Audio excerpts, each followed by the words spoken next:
All right, good evening, everybody. I think the stream should be live, and then I'm going to need to just double check to make sure that I'm not hosting anybody, that I've got my quality options. And we do. All right. So let me get the game up.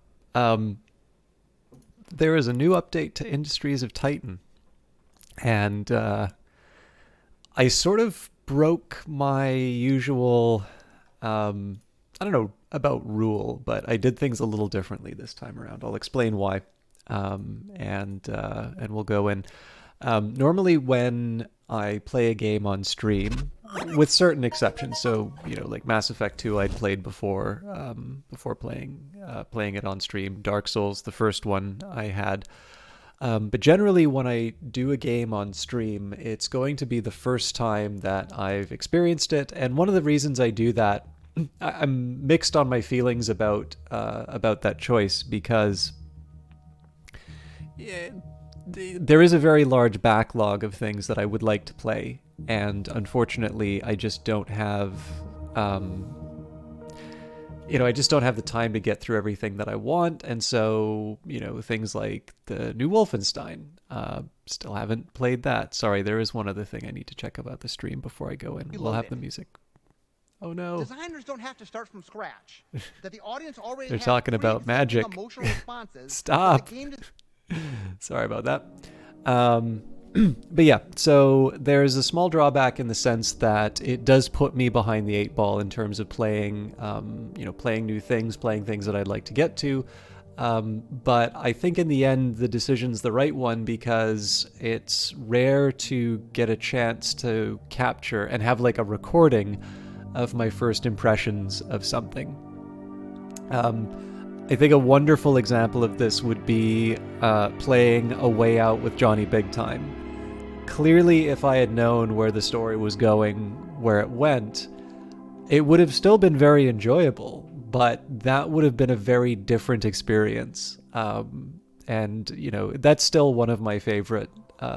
It is one of my favorite streams. It is one of my favorite videos on YouTube. But again, these things kind of come with a little bit of a cost. So generally, whenever I play a new patch or a new update, I'm going to, I'll usually do it on stream for the first time. This has some benefits and drawbacks. Sometimes there will be obvious things that have maybe already been covered inside of some patch notes or some, just general community discussion, and people get frustrated by the fact that I don't know. But I think it's kind of obvious I really like finding my way around, around new games. This one I made a little bit of an exception for. Number one, brace yourself, for those of you that don't know, in addition to sort of the Twitter and the Discord, they have their own Twitch channel, and they do a really good job of highlighting their games. There's a lot of people, I'm not sure how big the company is now, but it kind of feels like everybody gets a chance to be on the camera at some point. And it's neat. Like there's definitely a bunch of different personalities. It's really clear they're they're very much on display on the streams. But they're all actually they're all very good broadcasters. And they do a wonderful thing. If you've ever been interested in streaming, but you're feeling a little uncertain, they do something that's really good, and I would recommend to anybody who's considering streaming, which is to stream with a friend, because being able to sort of have a dialogue with someone will make sure that you don't have too much dead air, because it's actually very difficult to keep track of things and and still be able to talk to people.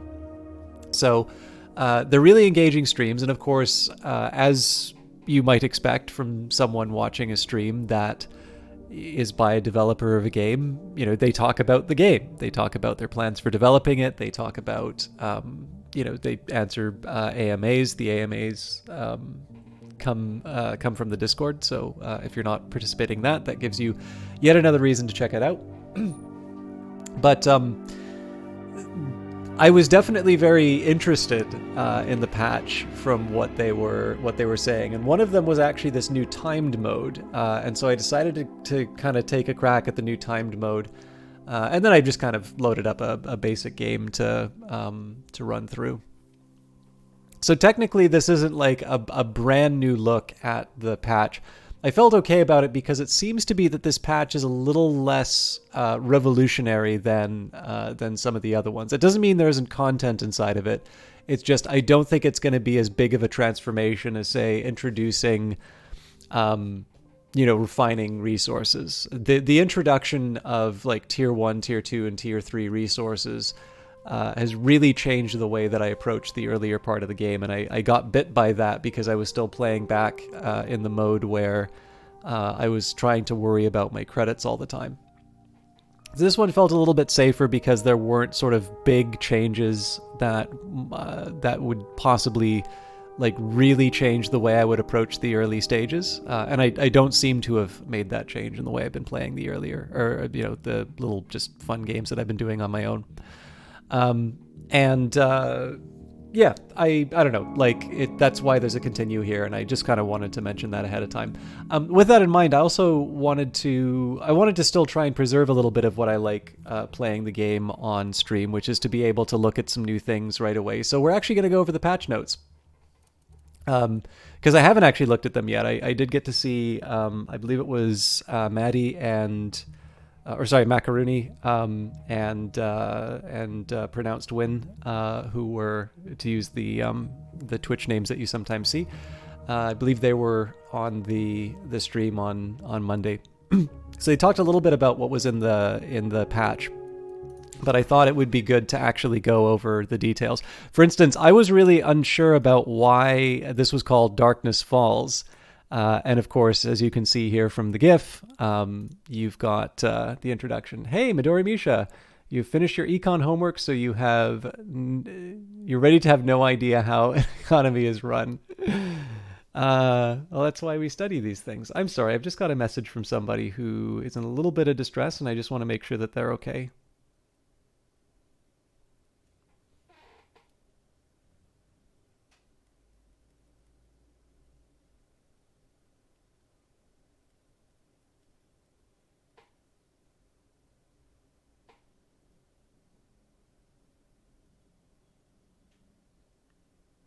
Sorry, I know this is really bad for the dead air.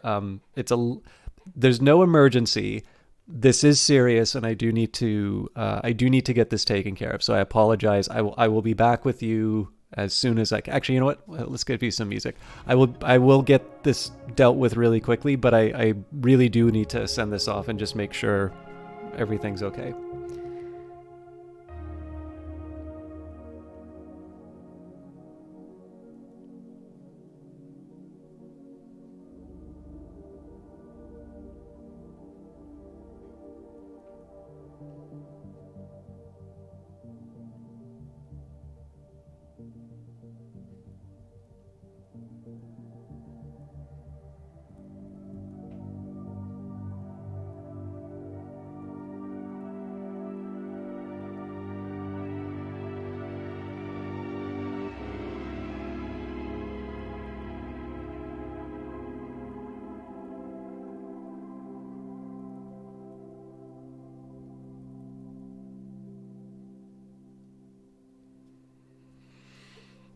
Okay, I'm really sorry about that. But yeah, so I was wondering why it was called Darkness Falls, and then during the stream they went into the dark areas, and now we know. Industries of Titan I still think is one of the best names for a video game ever. Not Phantom Brigade. Brace Yourself seems to be very, very good at coming up with titles like these. The one thing I want to know is this like a cultural thing? So when you apply to a job at Brace Yourself, do you need to like give them your best pun? And this decides whether or not you get the job, or is there sort of the keeper of the puns who comes up with all the titles for things? Or is it the case that you start working there and your rite of passage is that all of a sudden you start naming your updates along these ways? We may never know, but anyways, highlights. Fog of War. Ships can now explore Fog of War. I think they've done a really good job with this. We'll definitely talk about that as we play. Timing matters. So this is a whole new game mode that's been introduced. Undertake a new challenge, timed contract mode. High Achiever added achievements and leaderboards. I do actually have a number of achievements already. More tutorials. So there's a side of me that actually really wanted to turn on the tutorial for the for this stream. What I am a little bit conscious of is the time that I take to get through a game earlier on. So I in this case, I'm not going to turn on the tutorial, but there's been a small development in terms of just how I've been covering Industries of Titan, which I think is worth worth talking about. I'll do it as we get into the game, but I may actually leave it for another playthrough when I do the tutorial. We'll see. I'll give it a think. Dismantle. I believe this is a button that's been added inside of sort of the factory or the like the building mode. But this is a very helpful one. As always, Industries of Titan is in early access, which means that we are actively updating and adding new content based on our roadmap. In your wonderful feedback, see the full patch notes below. And there is the little image of Saturn, indicates a change due to community feedback. So ships can now explore Fog of War. Rebels can now claim and dismantle rock tiles, claim mineral and isotope tiles, and jump over other non-buildable tiles to build on the other side. New combat engagement stuff. True targeting. Right-click on an enemy ship or a building to directly target it. Player ships can no longer attack buildings while under attack from a rebel ship. You no longer have to disengage and re-engage with ships in order to switch targets. You can now tell which building is under attack in combat view. New gamed mode, timed contract. This is a neat one. In time contracts, you have 7 Titan days to achieve the highest net worth possible. Added leaderboards for timed contract mode, and time contract mode is only available in hardcore mode. Your score in timed contract will be submitted to the leaderboards. High Achiever added achievements. Hit Shift F3 to bring up the Epic overlay and see a full list of the achievements. Make sure that you are signed into your account. Now this will be actually interesting. Can you see? Yes, you can. So here's a few that I've got. A lot of these probably make sense. I've done harvest 100 isotopes lifetime is pretty easy to get done in a base in a base game. I'm sorry, Midori Musha, you said something about Bloodborne. I've never played it, so I'm sure the reference has sort of I'm sure the reference has sort of flown past me. But I am very familiar with the From Software style of game, and I certainly have hit a few of my my own blocks there. Okay. Ooh, resource refinement. Okay, actually, I'll mention this now. I had been intending for the longest time to do a tutorial video for Industries of Titan. And I'm sure you've all noticed that brevity is not my strong suit.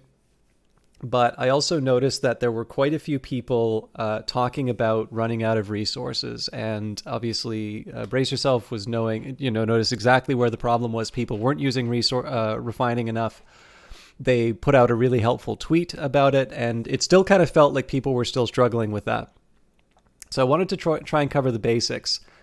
And what I did was it's an 8-minute video. It says the basics in 10 minutes. It's an 8-minute video. I actually got video editing software specifically for it because I've been trying to hold out to get a replacement laptop.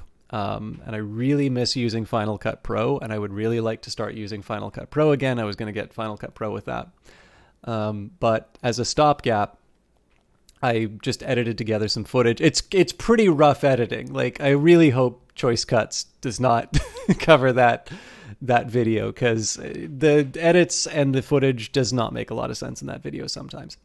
But I specifically wanted to talk about how all of the resources interact with each other, how you might think your way through certain problems, and basically try and give a little bit of a supplement to the tutorials. And because I just can't do things quickly and it's been very busy at work, I uploaded that video quite literally hours before the new update went live with with the new tutorial information. It actually took that long to get the edit, the export, and to have YouTube process the full resolution version of that video. But it is actually the most viewed video on my channel since it was released. It has gotten a much bigger response than pretty much anything else that I do recently. And that's really encouraging. That means that people are checking out Industries of Titan and are interested in the game. So my hope here is that this will be helping people out, and that my video has already been rendered irrelevant. But for those of you that would benefit from how I think about the game, there's a video. And I will do my best to try and update it when I think there's some value. But I need to think a little bit about how I can talk about this game in small bites, because that really does seem to be what people want on YouTube. Rich get richer. Maximum credit stored increased to 1 million. I'm never going to get this. And increase maximum space storage to 200. This is wonderful because I tend to notice that I'm really strapped on workers and I'm not able to bring in citizens due to the spaceport getting too full. And of course, bringing the citizens in are going to allow me to either convert them into employees, more likely to start paying the salaries again so I can convert them. Rocks now have an increased chance of containing resources and artifacts instead of just waste. Okay, so they're being less mean to us in terms of expansion. Better warnings, added resource mismatch notification. When the game detects a discrepancy, a warning now appears in the upper right-hand corner of the screen. This is really wonderful. I probably am ruining, I believe it's Alexa's day, by sending so many save files with the in response to this. However, I actually think it's really helpful because I detect, or like I've said, hey, something's weird here, and then I click the button and there's the discrepancy. It's actually really cool to have a alarm go off and say you did something and there's a discrepancy now. So being able to sort of say, hey, I just did this thing, it's actually really I'm hoping that will, help them find what they're looking for on that. So I liked that. Oh, the Darkness Falls thing. It's a neat update title. All right, discard to dismantle. Sorry, I know I'm taking a long time getting through these patch notes. Added a discard button to factory modules if you want to discard resources in order to dismantle. Again, this is a good call because I have had more than a couple of times I've had more than a couple of times where I've sort of not been able to dismantle the device, but I've been wanting to dismantle a factory, and I've been waiting for someone to just work that final tile. So I'm still probably not going to use it very often because I don't like losing resources, but you never know. It's now possible to cancel device dismantles. This is one that I'm happy about because there have been a couple of times I messed up. Added support for Xerte and Quartz keyboards. Quartz. I actually don't know what either of these keyboards are, but I'm assuming this is accessibility related, and so it is a good thing.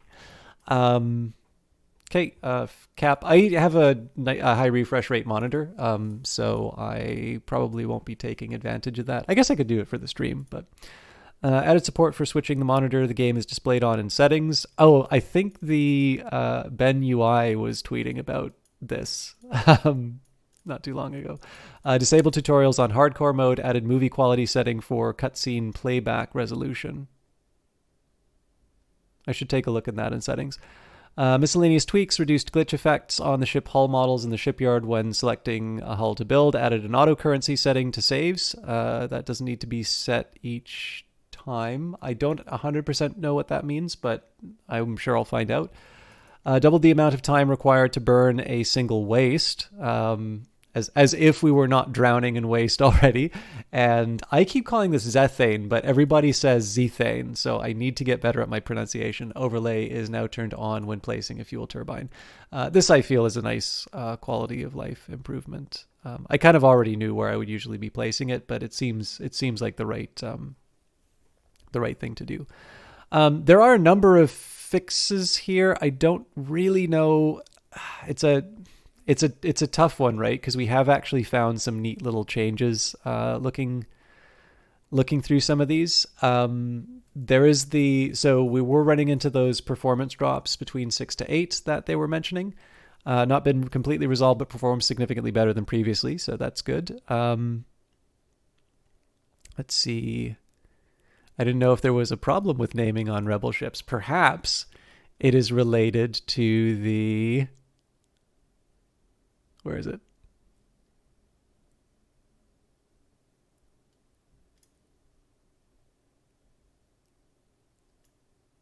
The naming Easter egg.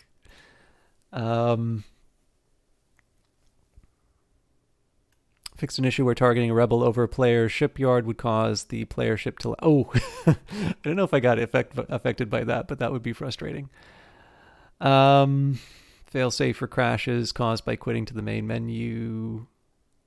Yeah, I'm sorry. Again, I always feel bad skipping over patch notes and things like that. But I know you are here for Industries of Titan, so I think we're going to jump in because it's already been 20 minutes on the video here. So I'll also talk a little bit about some of the other things on here. I'm going to ask, here's a couple of questions. Oh, here's one thing I will do. Let's see what we can find in, there we go. Let's do the glossary. So while I'm moving on, I'll tell you what the trade-off is. We have a timed contract mode.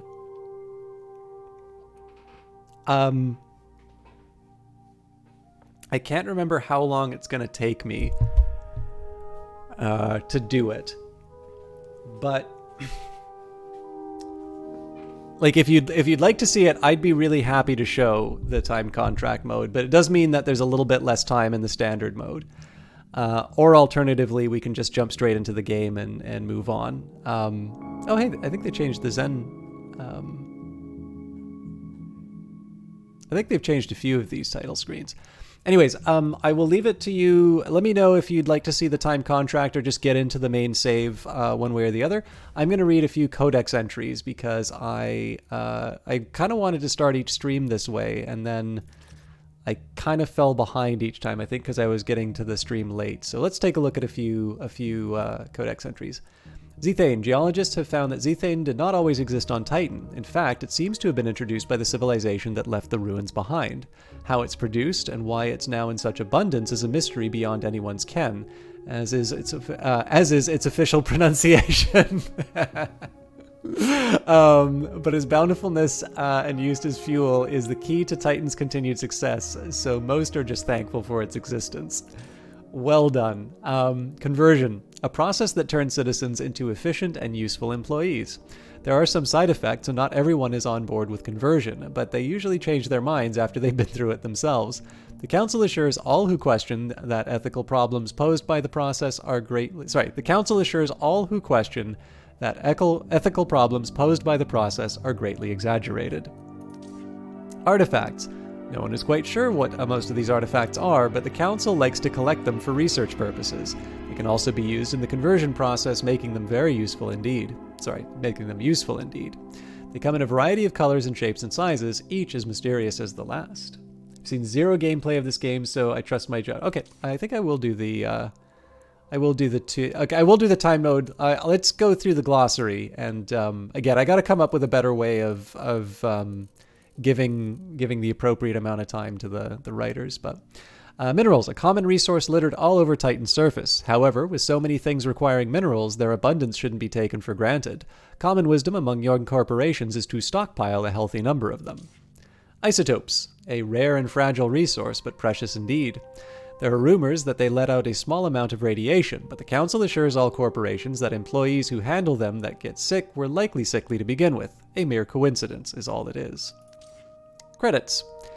A digital, untraceable currency that allows money to change hands quickly throughout the solar system. Mars is the only colony that does not use it as a standard, and even they commonly accept it. Due to the currency's volatility, it is often recommended that those with considerable wealth invest their credits in more stable assets.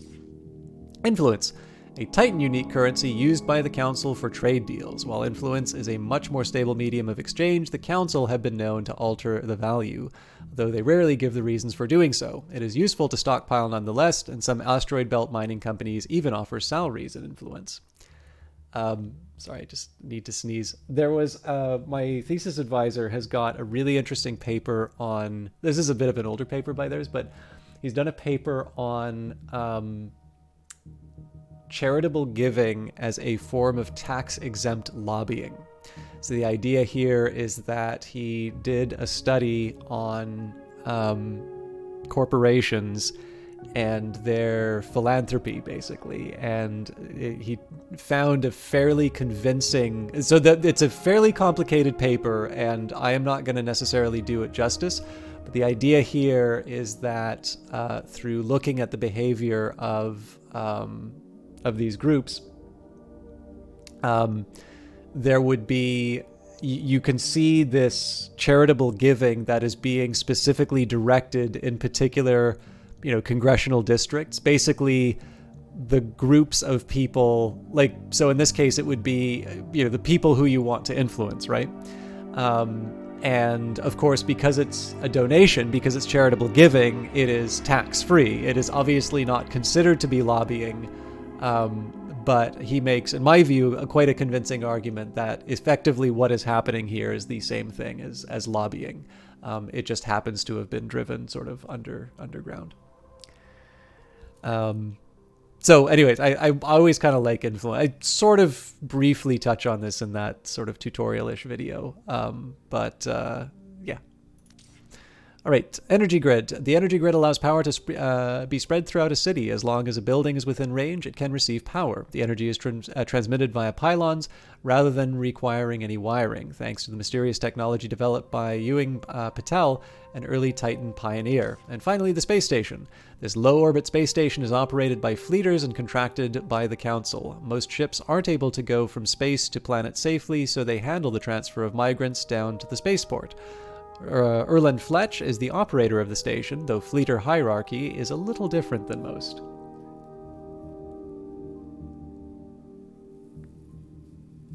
Yep, yeah, exactly. And hello, Night Valiant. How you doing? Okay, I'm going to show you time contract mode. I'll try and get through it reasonably quickly, but I'm not going to rush. Now, when I looked at the leaderboard, I didn't actually... So I don't know if this is because I'm not properly logged in or something, but I did complete... So I know I've completed time contract. I'm pretty sure other people have as well. And for whatever reason, at least for me, I don't seem to be seeing the scores. That doesn't... I mean, I already know in my heart that I am the best. So I don't need to have, the evidence put out into the world. No. I usually don't do very well on leaderboards, if I'm completely honest. But it's the journey that counts. So, not really Night Valiant, but I'm trying to get better at the sleep thing. But yeah, let's do a time contract just so we can see it. I would not recommend this if you're just starting with the game, but this is kind of a fun one to look at because in the end here, you're just trying to maximize your value over time. And actually, I'm just going to bring up something in the other window here. I will share this later. Oh no, did I lose this? I guess it's lesson number 3. Resonance is important. Okay, so I'm going to use a lot of metaphors. Where is this man? One of my metaphors is humans, your audience, the people going to play your games, come preloaded. For those of you wondering what that video is that keeps playing in the background when I start up, Brian on the Rocks, the designer on Apex Legends, recommended this video. I think it's 20 years, 20 lessons for Magic the Gathering. And it's interesting. As you know, I kind of like following game development stuff. But I've only ever been able to watch it in these 5-minute segments. So I have it in my window whenever I close things. So anyways, here we go. So standard investor. Let's go for Akin Works.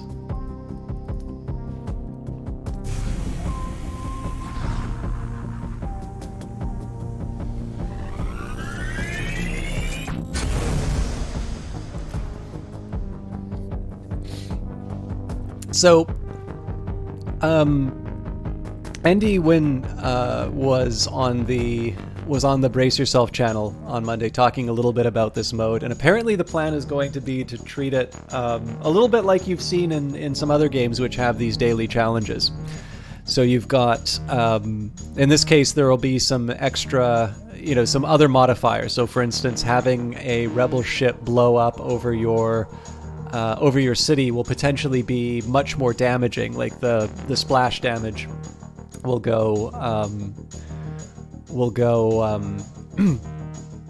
that'll be amplified on one of the challenges or something else. Now, I don't believe that's been implemented yet, and I will be honest with you, the game is pretty forgiving in terms of when the first rebel attack happens. So I'm gonna treat this like the rebels are not coming. But it'll be interesting to kind of see how it develops over time. To answer Night Valiant, something that Night Valiant said here. So the Lego ship Brace Yourself is very cool art style. They do. One of the people who's most responsible for the visual style of this game is I do not know how, it's Matthew Led, and I do not remember the actual last name, but Sir Kama.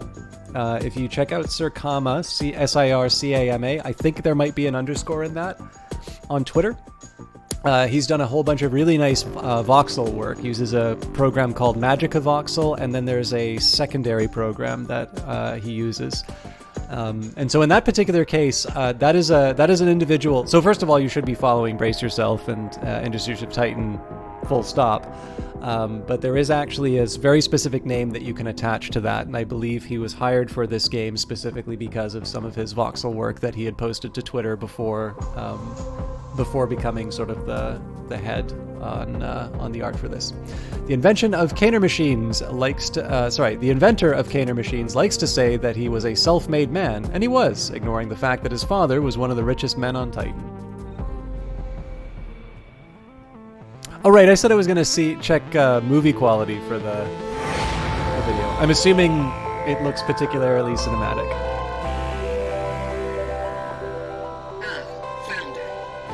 Oh, sorry, it's Antoine. Antoine, and I missed it. I'm sorry, I'm an idiot. Why did I think it was Matthew? There's another name that... Anyways, yes, it's Antoine. Let me get this done right. Oh, show me the 1E1 completed. What else came up? In it for the long haul. Feel like that triggered at the wrong time. I feel bad. So I'm as penance. Not that this is a penance. Core development team: Andy Wynn, lead designer, project manager. Antoine Lendrevy, I believe. Art director, Nick Gunn, lead 3D artist, Jeremy Phillips, lead programmer, Ben Humphreys, programmer and UI designer. Thank you for clipping the my positive reaction to the adjustments in the last patch. Augustin Delger, I am so sorry about the pronunciation. Programmer, support team, Danny Baranowski, composer, Pavel Efimov, visual effects and tech art, Marlon Weeb, video producer. Alexa, I believe it's Shice, lead quality assurance. Bahar Vagri, oh god, I'm so sorry. Magadam, quality assurance. Madeline Gray, community management. James Chan, operation. Lulu Kadam, writing. Mobeen Fikri, I think, technical director. Mel Severs, assistant video producer. Aaron Hildebrandt, visual effects tech art. I think this may be the individual responsible for the God Rays. I should probably be more careful about that sort of thing because I really do not like misattributing these improvements or the improvements. Sarah Kuczynski, tools programmer. Again, I apologize to everybody for mispronouncing names. Ryan Clark, additional development. Ryan Clark, marketing, design, and programming. Oliver Trujillo, design and programming. Laura Miche, or I think it's Miche, writing. Adelaide Jenkins, tech art. Artyom Zuev, UI. Matt Donatelli, associate producer.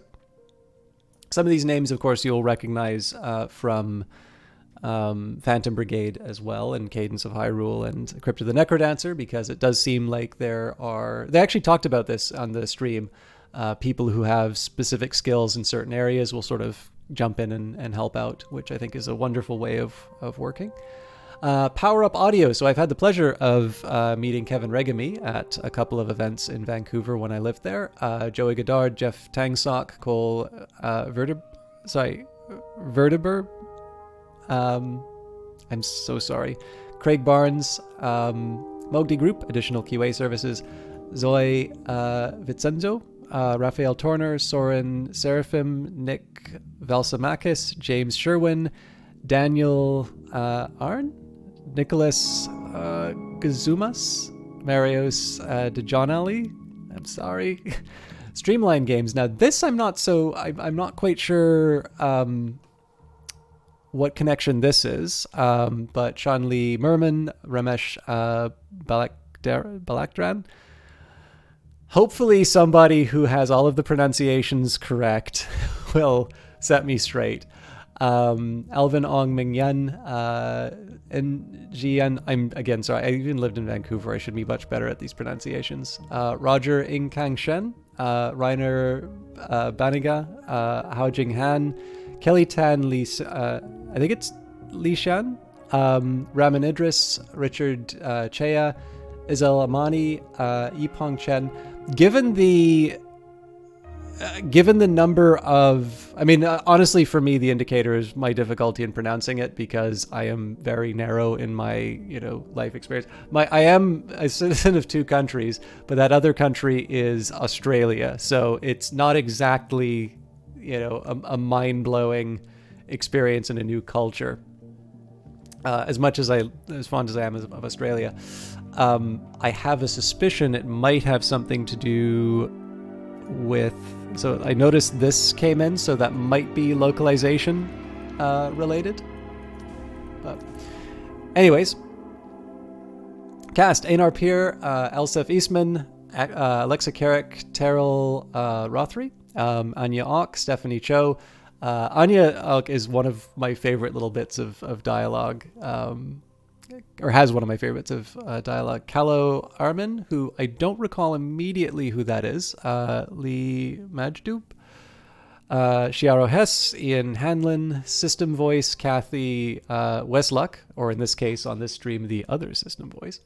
Erland Fletch, Alex Brima, Vern Skull, Adrian Howe, Sola Irala, Edwin Perez, Zoran Gorak, Noel Johansson, and Bahar Karoba, Lex Mason. Additional art by Bogdan Tufekcu. Again, apologies. 2D illustrations, and Clement Lozar did additional VFX. And there are, of course, the full Brace Yourself team who you've seen here. So this is, first of all, my way of apologizing for getting Antoine Lendrevy's name completely wrong from memory. And please do check him out on Twitter if you like the visual style. Okay, so we have 7 days to make as much money as possible. We'll do the usual start. We want to examine our existing ruins first. Still going to build a large bin to put all of those minerals inside. I have a feeling that I probably made the situation worse by just butchering the pronunciation of everybody's names. Needless to say, I really like Brace Yourself's work. Actually, everybody was really, really nice on Monday's stream. I felt a little embarrassed about it because they mentioned the stream a couple of times, which was really nice. And specifically how a couple of details that came up over the course of playing the game sort of helped inform some changes that came into the game, which felt nice because obviously I've not always been the most diligent. I'm going to prioritize these just so that I can get the resources right away. I wouldn't normally do this, but it's nice to try and get that early start. Again, I'm looking to get my 10 minerals to build a... in fact, on top of that, let's get someone dedicated to moving minerals when the time comes.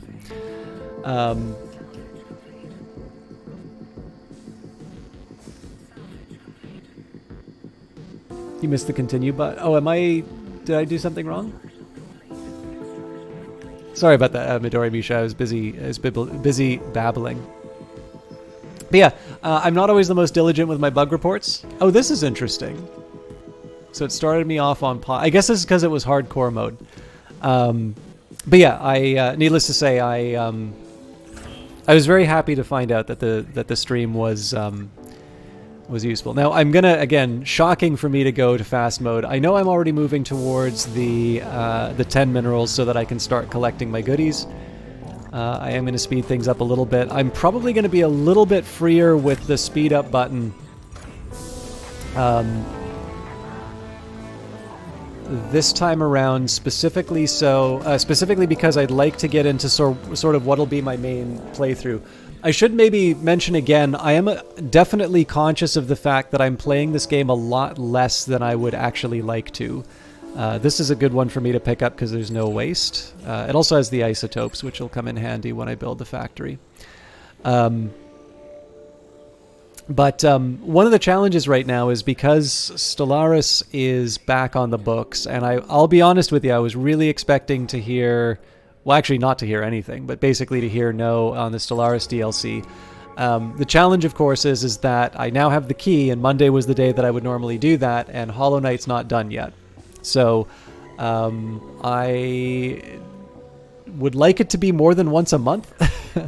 Obviously, Phantom Brigade also gets its updates, and of course next week will be the Dirty Rectangles local game dev meetup, and I am presenting there.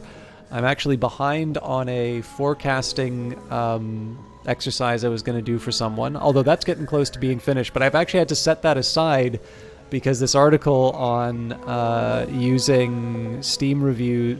So for those of you that follow people like Jake Burkett or I think Simon Carlos has done a really good article on this. But basically, one proxy people like to use for estimating game sales is the number of reviews that a game has received. And it's intuitive, right? Because you can only leave a review on Steam if you own the game. And so you would expect there to be a correlation. And there's been quite a bit of work done in terms of identifying a multiplier to try and estimate the number of sales that a game got. And one of the big reasons for doing that is just to try and find out whether or not your game is viable, right? Is this the sort of thing that will be able to make enough money? Like, Industries of Titan is wonderful, but if this game is not going to be able to make the money that they've put into developing this game, it would be in Brace Yourself's interest to pursue another project, one that maybe can make its money back and earn you would hope, earn a profit, so that they can they can continue developing new and interesting and big games and ones that hopefully we're 4 short. Do we have everything off the ground? Looks like a bunch of isotopes that are getting picked up. Oh, but they're on their way there. One thing I've been trying to do in my playthroughs has been to try and make better use of ruins before I start harvesting these, because of course harvesting these takes up one worker for a long period of time. So we're not quite at 20, but...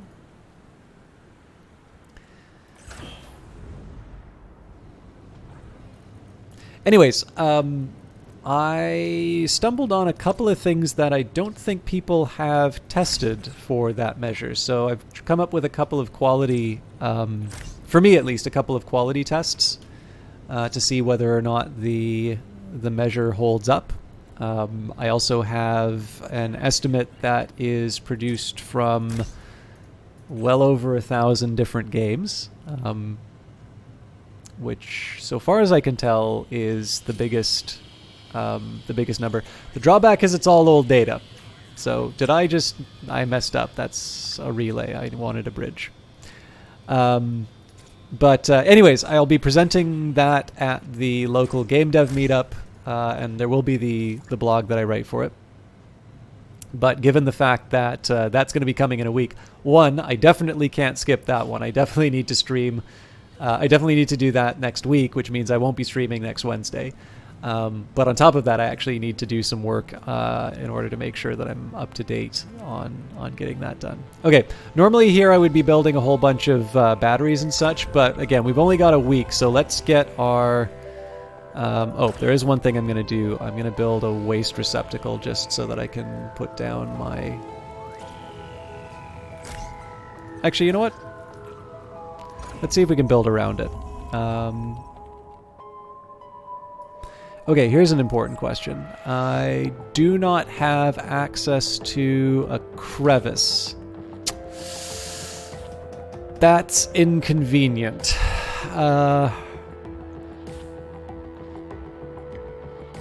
Okay.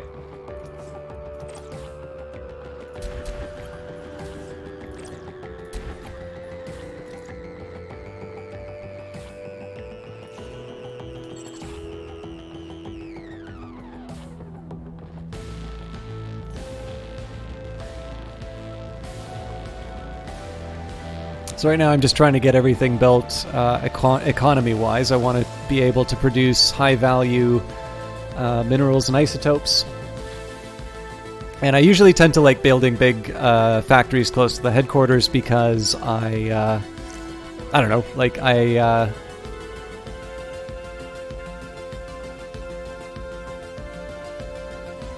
figure if my headquarters isn't defended, I have bigger problems. So.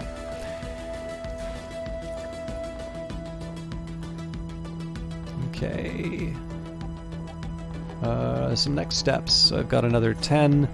So the isotopes might be a little more helpful to me. So one thing that I need to think about right now is the fact that in order to do what I normally do... So here's what I normally do. I want to try and... Ever since they've changed the way... They introduced the new tiers of building resources, I have tried to get my tier 1 minerals to tier 3 minerals as soon as possible. And one of the problems that I run into in my current situation when I try and do this is that there's simply not enough energy for me to be able to accomplish that in a realistic manner. I'm usually short on something. So what I've tended to do is I have tended to upgrade my headquarters. Now, the way that the new system works is it's really something you want to be doing with tier 3 minerals, or isotopes rather. It's 18 isotope construction units. If I were to mine out like all of the remaining free resource ruins, I'd probably be fine. But that's a pretty high cost just to be able to get one improvement to the headquarters. And realistically, I'm actually going to want to upgrade it twice. And the reason why I want to do that is this is the best place I can be putting my fuel turbine. So with that in mind, and knowing that I'm already kind of halfway through my first day or out of this week, I'm going to want to be able to build myself I want to try and build as much of a factory as I can to be able to get 2 tier 3 isotopes. I want to be able to build myself up to a point where I'm going to be able to get those tier 3 isotopes so that I can reconfigure everything to be able to build out my my fuel turbines, and then we can properly get production underway. So I have an idea about how to do that. So in this case, we'll start with minerals because in the end, we want to build that level 2 processor, which is best done through, in this case, tier 2 minerals, because obviously if we had the tier 2 processor already, we would be using tier 3s. So we're going to build up. We're going to build up with that in mind.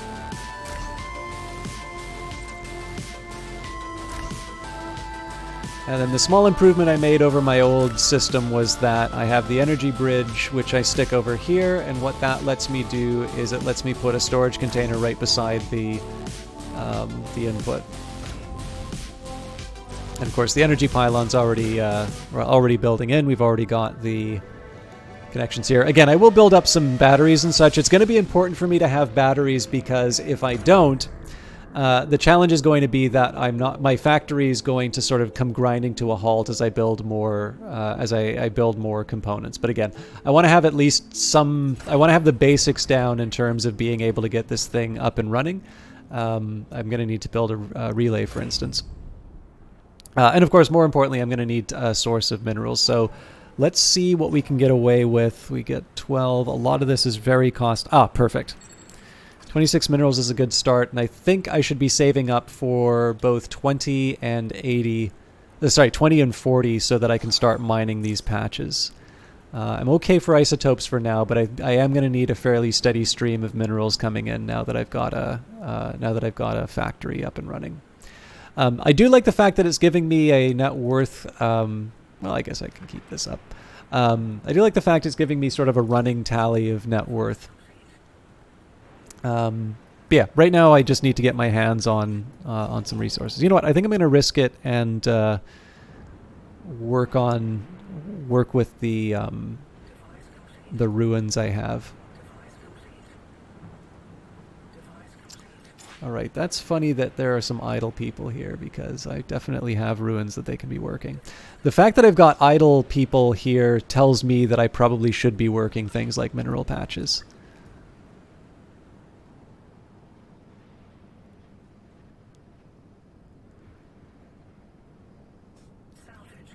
I think I also need to come up with a good solution for waste because I've sort of neglected that in the past and it's come back to bite me in my factories.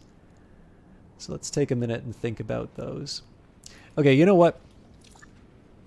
I'm gonna take a minerals patch. So 54 is the highest value here. We'll get one body working those. I should probably get some red artifacts moving forward. So I was thinking of building a storage facility, but that doesn't actually make a whole lot of sense because... Oh, you know what? I know what I'm going to do. When I upgrade my headquarters, I'm going to make a garbage floor. That's going to be how I handle that. Okay, so I can refocus on getting at least one more red artifact so that I can go for the higher level power. Of course, if anybody has any questions, I'm happy to try and answer those as best as I can. I'm going to be a little more internally focused because I'm on a timeline here.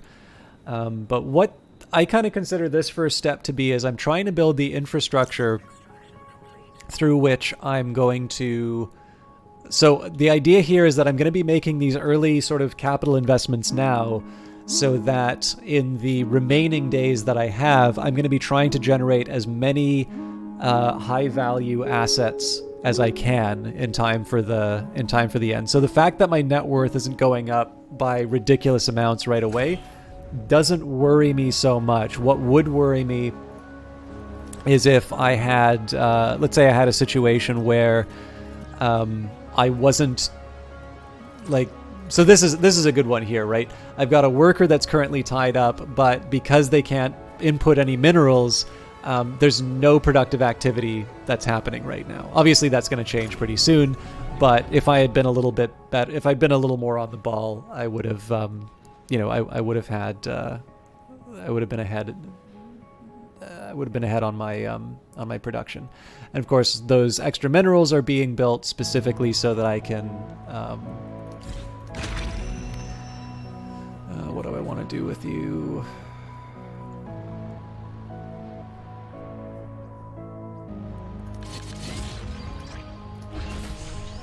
I know I'm going to have to get more artifacts again out of that, but...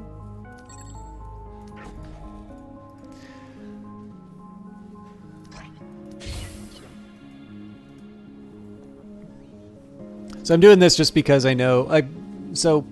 I'm probably going to get citizens relatively early, but I figure, that's money that can go towards expanding my, my council and council space and such. So it probably would have been smarter for me to upgrade the spaceport rather than council, because I very rarely actually ask for minerals and isotopes from them, but I wasn't thinking at the time. Sorry, I feel like my mic has been peaking out a little bit. Please let me know if that's the case, and I'll try and fix it.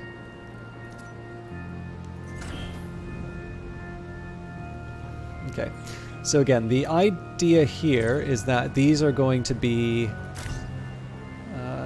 things that are fixed. Oh, thank you very much, Mosquito Controller, and welcome.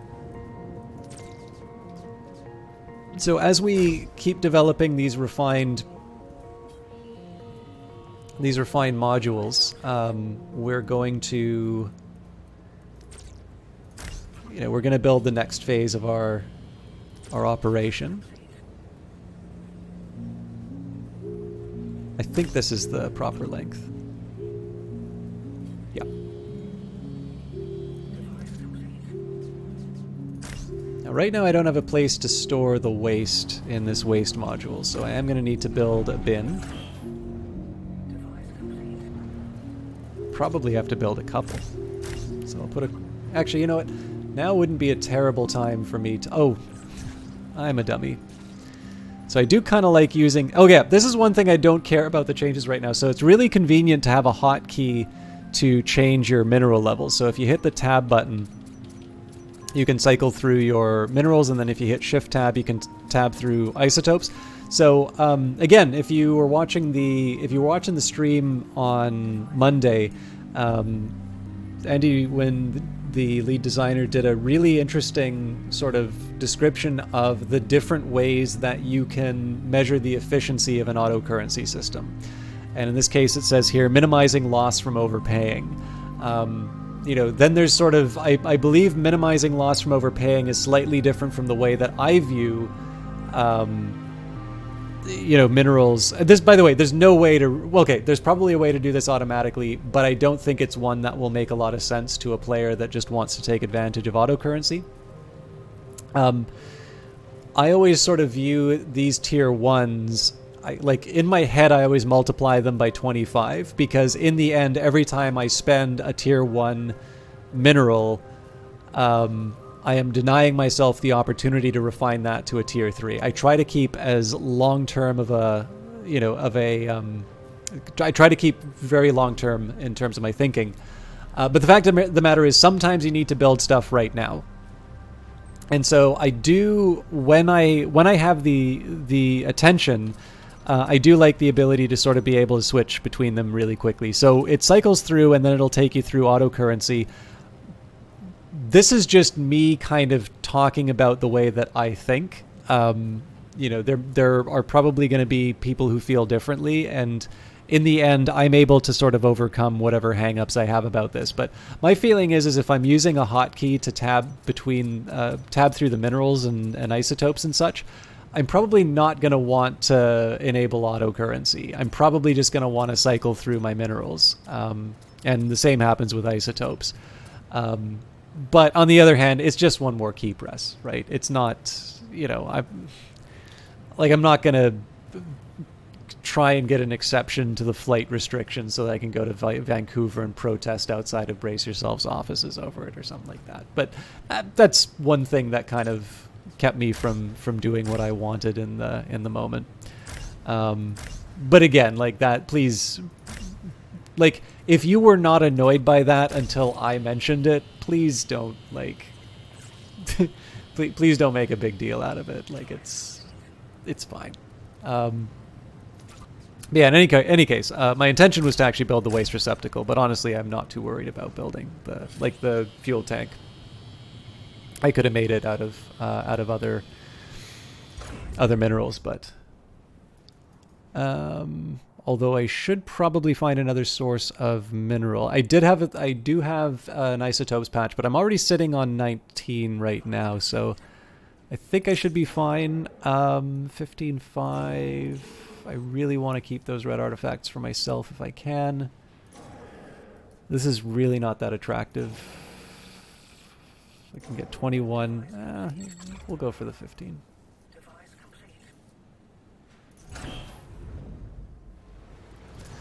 So we are well on our way in producing higher tier minerals. Actually, now that I think of it, do I really need tier 3 minerals right now? I think I might have think I might have gotten ahead of myself. What do I want to build with a tier 3 mineral at the moment?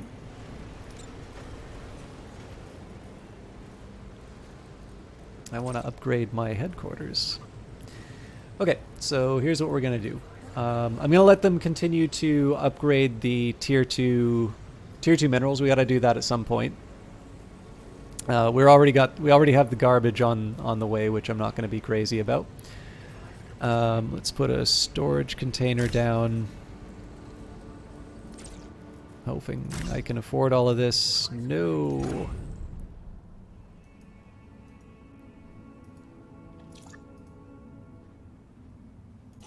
Guess I am going to be buzzing down the level 2 ruins then. Any idea if this is going to hit Steam while it's still in early access? That's a really good question. So obviously the only people who have a definitive answer to that is Brace Yourself Games themselves. But the noises coming from the stream seemed to indicate that they are... I got the feeling that they are anticipating a... Okay, I gotta be very careful how I say this because I do not want to create an unreasonable expectation for people. I got the impression that they are very much thinking about a reasonably, and please take reasonably, take the time frame you had in your mind and double it. You know, I got the impression that they were expecting a Steam release reasonably soon, at least kind of from the tone of the conversation. I think I feel safe enough to say that given that there is a lot that's planned for this game. Oh, I didn't go to the roadmap. I'll do that between this. I'll do that between finishing this time contract and moving on. But yeah, so keeping in mind that I am a guy who plays this game on Twitch. Oh, that's the other thing I didn't say. I was given a key for this for promotional purposes. I normally say that at the start. Sorry, I'm completely falling over the really important disclosures. But yeah, so obviously I was given a key for promotional purposes, but that does not entitle me to any private information that's not available to fans already. My feeling is that because they are talking in this way and there is a lot that's planned for the game, it would seem to me that this game will have an early access release on Steam.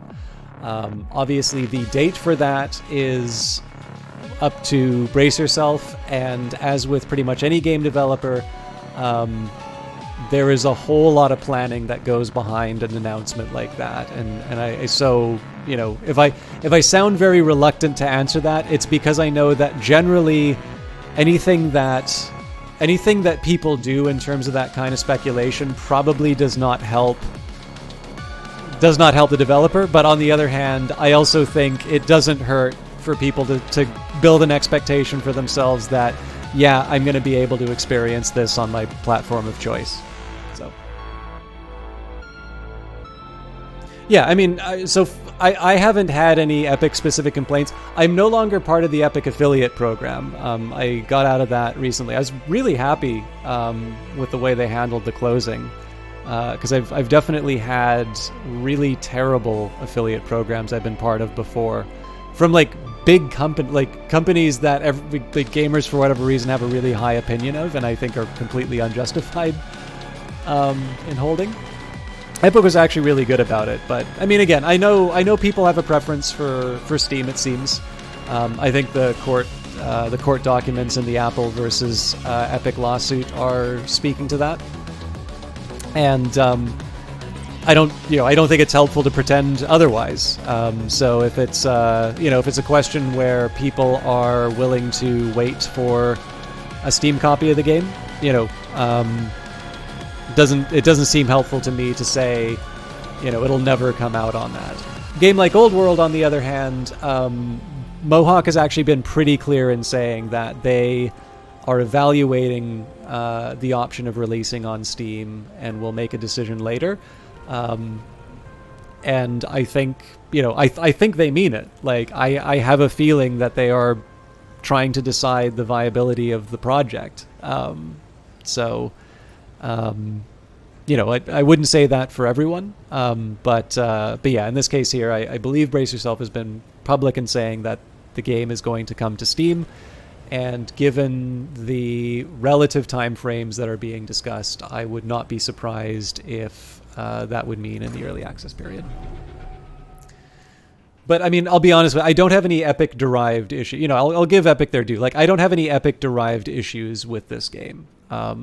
This game is in early access, and there are bugs. I think if you are making a buying decision of the game, it wouldn't hurt to take a peek at the Discord, not just because the developers are cool people, but also because I think you'll get a fairly good idea about what people's pain points with the game is at the moment.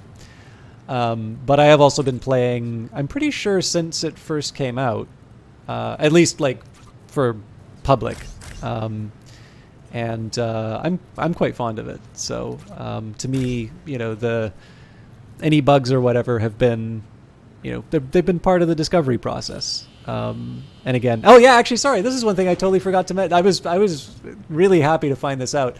So you will notice under the, by the way, special credit to Ben UI for, this is again from the previous update, but making it so that OBS does not freak out when I go into this menu. But you'll notice there's a processing tab now, and this was specifically, this they said is like, yeah, the System Chalk streams this game, and the way he did it made some sense, so there's now a processing tab.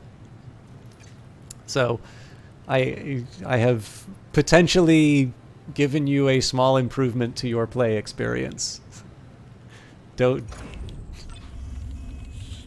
Please direct all thank you cards to the following PO box. I don't know. That was a very nice thing to say. Like, obviously, you know, I like streaming this game. I have gotten some feedback in the past that the stream has been helpful in terms of seeing how people respond to different things that happen in the game, and how players are reacting to it. So it's, to me, that's that's part of the fun, to be able to share the experience with people. But I don't know. It's nice to. It's nice to have. Okay, actually, so where this is really coming from is last week I was feeling a bit sorry for myself because there's a whole bunch of rather nasty comments between the blog and there's a set of videos that I do on YouTube that always provoke really negative reactions. And I try not to be too, whiny about it. But it is something that does occasionally get to me, particularly when other problems are happening. So the fact that there was a lot of really nice support for that Industries of Titan sort of tutorial-ish video that I put out, and then to hear some really nice things about the cast on the developer stream, actually did a lot for me to say, it's like, you know what, I have no business to be, I have no business being all mopey. There's a bunch of people who are being incredibly sweet about the stuff that I do, and it made me feel good. So please continue to send the unadulterated praise and boost my confidence so that I can feel like a normal human being. Now I'm wasting a bunch of power here, so we're just going to turn all of this off.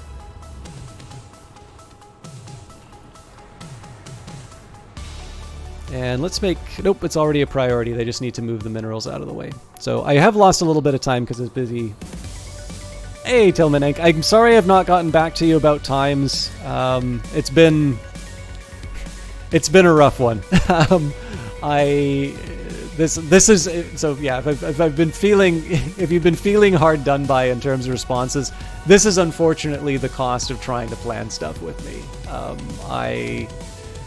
I don't do it on purpose, but I do occasionally. I do occasionally get really caught up in stuff. So I will get back to you if you feel like it's been unreasonably long and you want to touch base. I won't be mad if you give me a gentle prod to say, hey, about that thing. But I have been trying to sort out my schedule.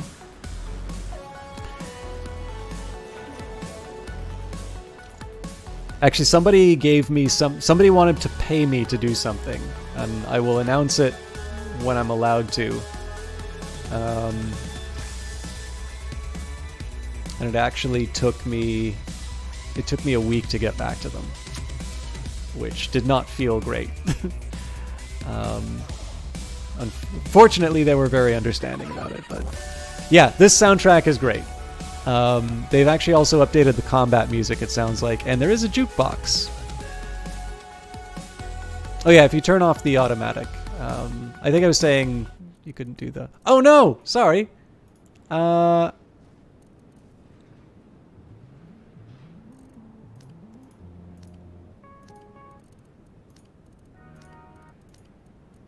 Let's just get that back on automatic.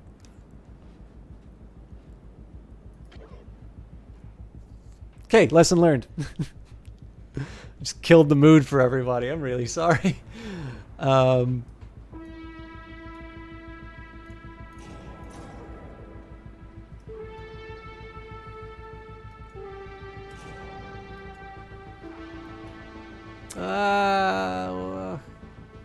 There's so much waste going on here now.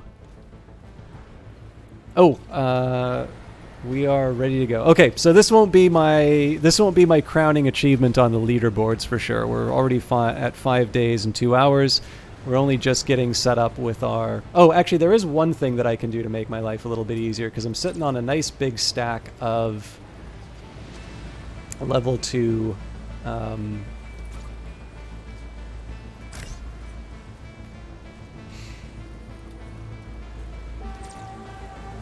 minerals.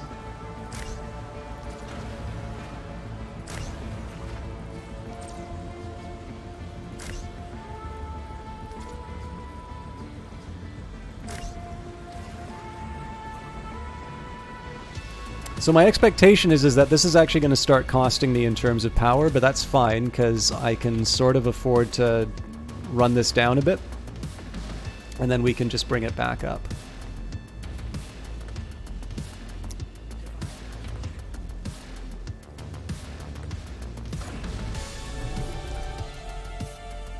Okay.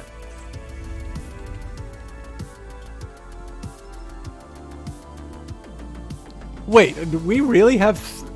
Oh no, it's 8... Okay, sorry, I thought that was 18 tier 3, and I was like, it's 18 construction units worth. So, first upgrade to headquarters 1, I can make my garbage floor. Music and advertisements, you somehow filter out automatically. Oh, this game has a wonderful soundtrack to it. It's, I believe Denny Baranowski also did, again, apologies if I'm pronouncing the name incorrectly, I believe also did the soundtrack for Crypt of the Necrodancer.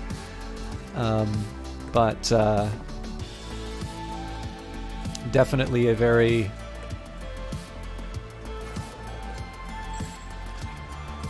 catchy set of tunes. Does that work? Is that appropriate lingo?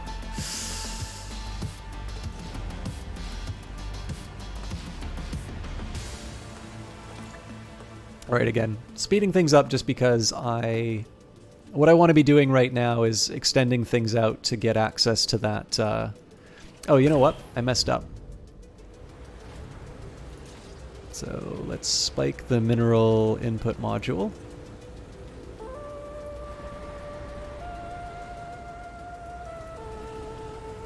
Oh, I ran out of power.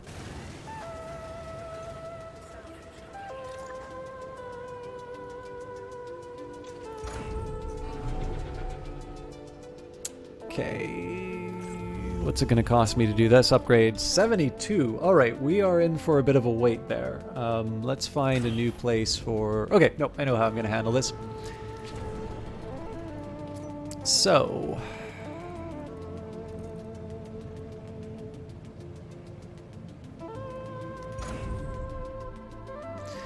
Well, that's inconvenient. Let's start by getting my workers...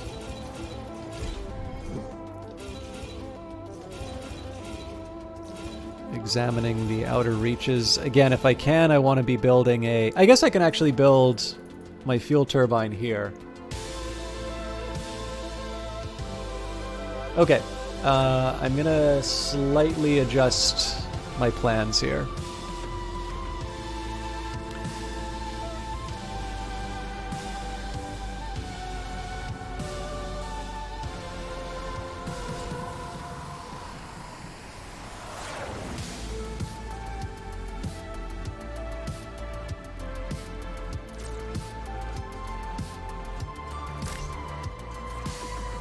So this has got to be a priority. Both of these have got to be priorities. We're going to switch these back to minerals.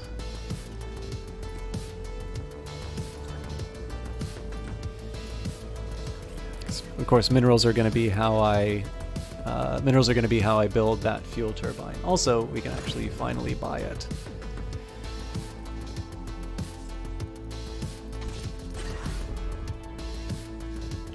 Now, okay, they're doing their surveys, that's fine. I am going to need an energy...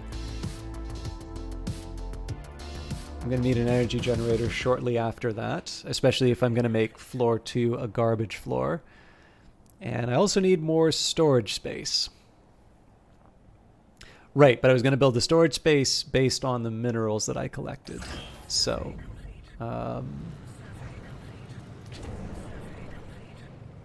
I could use autocurrency and it would fill in the gaps for me, but I think I can actually get away with...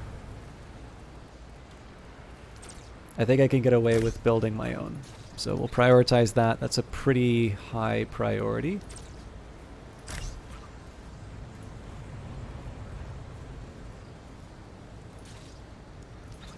That's also a high priority, but sort of part 2. And I'm actually going to disable... I'm going to disable it for both of these just so that this job can get done, and then we'll stick people back where they need to be. What I need to do right now is free up the space to be able to get some more isotopes in place. One of my bottlenecks at the moment is... Why are you not doing the job? One of my bottlenecks right now is my access to resources. Hang on, where'd my... What's going on here? Oh, wait. I get what's happening. They're going to go build. Yeah, we're fine. So turn that one back on. I'm actually going to turn both of these back on.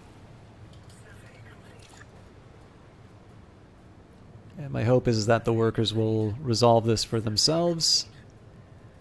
We're going to get a nice stack of tier 2 minerals. Actually, with that in mind, let's turn these off so I can get some tier 2s to build my storage capacity with.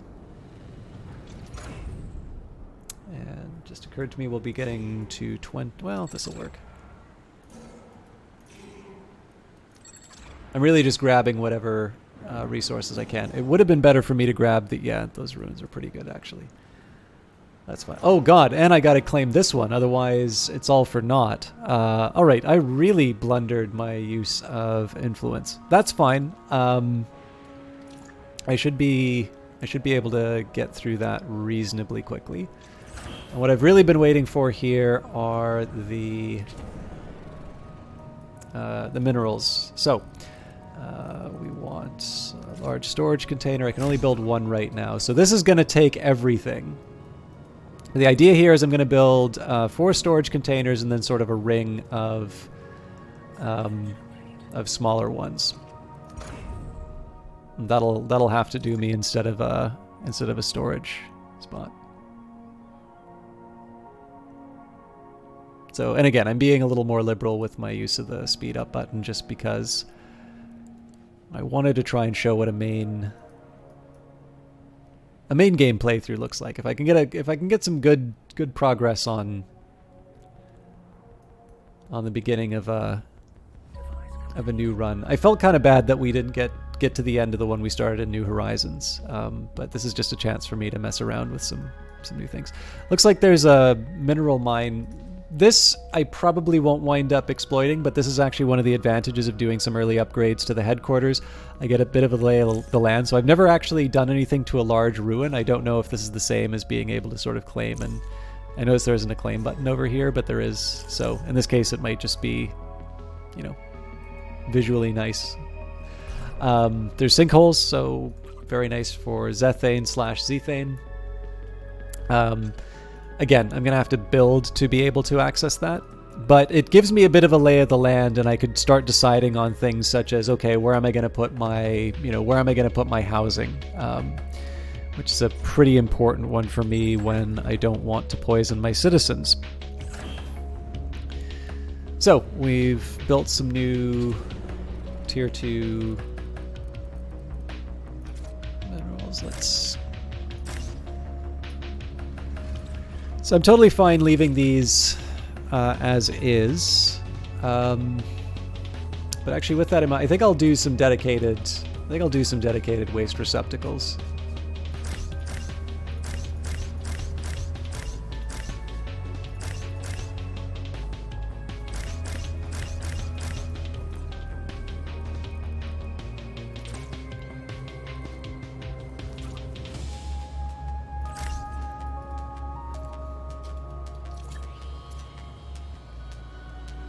This is overkill given kind of where I want to be in the playthrough right now, but I could just build one more of those and I'm happy with where we're at.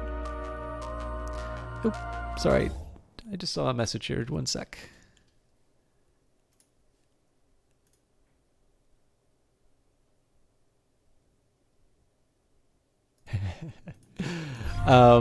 My coworker who went to the same school I did in terms of economics just found out that Sony charged Epic for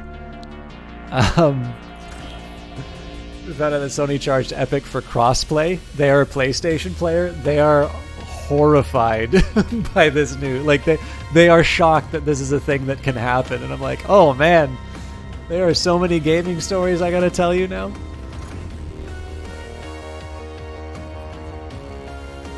He's just recently gotten into gaming, so it's kind of fun to be able. He was floored by Darkest Dungeon when he first saw it. Like he could not believe games were like this.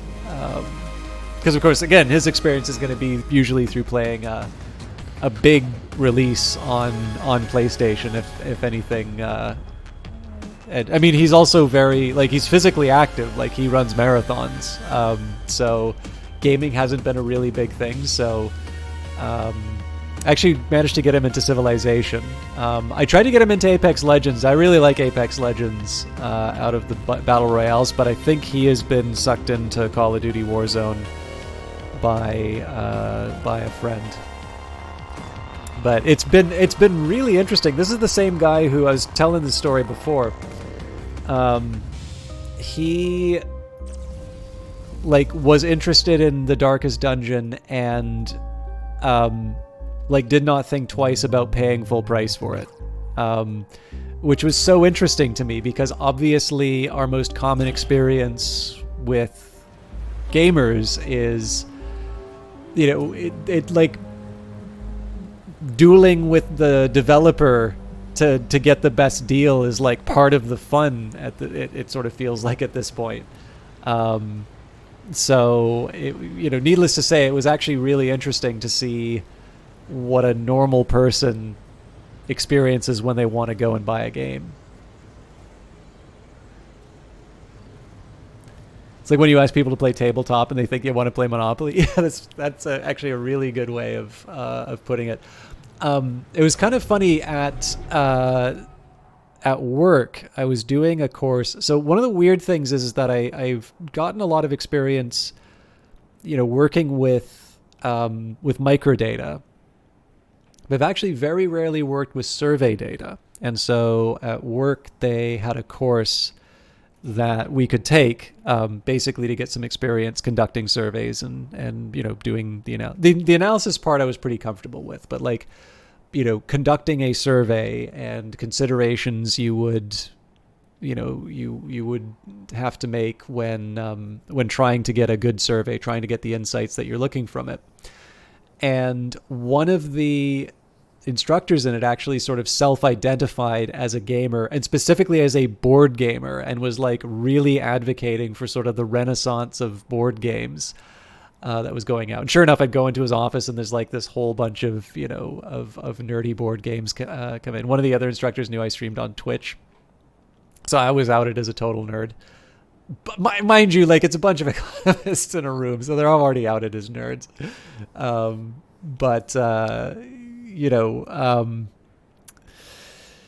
It was neat because I my tabletop stuff. I'm familiar with GMT's releases. GMT is sort of trying to capture the old glory of board game war board games like the Avalon Hill, or was it SPI, I guess was another one of these ones. But like the grognard kind of games, the ones where people are like way too into history and they'll like criticize the rules for not being historically accurate or whatever. I've got a bunch of those boxes just kind of sitting around getting dusty because I'm assuming not very many people want to play those kinds of games. But we actually got to, I don't know, we definitely got a chance to bond over it. You say you're role-playing, some people are shocked and thinking... yeah, they're thinking of something a little more sterner. Oh yeah, I was meaning to turn it... So, actually, this is one thing that's worth mentioning. This is not going to really change the content of the channel. I was thinking of... So, for the longest time, I've had the channel listed as mature. And the idea here is just it gives me the option of, you know, saying a naughty word every now and again. Not that I really take the option. I think I have enough... No, I don't. Alright, we've actually been pretty productive at converting. I'll throw another body in here. I really do need to get the isotopes up and running. But let's get our power where we want it. But yeah, I was kind of doing it to preserve the option, and it just saves me so that when I want to play something like, you know, Outlast, I don't need to worry about changing the stream and such. But I've been debating actually on, you know, just in order to make the stream, because I suspect there's going to be at least some group of people that are turned off of watching the stream if they see that mature content filter. So one thing I might be trying to do is, I was thinking about removing that flag and seeing if anything changes. But with that in mind, that's actually something you can help me out with, is that if I start saying words that I shouldn't, you can just give me a little reminder, and I will, you know, I'll do my best to, it's probably not bad to do it as a dress rehearsal while I'm, you know, getting used to not having the option of swearing like a sailor all the time, but... Prussian Kriegspiel, you mean? Yeah, that actually came up in a conversation with someone else. I'm maybe not that far into it. Cause I think those, that is actually a style of wargaming that some of the GMT designers have actually worked in, where you have someone sort of adjudicating the, you know, the dispute when it comes down to sort of like an interpretation of the rules or something. But let's say we'll say one step removed from that. Okay, this is probably going to be a little bit more exploratory than anything. But let's get the isotope version of this built in. Some of you, by the way, so I was delighted to see how many people were utterly horrified by my magnum opus. So the challenge with this, I've actually, so this, back when the Industrial Revolution update first came in, I actually tried a variation on this, and it's this middle area that caused me problems. So I posted this to the Brace Yourself Discord, well, a version of this that you'll see, that I was kind of happy with how it turned out. But I also knew that this middle area would horrify people. And sure enough, it did. I actually have an improvement on this, which I want to bring in. Melee Mage, thank you very much for the raid. Again, Azure Wind hosted me, and you just raided me, and I don't seem to be getting notifications popping up on these things. Thank you so much. I did see that you were playing when I went to get started up for...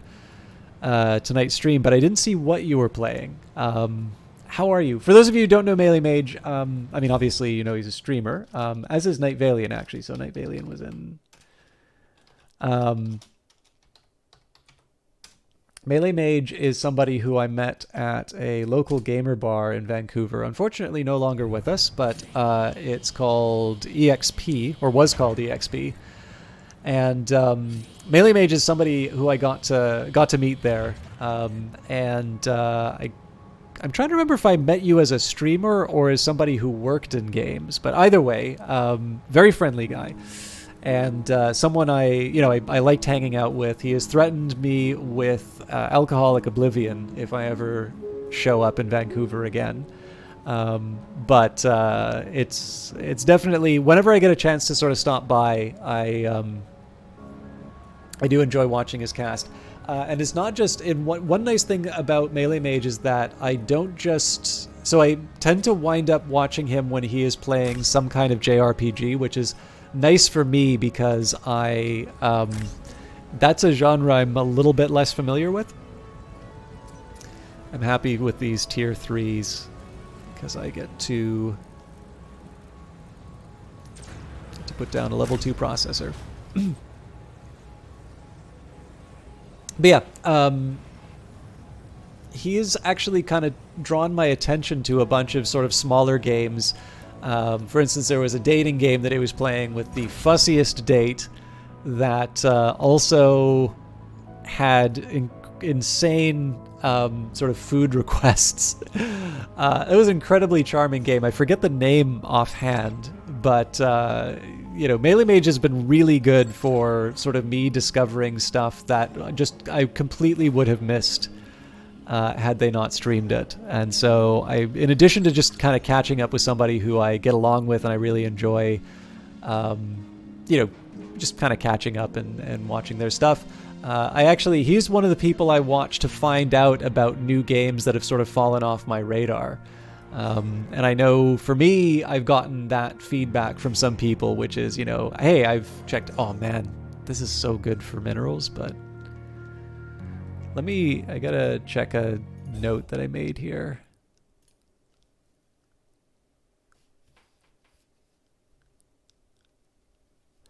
So I have some estimates in terms of what the values of some of these things are. I'm just consulting this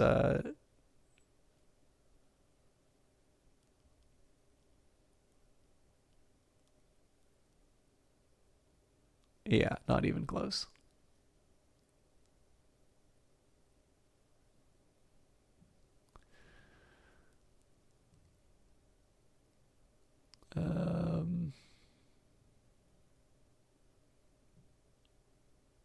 That maybe. So I'll explain how I'm thinking about these things. So this thing's 32 mineral ones, one red artifact. I would potentially be willing to actually get this many minerals in that exchange. Oh, table manners. That's right. Thank you. I'd actually potentially be willing to do that exchange if I knew I could get them up to tier 3 minerals right away. But red artifacts, it turns out, are worth a lot. So I would actually have to get them all to level 3. That's a follow. Give me some time to watch VODs at 3 times speed to see if you are for you, Mr. Melee. Excellent, thank you. And yeah, the other streamer who kind of got short shrift was Night Valian, who was in a little bit earlier. He's somebody who I found through playing Kid Fox games, Lucifer Within Us, which was a game I really enjoyed, but has a nice soft voice. He's based in Brazil, streams later than I do, so is somebody who is a pretty safe choice for me to send off at a pretty safe choice for me to sort of send off at the end of the night. And so I know a lot of you've already gotten a chance to check out his stuff, but I know Night Valian has been doing a lot of Final Fantasy recently, so in this case, I guess it's JRPG evening between Melee Mage and Night Valian.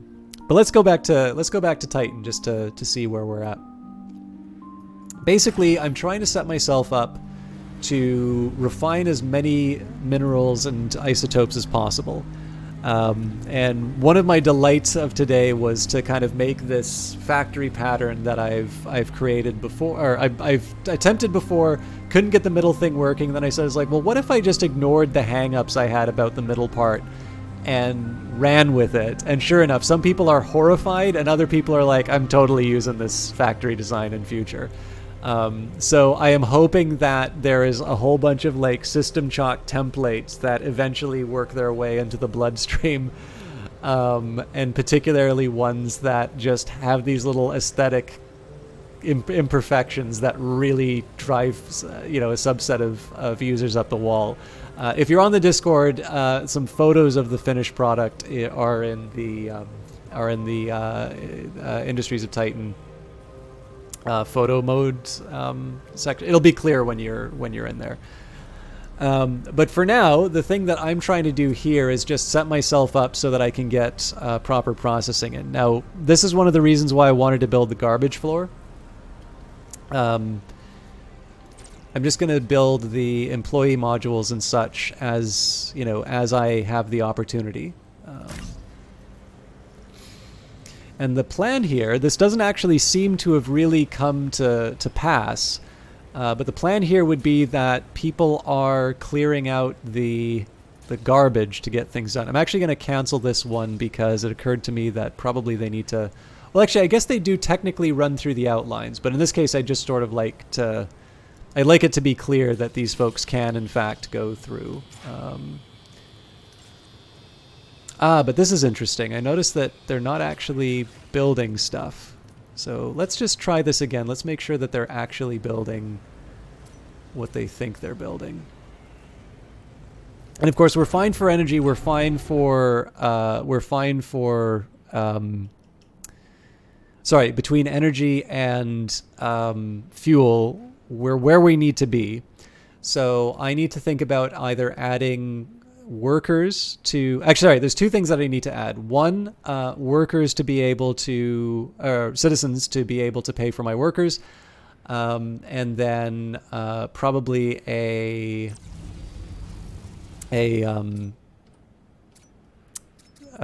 smokestack to be able to get rid of the trash.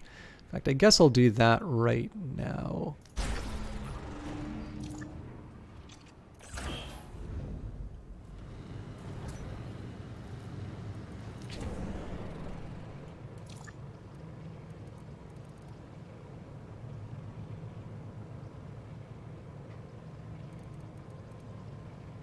I wonder if I'm ever going to be able to get to 10 with the minerals.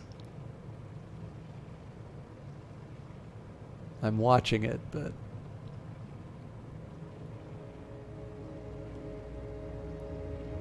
Actually, it's probably better that I process my biggest source... so there's going to be two big sources of income for me. One is going to be the number of... Okay, so I can't prioritize that, but I'm hoping that they go crashing through to get this sorted out. Oh, actually, if we got 45 level 3s, what's it going to cost me? 24? Oh, yeah, we are more than... No! 72 for the headquarters. That's the factory. Okay, so I am going to want a smokestack. Upgrade that to level 3. Yeah, no worries, Melee Mage.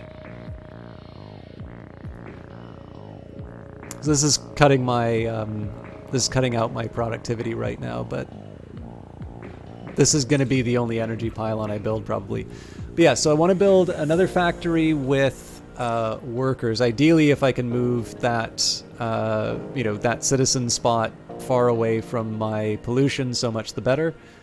Maybe we'll stick it... I guess we'll maybe stick it over here.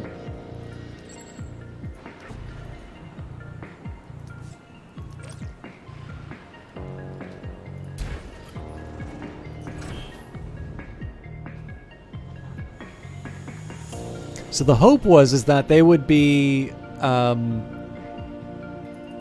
prioritizing this. So why isn't somebody constructing this device?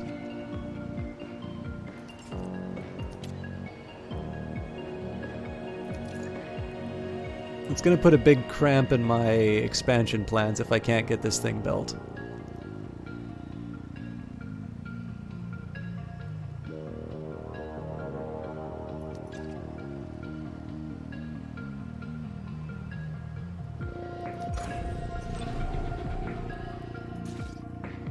That's not an Isotope 3 job.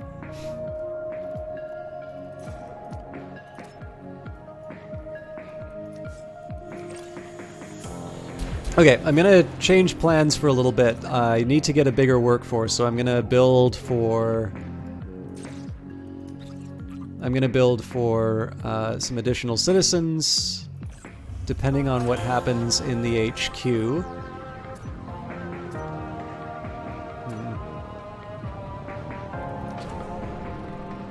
Yeah, we should probably leave that be for now.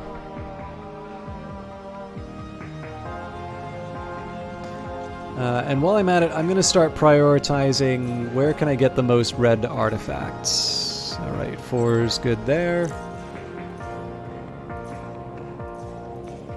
Because again, I'm conscious of the fact that I've only got 3 days before this all comes due.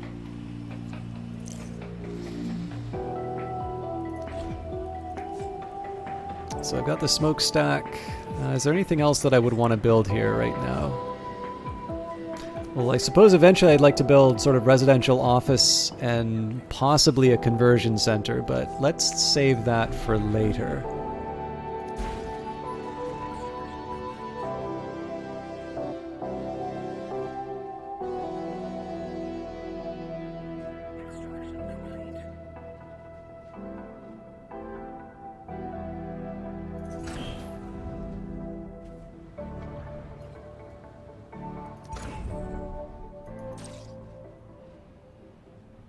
This is bizarre that it's taking so long, if this is a prioritized job.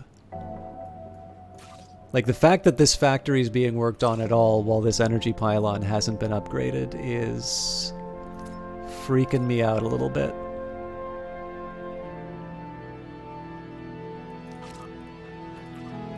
There isn't a resource mismatch.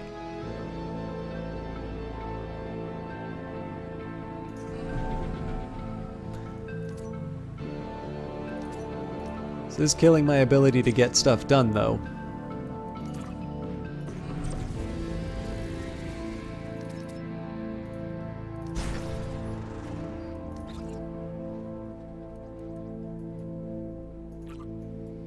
Okay, again, we're going to go artifact hunting for now, because artifacts are a nice, reliable way to boost the value of my enterprise.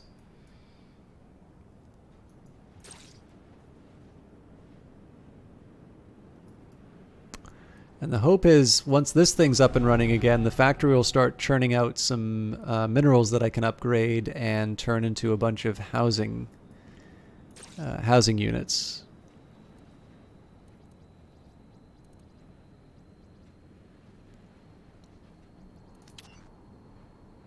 Extraction complete. Here's what I'm going to do. Let's cancel the priority job. Let's dedicate somebody to building. Let's get somebody back on...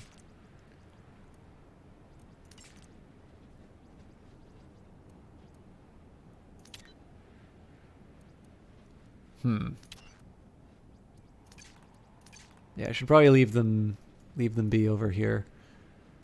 But my hope here is now that we've got a dedicated worker on the upgrade job, this will hopefully translate to somebody actually doing the task.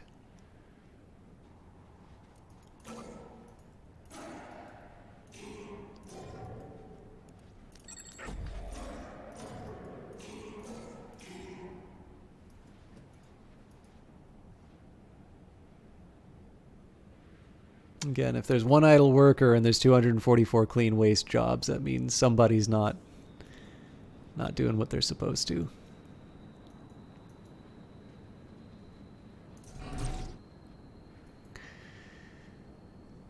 All right, the thing that really sucks about this is that I built this factory on the assumption that this energy pylon would be upgraded. So here's what we're going to do. It's a shame to do it, but we're going to give back the resources and we're going to build a factory closer to home.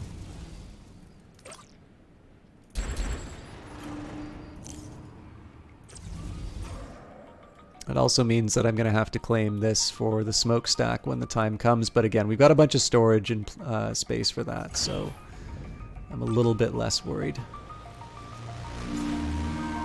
Okay, kill that special job.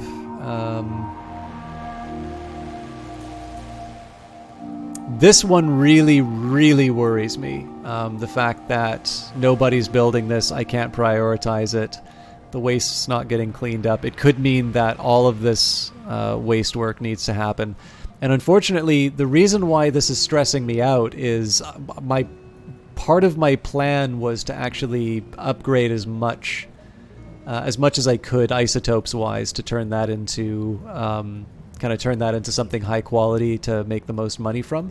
And so if my earlier sins as far as waste were concerned have now sort of been turned into something that keeps me from, keeping me from achieving that goal, I'm going to need to find a way to get rid of it as soon as possible. Again, I'm going to try and claim as many red artifacts as a contingency to begin with. We'll connect you.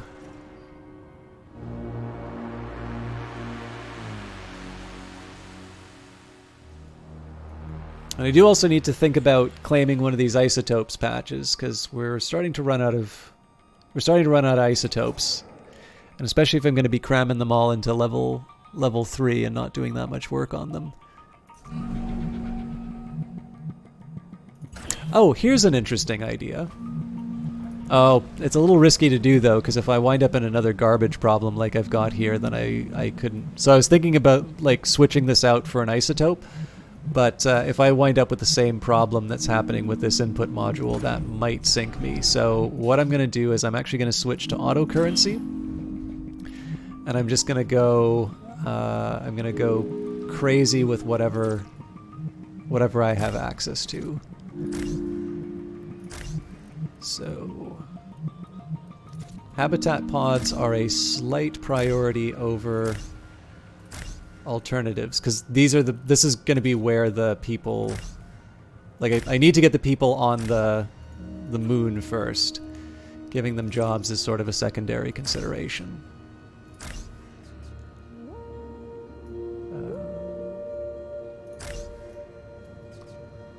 So that's monetization station. One there.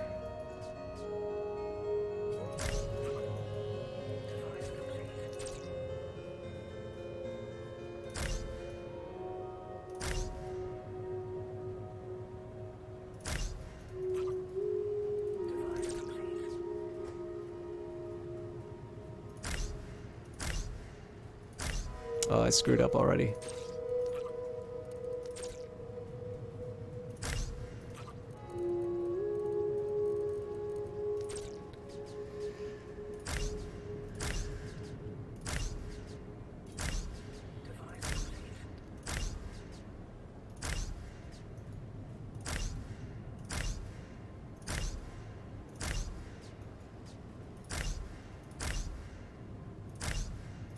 This is really just to try and support my workforce. But what I'm going to do here, we'll prioritize the relays first, then the habitat pods. This all should probably happen. I'll just do it for the relays because I know I had to rebuild one of them, but they should handle the rest on their own. Okay, so that's given me a bunch of things to do with my workers. That's discouraging.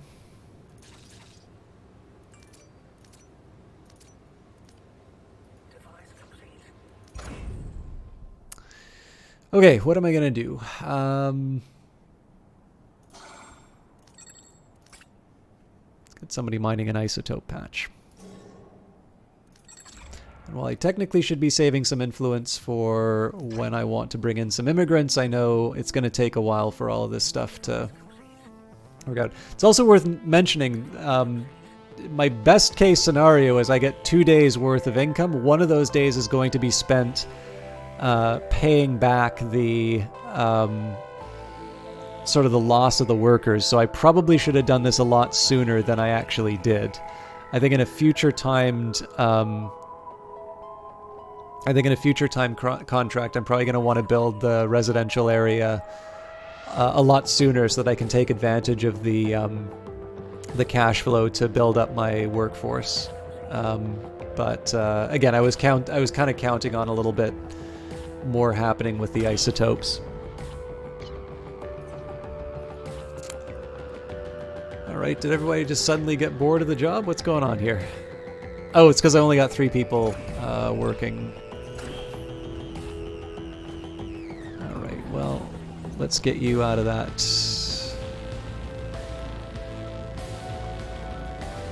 I think I can afford to turn these off. And apparently we have no mineral 1s, so that unlocks a bunch of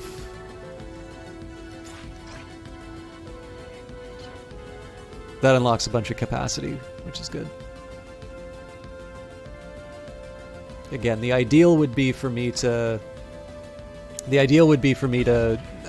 have something where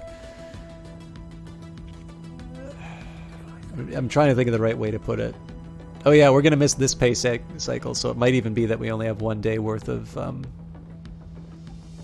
workers to generate. That's not gonna leave me a whole lot for refining.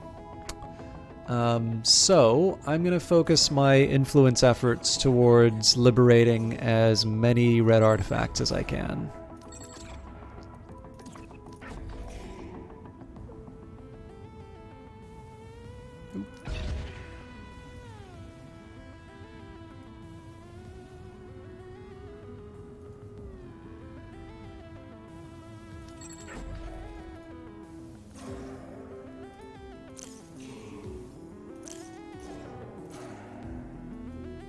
Device complete.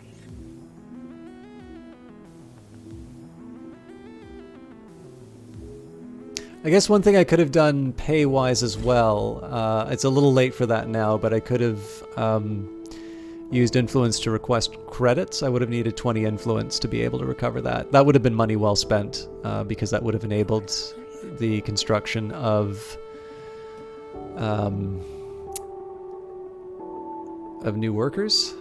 But again, because I'm giving up red artifacts to do that, a worker isn't worth anything to me except what they're going to be able to do at their job. And so I might even just skip the idea of building workers entirely. Maybe at this point here, I just want to consider credits as a resource that I'm generating. I don't know. I'll have to think about that a bit. I don't want to fully give up on the enterprise, but I need to think about the ways that I can generate resources as quickly as possible. So with that in mind, Tier 3 isotopes are worth more than Tier 2 minerals, so we're going to dismantle,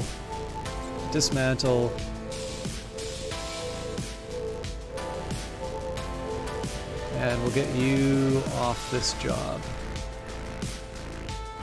So I'm going to redesign my industry around isotope refining, because those are going to be worth more.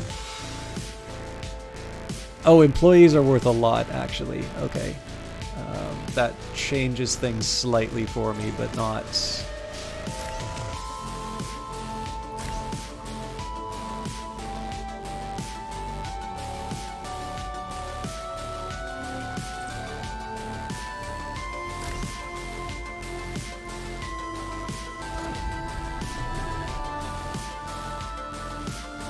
So I still would like to build a conversion capsule if I can.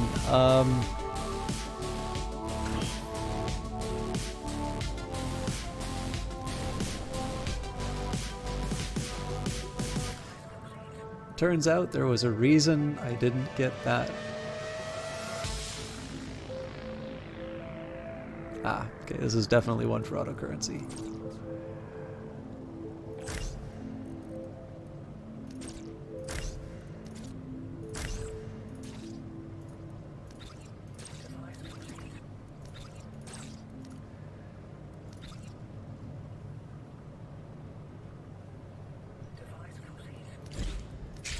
Top things up just to make sure that we're able to afford salaries, otherwise we won't be able to do our conversions. And again, we will claim as many red artifacts as we can get our hands on.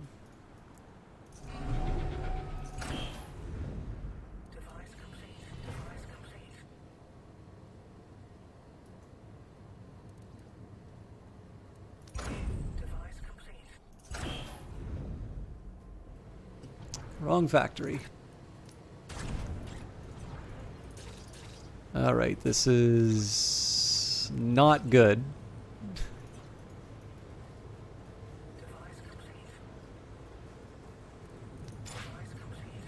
Looks like people are working the prioritized tasks, but let's see if they're actually... Okay, good.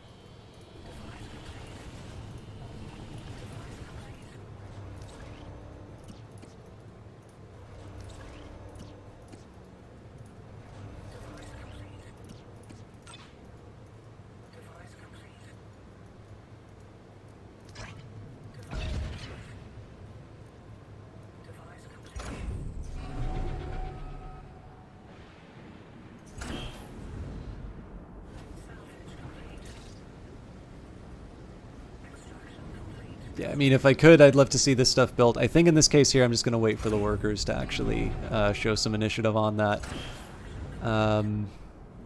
We are more or less where we need to be for the housing. Whether or not I actually wind up building a smokestack is an interesting and open question.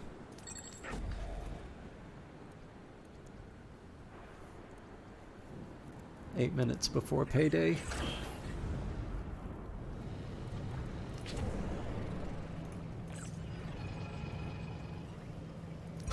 So it is worth it for me to get these, it is worth it for me to build one of these other workers. And out of the things that I could, I guess the red artifacts still make the most sense for me to be claiming with influence, so I want to be a little disciplined on that. My next best, of course, is higher tier isotopes. We are presumably already working on that. Doing an okay-ish job. I'd kind of like them to be built at a faster rate, but still not terrible. Influence actually turns out to be worth quite a bit. But yeah, I think what we're going to try and do for the remaining day is we will try and get as many workers as I possibly can. When does Industries of Titan take place? That's a good question. I don't think they ever actually say when it does. I think it's just the future.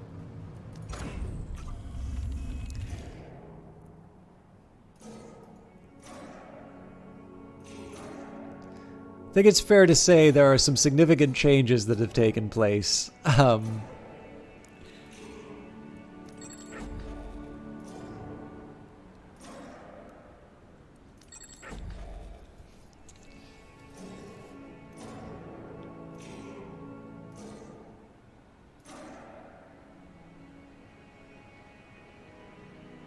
Oh, for sure. I mean, the existence of ruins on its own... Oh, I should have prioritized claiming that one because it's the 3 red artifacts.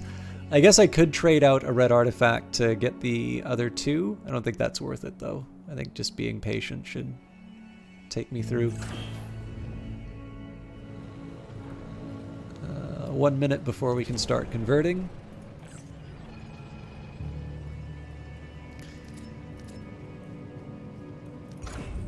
Now, there's a big question I have here, which is, would it be worth it to upgrade to level 3?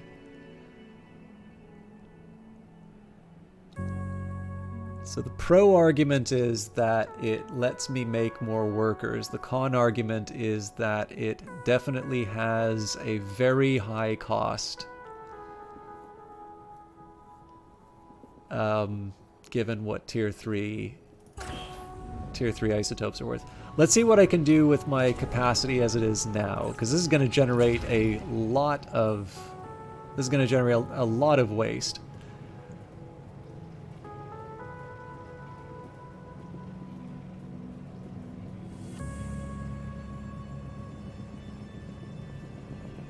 So here we're really just racing against the clock to see how much value we can create.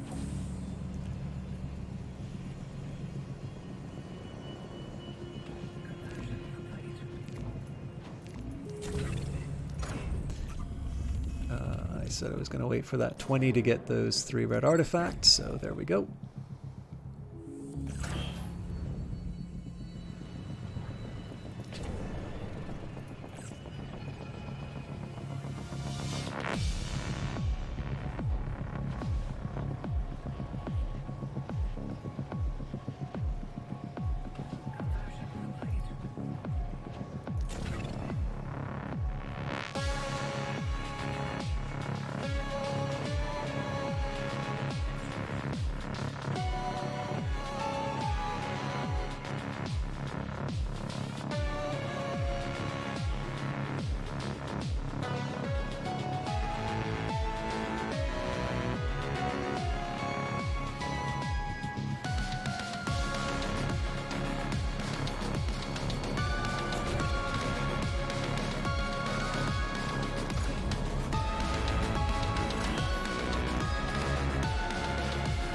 No luck with our refining capacity. I am a little annoyed that I didn't have myself set up for that.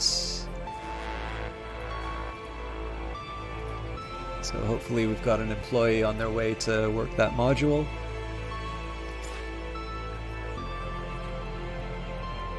In fact, I kind of feel like we should have just a dedicated... I think I'm just going to put a dedicated worker on each of these things. Oh, not minerals.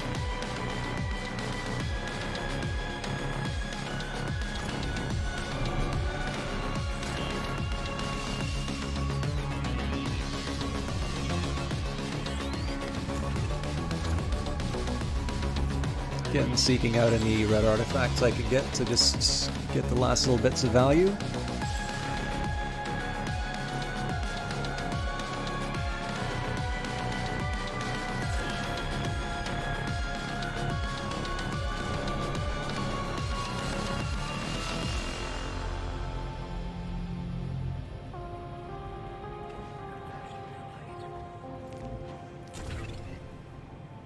Sorry, I know I'm not talking a whole lot about strategy at the moment here. It's just because it's the last day. We've got 14 hours left.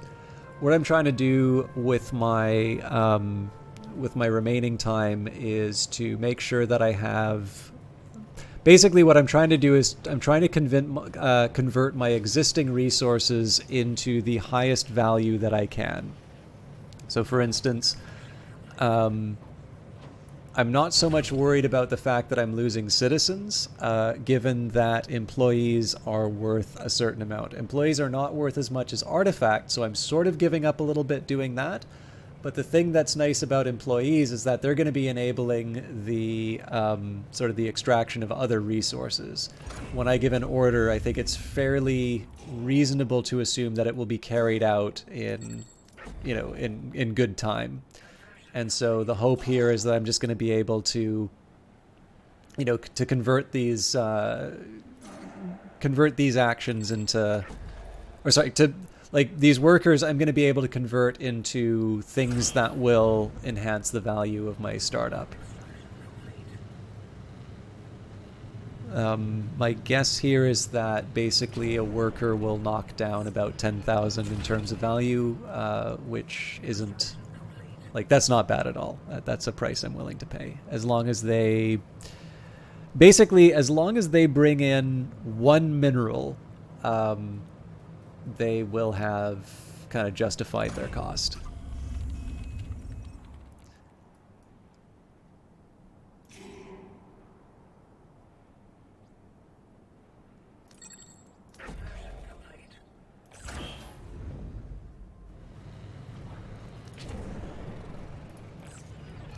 But my strategy next time around is definitely going to be to build residential early so that I can get the conversions done. I think I spent a little bit too much time trying to get my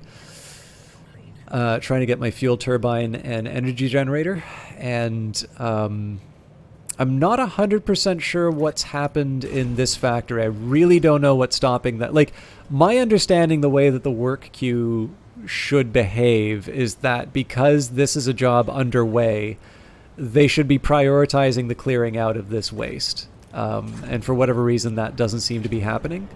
But again, like, my answer to that is just work around it. Looks like we do have enough. So theoretically, it may have been worth it for me to add a third floor because that'll give me access to additional space for employees. Here, I think it would be a fairly reckless use of my isotopes.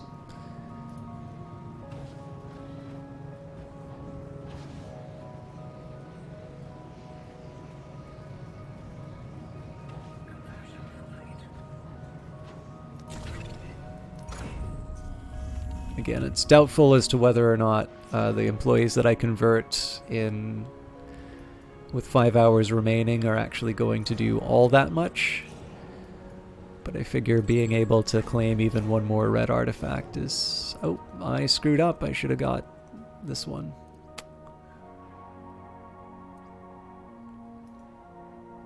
I don't think we're going to be able to afford any more, so...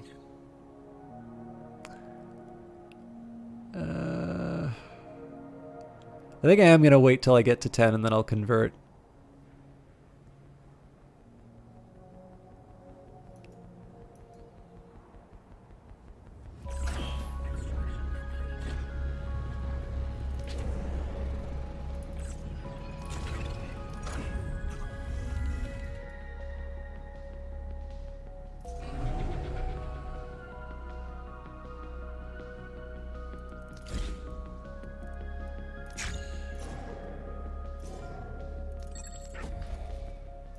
Hopefully I didn't make a bad choice there. I've only got 2 hours left on the timed run. I can't believe it's taken me 2 hours to get the whole the whole thing done here. So it does make me a little worried as to whether or not I get to show off my fancy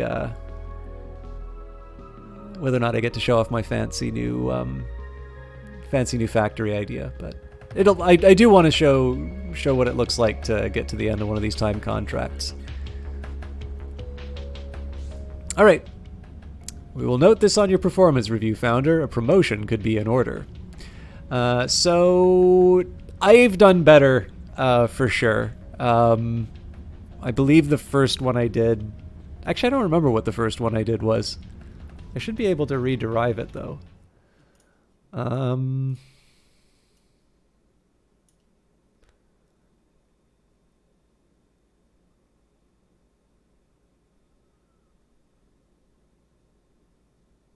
Maybe that is standard for me. That's actually, the first one I did isn't that far off from what I got here.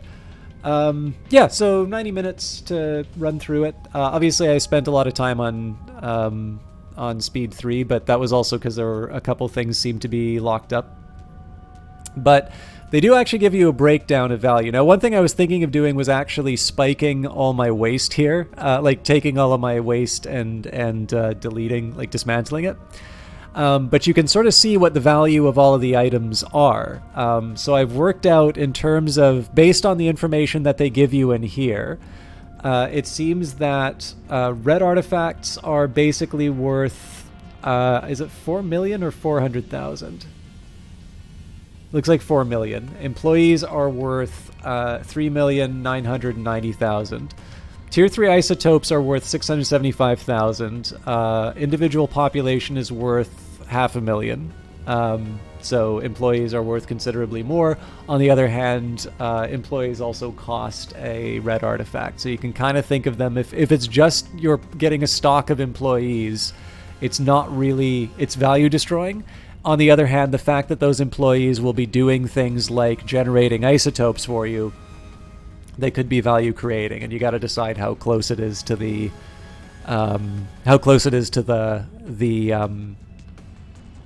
end. In this case, I was just kind of churning out as many employees as I could because I wanted them to just be able to mine out those artifacts at the very end. Where was I? Oh, mineral tier 3, so that's worth 375,000. Isotopes tier 2, 225,000. Influence is worth 100,000 a pop. So as you can see, I was trying to convert that influence into artifacts as quickly as I could. Tier 2 minerals are worth 75,000, as are isotopes tier 1. Tier 1 minerals are worth 15,000. Storage is worth 380. Energy 3,200. Sorry, 3,800 for storage. Energy 3,200. Credits are worth 1,000 each. Fuel is worth 800, and fuel storage is worth 200. So the idea here is that what I'm really kind of pushing towards is, you know, artifacts, tier 3 isotopes and minerals. You know, population I don't worry as much about because population in the end is going to be supporting my workforce. But my understanding is that this value is kind of ticking in the background, and it will ultimately decide when the rebels start coming after you. And again, I'm not 100% sure what's happening with the leaderboards, but there you have it. That's the new mode that was added in. But we are here for... We'll delete that. We're actually here to play Industries of Titan proper. So let's jump in. I'm going to try and take some of the lessons that I've learned from previous playthroughs, trying to learn from some mistakes in terms of priorities that I had early on. And while we may not make a lot of progress in taking out rebel camps, I do think that we're going to be getting one of our stronger starts. I also did say I was going to look at the roadmap before we started the new game. So in the May update, it says explore Fog of War, leaderboards, dismantle features, timed contract mode, and achievements. Coming soon, advisor system 2.0 with full voiceover. Rebel attack meter, that'll be interesting. I wonder what's going to happen with that. Rebel voiceover, additional engines add speed. So this was something they were talking about on Monday, that I added extra engine just for redundancy, but apparently that will now start making your ships a little bit zippier. And then updated overlays. So again, a little bit more of a modest update, and I think that's going to be true for the next little while. But for those of you wondering what the overall plan for the game is going to be, localization, added replayability, tech tree, wind, fire, temperature, liquids, drinks, foods, farm, hunger, leisure, health, factory 2.0, population sim 2.0, so there's going to be nightlife and happiness and such, map locations 2.0. And I will be honest with you, I've really been enjoying, sometimes work gets in the way, and sometimes I try to leave myself some surprises. But what does interest me about playing this game is that I have the impression that there are a lot of ideas for this game that are not currently on this roadmap. And I think one of the biggest reasons for that is that if somebody gets really excited about something and they, put it on a roadmap somewhere and it doesn't actually, it doesn't happen, people get disappointed. So I think probably there is more that will be coming in that may have some uncertainty as to whether or not it's viable.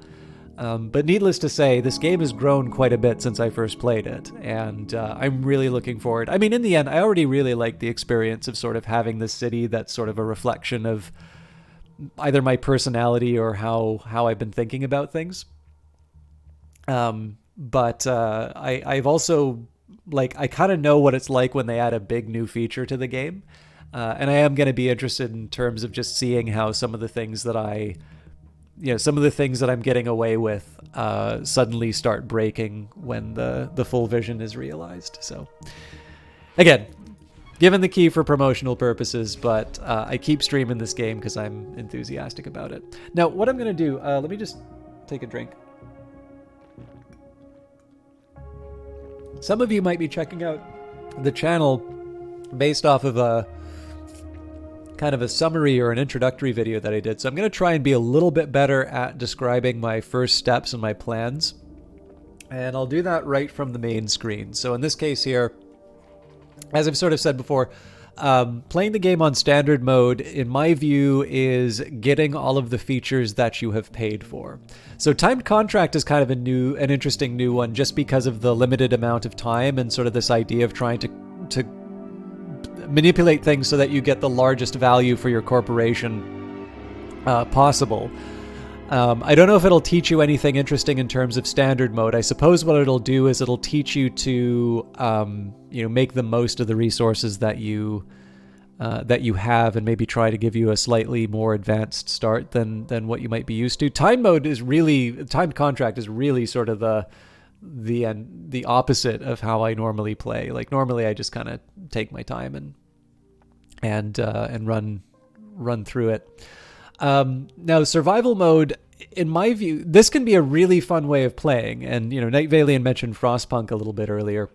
The one thing that I will say about survival mode is that you get the option of going to survival mode when you beat standard mode. So you're not really losing anything by doing standard mode.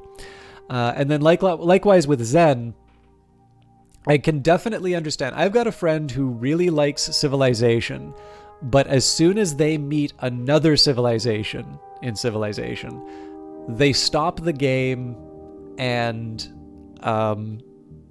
make a new one. Like, they want to build a civilization, and they do not want any competition in that game whatsoever. even on Settler, which is sort of I've never been able to lose. I've tried to lose a game of Settler and couldn't do it. Maybe not that bad, but like if you played Civilization on Settler, you know that it really does give you an advantage. So I completely understand that there are people who will only want to play on this mode. The only thing I can say for you, if you are stressed out about the fact that there will be, hey, Macaroni, it was very nice. But Macaroni was the one who was, well, it was both pronounced Win and Macaroni who were streaming on the Brace Yourself channel. But it was nice to have you host, especially because you said, well, also you said the nice stuff about the magnum opus,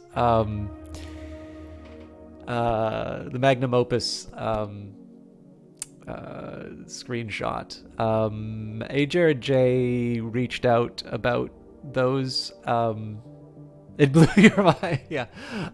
Needless to say, I suspect you probably already relate it, but if there is any use that you have for those images, please feel free to use them.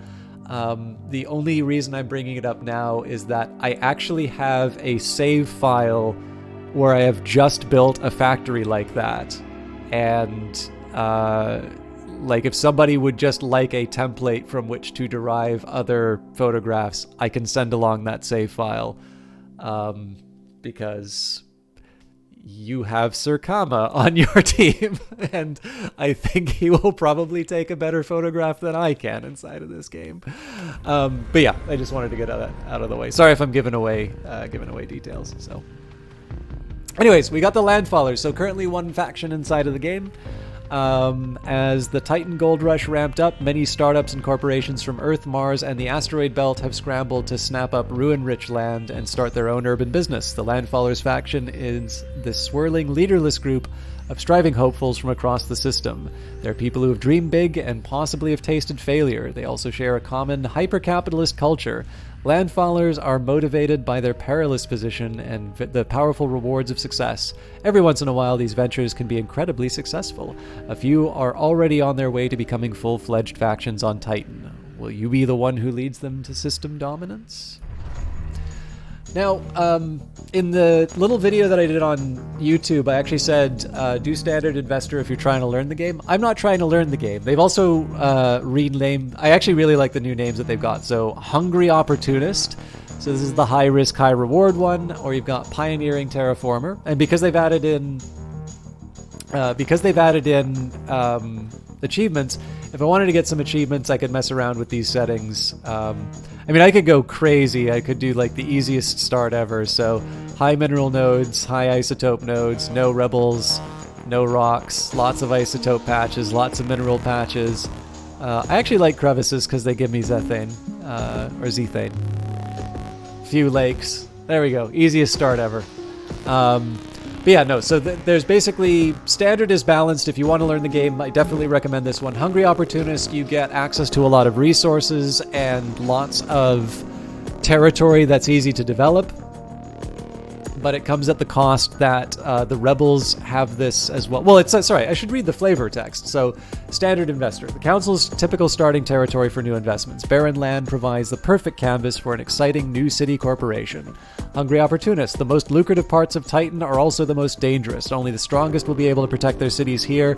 The rest will crumble into the crevices. And Pioneering Terraformer. An uninhabited barren area of Titan, calm due to its abundance of rocky mountains and beautiful yet toxic waters. Perfect for companies looking to trailblaze. So this one I'm kind of interested in doing because I want to see how I handle the resource constraints. And as always, we want to come up with... I tend to like doing the random names. I don't always...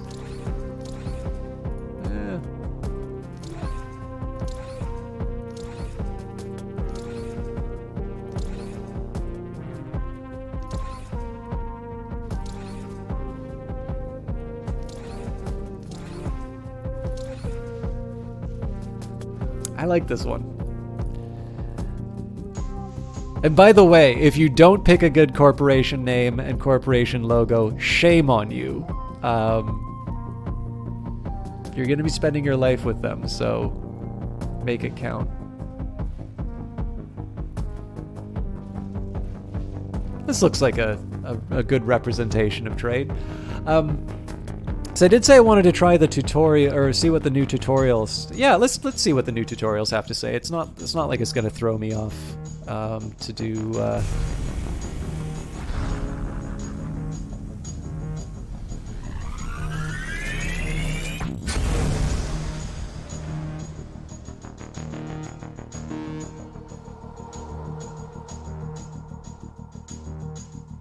No matter the time of day or night, the underground docking stations housed in every building's basement is always alive with activity.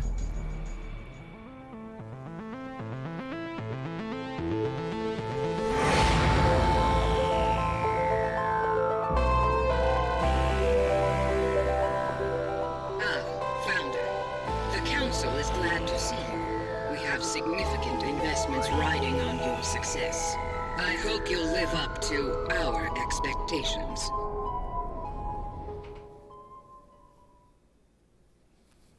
Saying I should call it Mercury Commerce? Welcome, Founder, to Industries of Titan Early Access. Oh, it's going to tell me to... You may find plenty of what we like to call bugs, which I'm the not gonna do Council anything. are eager to squash. If you stumble upon such a bug, we appreciate you reporting it on the forums or on our Discord. Thank you. The Council looks forward to seeing what you can do. This is definitely a tough start, but we are lucky Welcome, that there's a Founder. mineral My and name is isotope Sharon node. Hess, and I am your corporation monitor. Every founder on Titan is assigned a monitor like me. I make sure you treat Titan with respect. It is the Council's property, after all. If we work together, we'll make this city very efficient. I don't remember there being as Let's many begin rocks by as last testing time, your or this oversight time. capabilities, Founder. First, try to move your surveillance camera around your land. Excellent work. Now, let's test your camera's rotation and zoom function. Working as expected. One last thing to ensure everything is running correctly. Try pausing and resuming, and check that your speed register is working properly. Why would you ever do it other than normal? Excellent. Everything seems to be in order. Then, we begin with your main duties. Founder, please take a close look at your starting territory. The outlined tiles adjacent to your headquarters belong to you. You are free to do as you please with this land. Any land outside your territory, however, belongs to the Council. If you wish to use that land, you will have to pay the Council with influence. Founder, I see you eyeing those ruins. Intriguing, aren't they? The ruins cover almost every inch of Titan. They're the wreckage of an earlier, more foolish age. The doomed settlers who built them left many resources and artifacts behind. Your territory already contains some ruined structures. You can survey them in your city view. Survey results will show you the contents of the ruins. Issuing a survey order will assign an employee to do it for you. Try surveying the ruins you control. Founder, survey results have shown that some nearby ruins contain valuable resources. Resources are used to construct buildings and devices. Our city needs them to grow. Try salvaging one of the ruins to gather its resources now. The resources you find there will be placed in storage by your employees, if there is storage available. So one of my things I'm trying to plan for is how do I keep my citizens from being completely killed by the pollution. What I'm probably going to wind up doing is build a highway. I think the best I can Founder, do is you may something be like interested to learn that there are other secrets hidden inside this, the nearby ruins. and then we'll They mine the can isotope contain node, artifacts, and then the rare and valuable technology this is from gonna be a before hard one. Titan's fall. When you select a ruin, you can choose to extract artifacts instead of salvaging it. But keep in mind, not all ruins contain artifacts. You must survey them first to make sure. Artifacts are very rare, so use them wisely. If you have many artifacts, you can always donate them to the Council. It will earn you quite a bit of influence. But yeah, so the idea is I want to try and keep the pollution on one side. So I think what I'll do is we'll take sort of a highway along here, and then we'll build the residential and commercial areas somewhere on this side of the map. The only thing we don't know about is where we're going to be getting our fuel from.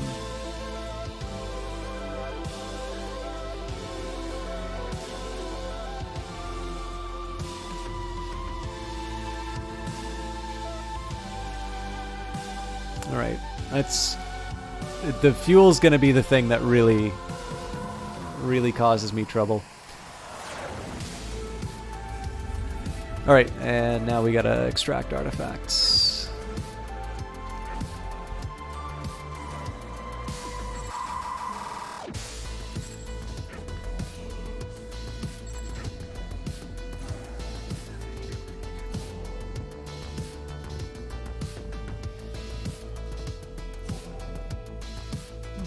Pretty good. Oh, hey there, Founder? Right. They told me you'd be checking in soon. I'm Vern Skull, your waste management officer. I think that title is pretty reductive, but yeah, I'm the one who moves the waste around. You make the trash, I move the trash. You dump the trash, I burn the trash. It's a beautiful partnership. And boy, you do have a lot of trash piling up around your city, don't you? No worries yet, though. We'll handle it later. So, Splicer, the best answer I have for that Welcome is... to Titan, Founder. Actually, I am think I'll Einar pause. Peer, your We have to council listen to the boss. representative. There are currently 9 council members on Titan. Each of us sponsors and oversees different corporations on this moon. I am your sponsor. Your city permit and council funding are thanks to me. I hope you will return my faith with high profits. And remember, everything the council has given you can easily be taken away. So, I do think that this Founder, the council has granted you a headquarters facility. Enter your headquarters by selecting it in your city view.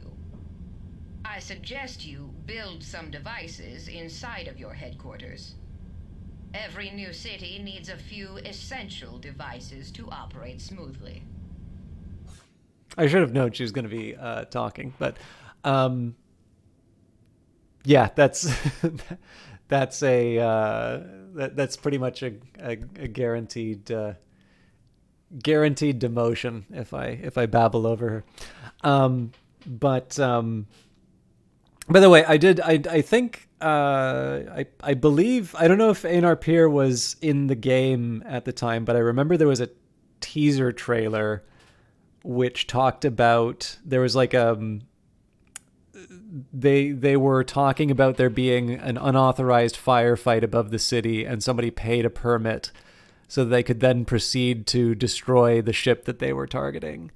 And whether or not that was intended to be Einar or that was just, the same voice actor doing the job. I quite liked that, that teaser. I thought it did a really good job of sort of showing what it was all about. But that's probably the first clear memory I have of sort of knowing of the existence of this game. But yeah, to answer your question, Splicer, I would say definitely this game falls under simulation in terms of a genre. I'd say one of the things that you sometimes run into when describing games is, every game is unique. Every game is going to be its own thing. And what people are often looking for is the best point of comparison. But what sometimes comes up will be you want an answer to the question is like, what is the main experience? So for instance, it is true that there is a strategic layer to the game XCOM. Is that what people care about when they're trying to decide whether or not to buy XCOM? No, I mean, they want the tactical battle. It's turn-based tactical battles that sell you on this game.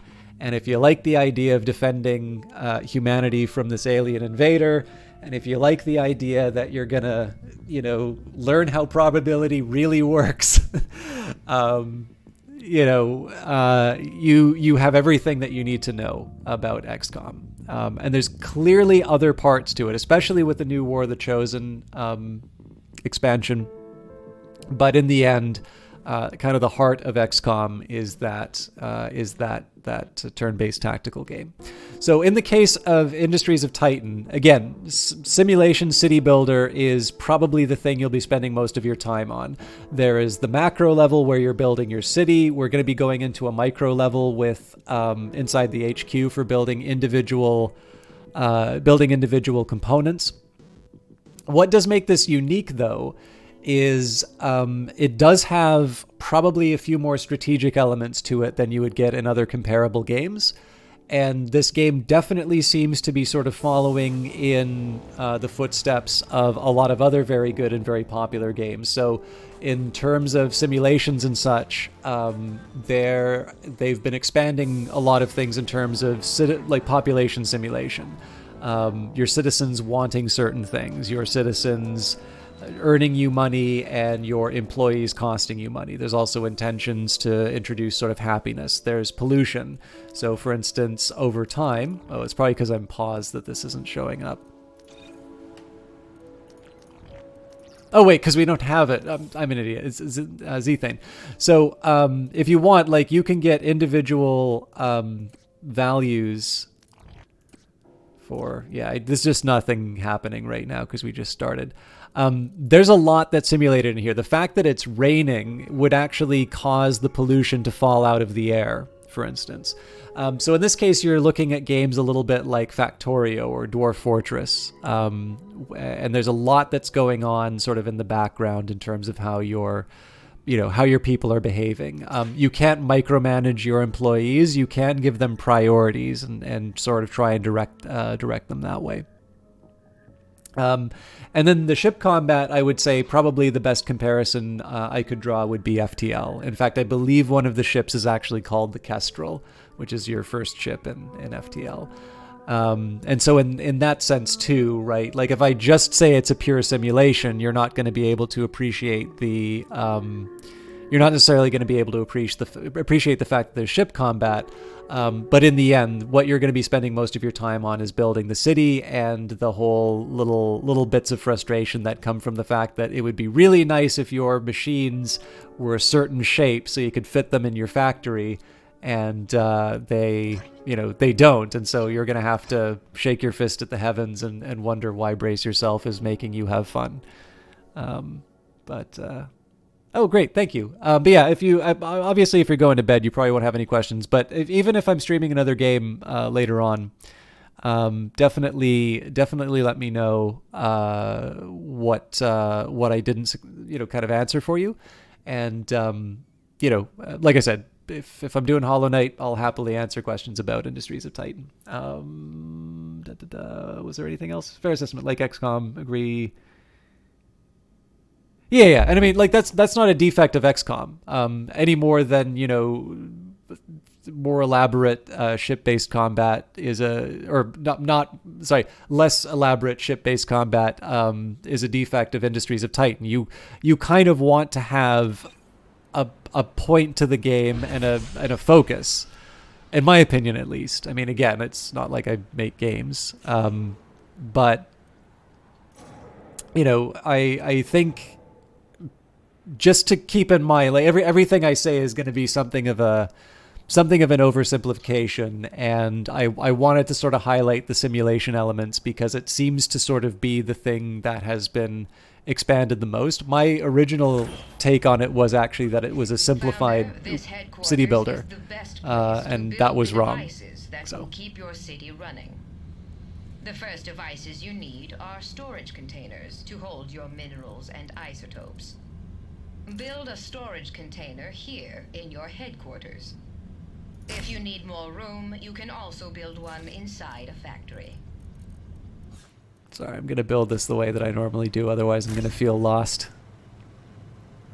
But yeah, so, everybody's going off doing their thing. Obviously, they've sort of been sitting around waiting to get orders. But what I'm going to be focusing on is what I get to do in between. So, for instance, one thing that's changed since the game first came out is that you no longer use credits to buy buildings. You now use red artifacts. And so I need to think a little bit about what buildings am I going to want to have access to early on. Normally, I go for a fuel turbine right away. And I may still do that. Hey, Founder, I got us a temporary solution to our waste problem. There's waste all over our city, but you can build a waste receptacle in your headquarters to store it. Your employees will automatically pick up the waste and place it into storage. Now, it's not a long-term solution, but it'll have to do for now.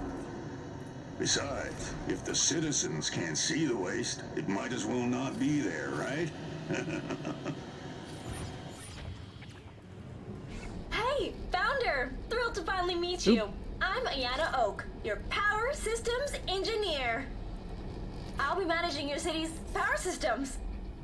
That means fuel, energy production, energy storage, all that great stuff. It's my passion, honestly. Since I was a kid, I've wanted nothing more than to slam the contact switch on a giga battery and see the sky light up. And after years of school and grad school and VR training programs and dropping out of VR training programs, I'm finally here.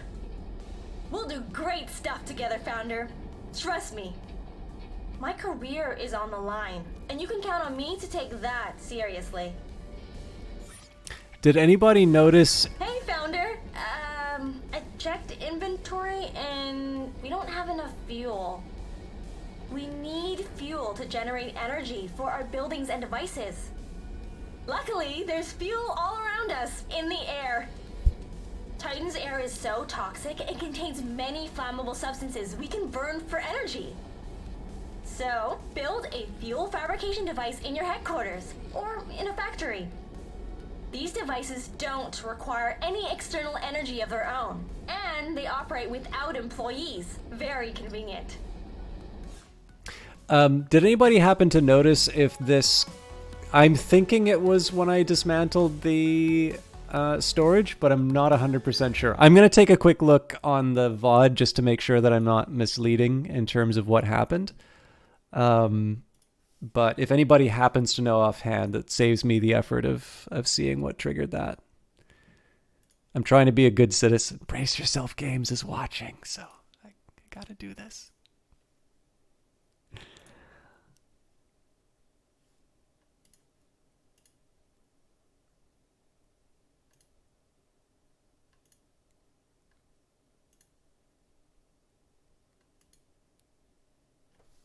Okay, I think I found the moment. Just a second.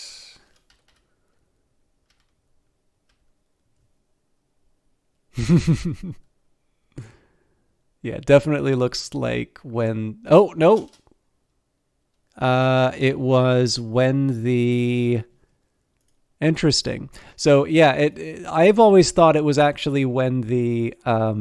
Sorry, you guys can't see what I'm looking at on the monitor right now. I always thought it was when I dismantled things, but it actually looks like it was when they started constructing the this waste receptacle. So, anyways, they let you. So we just detected a discrepancy in your resources, which could be the result of a bug.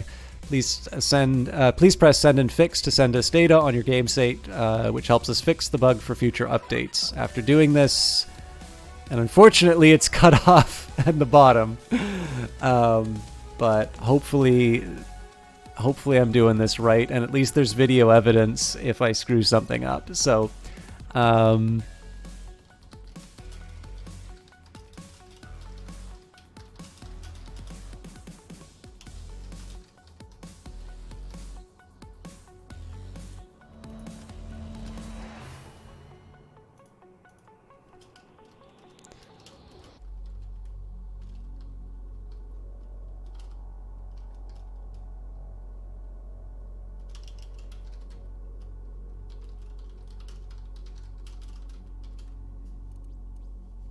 So just saying that's north. And this should hopefully reconcile whatever conflict they found.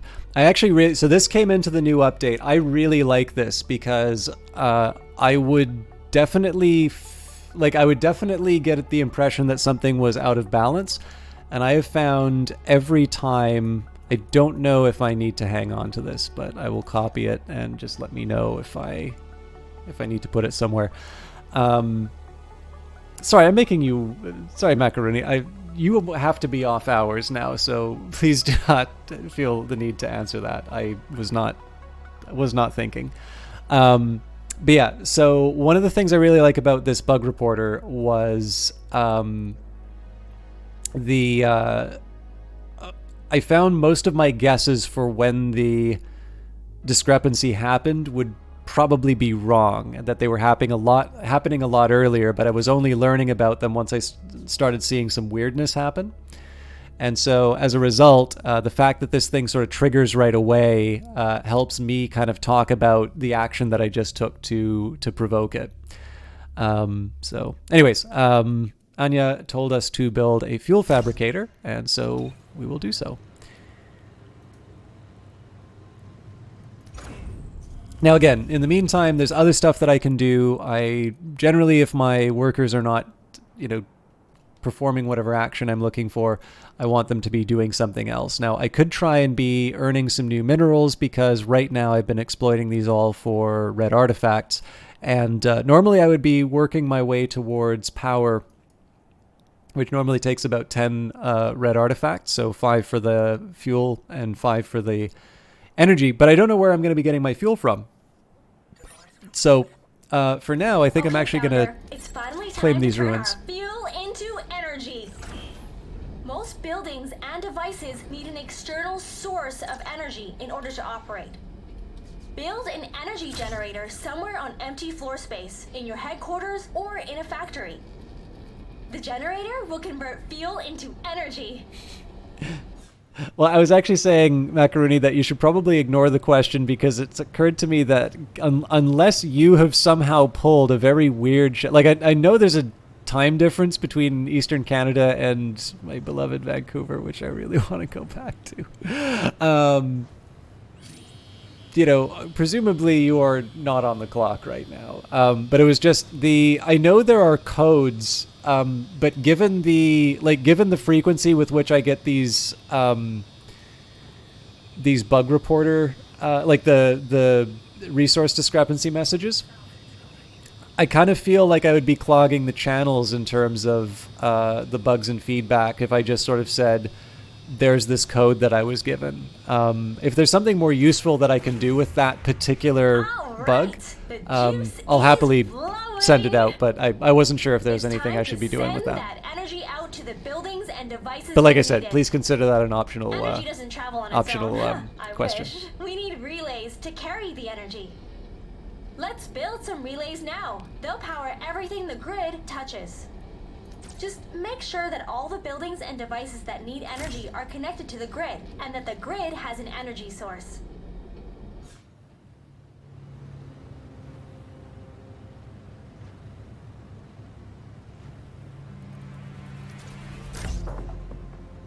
Actually, they might tell me to build that bridge later, so I'll wait on that, and we can get another artifact. I'm really looking forward to messing around with this. I'm interested in seeing how I'm gonna... It seems that you successfully constructed an energy system to serve your city. However, your future population also needs to be stored adequately. I suggest you construct habitat pods inside your headquarters. You can set these pods up next to your factory equipment. Don't worry, your citizens won't mind. I'm wondering if this changed in its position or not. I normally deal with habitat pods later. There's no way I'm going to fit those in the headquarters right now, but I was going to build a factory anyway.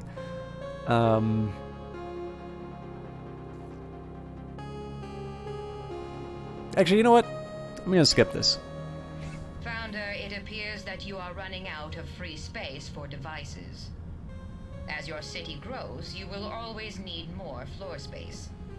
If your headquarters has no more room, you can always build additional factories and install the devices there. If you are to power your factory with energy generated inside another building, you will want to build this new factory close by. I'm sure your power engineer will explain how to do this later. That is her department, after all. When construction is complete, you can enter the factory interior and customize it, just like your headquarters. This is so funny because, like, whenever I do, see, this is one thing I should put this under feedback, but one thing I find kind of interesting about the tutorial is that they refer to building stuff inside of the factory, I think 3 times before they tell you start running out of space, and you should build a factory. And I'm assuming that it's probably because this tutorial is designed to be listened to more than once. But I always kind of found that a funny, I feel like that's something that I sort of thought, it's like, oh, that's a little unusual when I first played. But on the other hand, like, presumably there was a plan in place and the lines were recorded, and probably you don't want to just go and redo it when a different thing comes along. But it's really funny to hear that that background in terms of bug reports, because, like, for me, I'm like, oh no, I wasn't able to go into some kind of a console and see every single detail about what happened, and I wasn't able to sort of dump the contents of memory and be able to point out exactly. I didn't solve the problem. I did not manually go in and actually change the source of the error. I've failed in my bug reporting, and then sort of finding out that there are people still playing old saves and offering perhaps interpretive comments is one of the other things I'm sending along with. I'm like, okay, maybe I'm not so wretched, but I don't know. I know. I think this is one of the things about streaming for me, is that the impulse to just, like, throw out opinions every single second is a very strong one. And obviously gaming has a culture of offering opinion without very, not always the most carefully considered opinions, perhaps would be the diplomatic way of putting it. And so I tend to find one of the best ways to, not to fall into those traps is to, be thoughtful, try and, work my way through, whatever I'm experiencing or what have you. But yeah, needless to say, like, it definitely makes me a little gun shy in terms of some of the feedback. Need to get a side gig playing games and helping identify bugs too. Yeah, actually, so here's the funny thing, Splice. I sadly I can't recommend this anymore, but there was a QA is not not like just playing games, obviously. But I don't think anybody thinks that. We should let you know that there was actually an internship for QA at Brace Yourself Now. Now, that position is closed since then, so please don't go to the careers section for looking. But if you are not already following the Brace Yourself Twitter, A. Jared J is somebody who I believe answered one of those postings. And if you are following the Brace Yourself people, or you are following the Brace Yourself account, when opportunities like that come up, you can be much better positioned. And in fact, I will not say who it was, but there was someone who actually works in QA, not in games QA, but they were very much thinking of a career change. And in the end, they decided, the position was closed. And in the end, they said, it's like, well, I did just recently get promoted where I was, so I probably wouldn't leave anyway. But you never know, right? for me, when I was in film, I'd always get the question in terms of like, how did you start working in camera? And there was not necessarily like, if I give you the honest answer to that, that's not going to be a reproducible story. The only thing I could really say is, when an opportunity comes up, try and take it. And so, the people who make stuff that you like are probably... Space Station Operations. Are you the replacement? Oh, never mind. You're the new founder, right? I'm Erland Fletch, your local spaceport operator. But you can call me Fletch. Have you been up here? No? The space station is, well, it's right above you. Council operation, low-level orbit. Every few cycles, the Council arranges for a new set of trade ships to dock up here. They're carrying cargo and migrants, ready to head down to spaceports all over Titan's surface. You can find the spaceport in your city view. Hope you last longer than the last founder the Council sponsored. Seriously, it's rough out here. I'm not going to get any more All right, Founder. minerals So and you probably noticed isotopes. The spaceport is locked up. See, the Council doesn't do things for free. You gotta pay to play around here. If you want access to those ships in the spaceport, first, you gotta trade a few artifacts. Yeah, I think it's ridiculous too. But don't tell anyone I said that. I, need this job pretty bad. Fleeters, like me, can only work in zero-G. Welcome to the spaceport, Founder. Here's where all the big moves happen on Titan. Now that you have access to the spaceport, you can see the ships headed toward Titan, full of cargo and migrants. You can buy what they're carrying with influence. This is your primary way of increasing your city's population. If you're getting migrants, make sure you have somewhere to house them. Otherwise, I can't send them down. Rules are rules. And, don't be surprised if they bring a lot of waste with them, too. You'll just have to deal with it. They say primary, it's the only way, as far as I can tell, to get new citizens. But anyways, what I wanted to say out of that is that, there are human beings that wind up making the stuff that we enjoy. And at least, film is not gaming. But it really is a question of being open to opportunities when they come up. I'll admit. So I am a hypocrite on this, by the way, because obviously, I do econ, right? That's not something that lends itself to a gaming position, but Creative Assembly actually did have a writer position, and it specifically highlighted a knowledge of history, and particularly military history. And while it may not be obvious from me talking, probably about 1.5 meters away from me, I've got a big stack of military history books. Everything from Roosevelt's Naval War of 1812. I've got Robert Capa's book. He's the rather famous war photographer from World War II. I've got, Clausewitz. It's another nerdy thing that I like doing. And I looked at that, I said, why shouldn't I, do for this? I like writing. Obviously, I do more nonfiction. This is actually something I can sort of claim to have some understanding and interest in. It's I should give this a shot. And then I chickened out. I'm like, no, there's going to be a bunch of people who do this professionally. Who am I to step on someone else's dreams? And, I'm sure there's some talented writers who are much more suited for this and would be interested in going in. And so I didn't do it.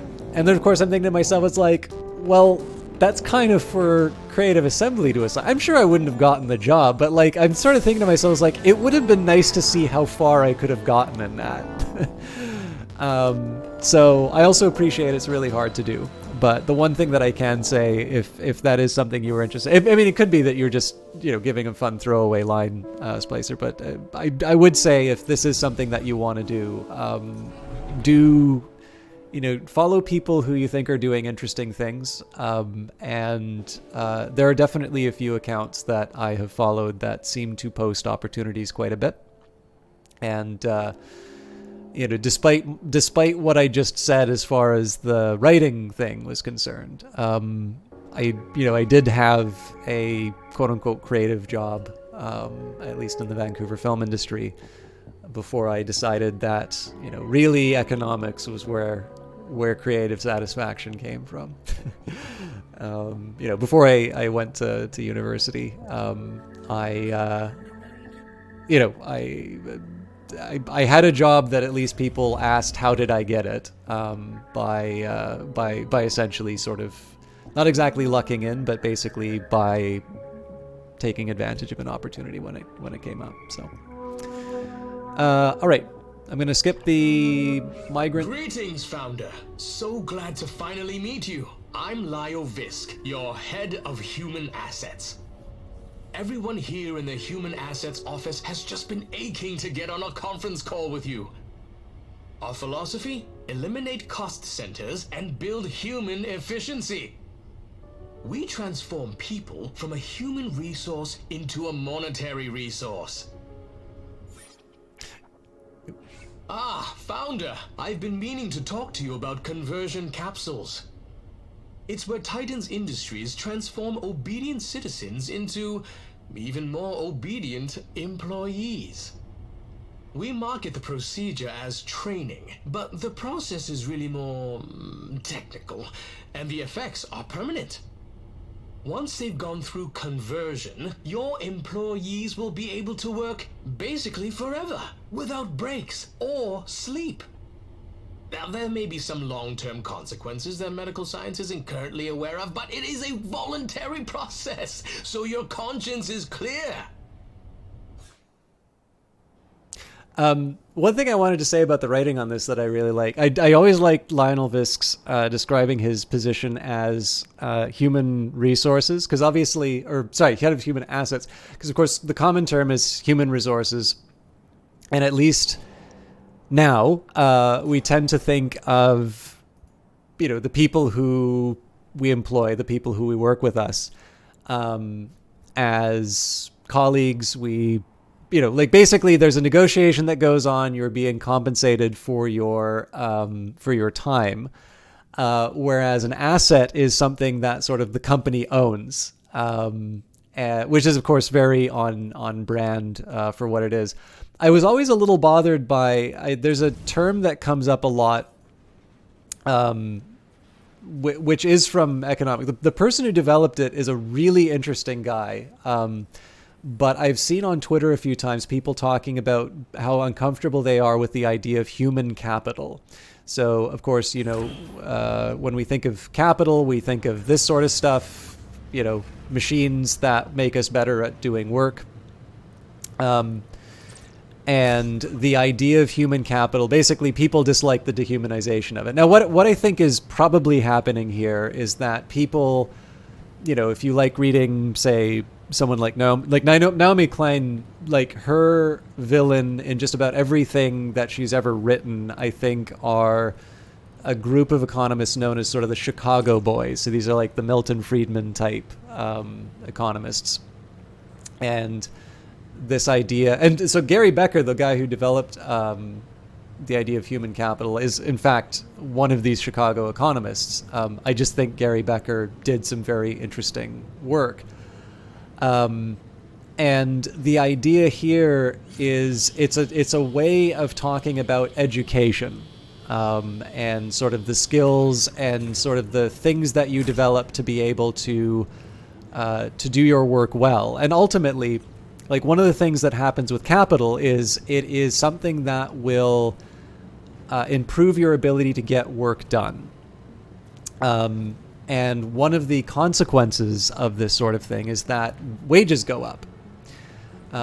If capital should be making labor more productive, and when labor is more productive, sort of there's a bunch of work you can do that sort of says that people get paid the marginal product of labor. So if you have labor augmenting that's different, but if you have something that basically is improving the productivity, i.e. you are no longer writing things out in longhand, but you are, using a word processor, or, it used to, pick anything that you do at work and imagine, doing it without a computer, and then imagine what happens when at work you get a computer to do that job. you are able to get a lot more of it done within the same period of time. And obviously there is an expense in terms of building that, or of buying that computer, but you are able to do your job more effectively, and at least in, under a certain set of assumptions, you would expect to see your job pay better as a result of it being done with that computer. And the only difference here is when we talk about human capital, we are talking about, again, the idea here isn't dehumanization. The idea here is to describe that process specifically to things that are sort of internal to yourself. So if you learn how to program, it is helpful. One of these developments that happened was the I'm trying to come up with like a way that's somewhat satisfying to talk about it without getting too technical. You can sort of imagine instead of like you having a computer put inside yourself, what you're doing is you're educating yourself. Again, if you're learning to program, you're sort of learning a particular way of solving problems. And again, this is making you a better worker. This is making you able to do more things. Essentially, you're able to get more done within the same constraint, the same amount of time. And as a result, it is making you, hopefully it's enriching you. I would argue not just enriching you monetarily, but also enriching you just in terms of quality of life. Obviously, if you're educated, you read more, you can appreciate literature, you can do lots of really good things. But of course, a really important side effect of this, and one of the reasons why, economists are interested in the idea of human capital is, of course, that it will overall improve welfare. Obviously, if you have a big educated workforce, you are able to get a whole lot more done. And of course, that big educated workforce with good jobs is less likely to commit crimes and so on and so forth. Sorry, I'm trying not to give some utopia, wouldn't it be wonderful if we just got rid of taxes on everything? But I think hopefully none of this is too controversial. The reason why I like that little bit of writing is that is very much not what's being talked about. This is, we know what the conversion process entails in this game. I've used up all of my isotopes, and that is a shame. So I'm going to turn these ruins into... I'm giving up 2 red artifacts to do it, but I'm going to turn these ruins into isotopes. Otherwise, I'm going to halt my progress. I need to keep in mind that I want to get this headquarters up to level 2 so that I can start accessing these isotope fields. But yeah, anyways, a human asset, a computer is an asset, a building's an asset, a person is not an asset. A person is their own thing. A person is somebody you hire and you compensate for their time. And so, again, everybody kind of thought this when they heard that, but it's little touches like that. And this game is just full of them, but just little shifts in very common terms that communicate a lot of, that communicate a lot about how these people think about, where their priorities are, essentially. And the reason why I wanted to talk about the human capital, of course, is that in the case of employees, this whole thing that they've described is doing that, right? You remove the inefficient parts, the humanity, and you replace it with machinery. So in this case, it was a very roundabout way of pointing it out, but I wanted to take, I don't know, it's one of these things, if you play a simulation game, it's sometimes hard to think, like, I can't really think of a lot of times where I've sat down and said... All right, Founder, now that you've built your conversion capsule, you're ready to convert citizens... Sorry, I didn't skip it. But your raw resources could be doing so much more for you. Each resource is crude at first, but the refinement process makes them that much more effective at construction. With each refinement, the resource gains value and thus represents a greater portion of the construction costs. This is how you get the most out of your resources. Raw resources will only get you so far. To start the refinement process, build a level 1 processor. 」 . 」 « 」 « 」 « 」 « 」 « 」 « 」 « 」 « 」 « 」 « 」 « 」 « 」 « 」 « 」 « 」 « 」 « 」 « 」 « 」 « 」 « 」 « 」 « 」 « 」 « 」 « 」 « 」 « 」 « 」 « 」 « 」 « 」 « 」 « 」 « 」 « 」 « 」 « 」 « 」 « 」 « 」 « 」 « 」 « 」 « 」 « 」 « 」 « 」 « 」 « 」 « 」 « 」 « 」 « 」 « 」 « 」 « 」 « 」 « 」 « 」 « 」 « 」 « 」 « 」 « 」 « 」 « 」 « 」 « 」 « 」 « 」 « 」 « 」 « 」 « 」 « 」 « 」 « 」 « 」 « 」 « 」 « 」 « 」 « 」 « 」 « 」 « 」 « 」 « « « « « « « « « « « « « « « « « « « « « « « « Sorry, I just skipped it. But...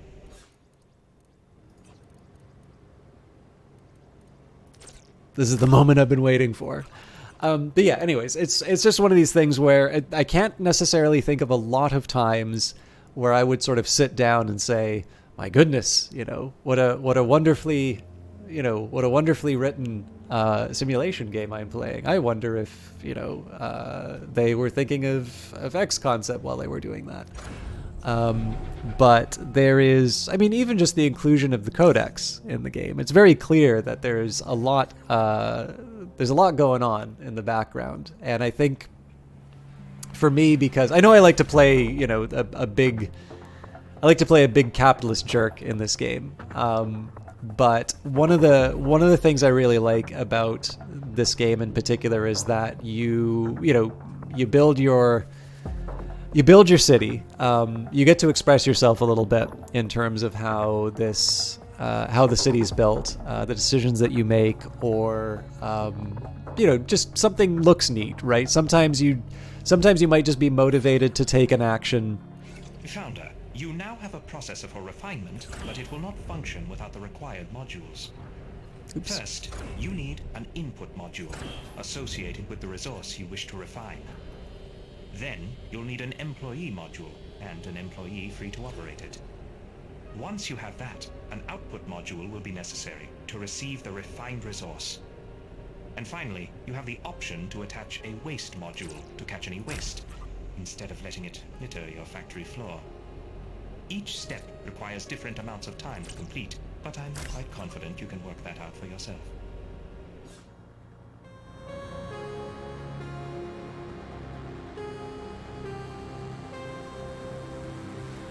Yeah, one of the things that really works for me on this one here is that because there is a background and because there is sort of there's a story going on, and you get an idea of sort of what this world is like. For me, at least, it's kind of fun to imagine a little bit of what what life is like inside of this place. And of course, this is in the context of a tutorial, right? So have a processor with all the required modules attached and it's not powered, that's why. To me, I mean, number one, it's a tutorial, right? So you want to learn how to play the game, but the fact that the game is always, like, one thing I really appreciate about this game is that these little reminders that, you're not in Kansas anymore are coming through, whether you are getting a notification when you're loading the game. Or, again, you have somebody introducing themselves as head of human assets instead of human resources, which is something that I think most people who've worked at a somewhat, even medium-sized business probably have heard that term in the context of their employment. Just those little nudges to tell you. Now that you're refining your resources, you can soon invest in a more diverse portfolio of buildings. Larger devices and buildings require more construction units. Paying for these with raw minerals is foolish, not to mention inefficient.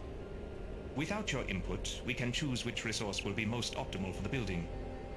But you can cycle through which resource tier to use for construction by clicking the mineral or isotope box at the top of your surveillance view.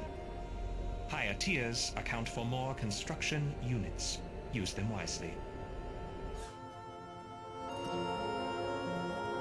All right, this is going to take us a little bit to process.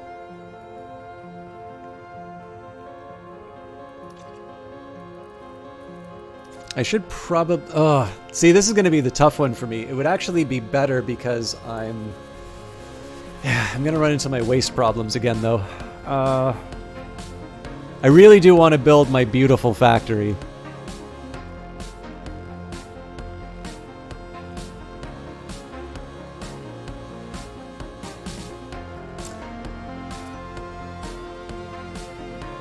We'll build it one piece at a time.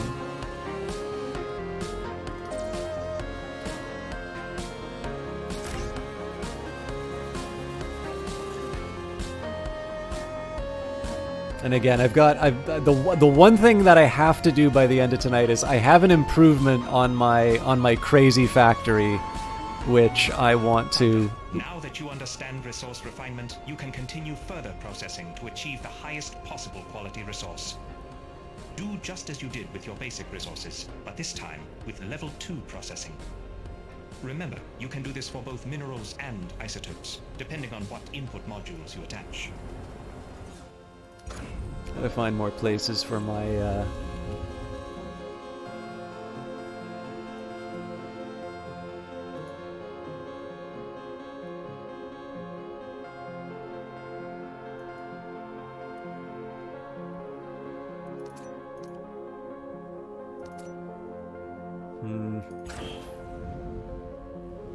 Well, I suppose if I get really short on minerals, I can always dismantle these for their individual parts and replace them. Let's...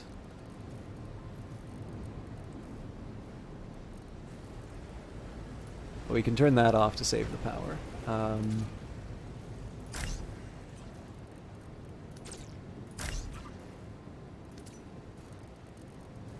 Yeah, I'm gonna try and be patient.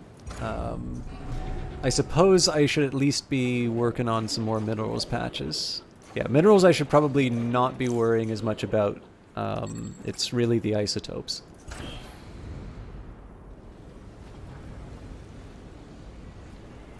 Which, actually, with that in mind, I've lost my nerve. I'm gonna build the big fancy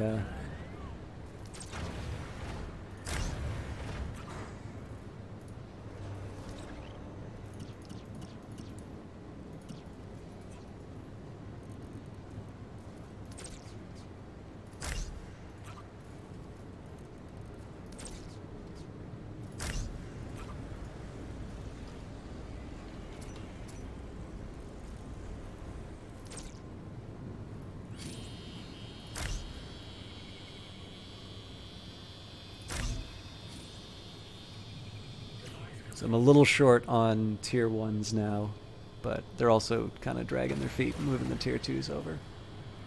So the main reason I'm doing this is just because I don't have a lot of waste modules inside. And this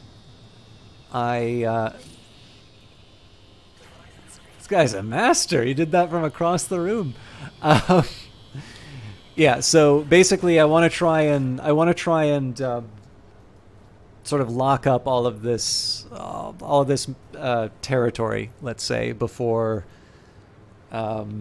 before the waste starts getting in the way. I don't actually want to power any of it. Hey, Jared J. Sorry, I didn't quite mean to say your name that way, but it just kind of came out. Always good to see you. I hope you're doing well. You're actually going to see the big improvement. I actually said to Macaroni that if you would like, I put in some extra screenshots in the Discord and was delighted by how horrified people were at the at the beauty. It's really. It's a monument to efficiency, and efficiency scares people because it means that work is happening. And I can understand that there's a certain person who's afraid to earn a hard day's solid labor. And so, in addition to those screenshots, if you would like, I actually have a save file that I can send along, which has a freshly constructed factory like what I'm making here. So it won't have like any waste on the floor or something like that. So if somebody would like, something to take shots with, I can definitely send that along. Sorry, I'm gonna sound like totally full of myself over this factory. That's not quite how I intended, but if you'll find that useful, let me know, and I can send it wherever it may be needed.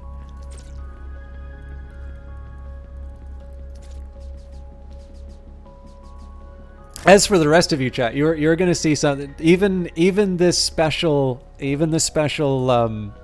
factory that actually, I can show you. Sorry, no, actually, sorry. I was gonna show you the screenshot, but you know what? I'm not gonna show you the screenshot.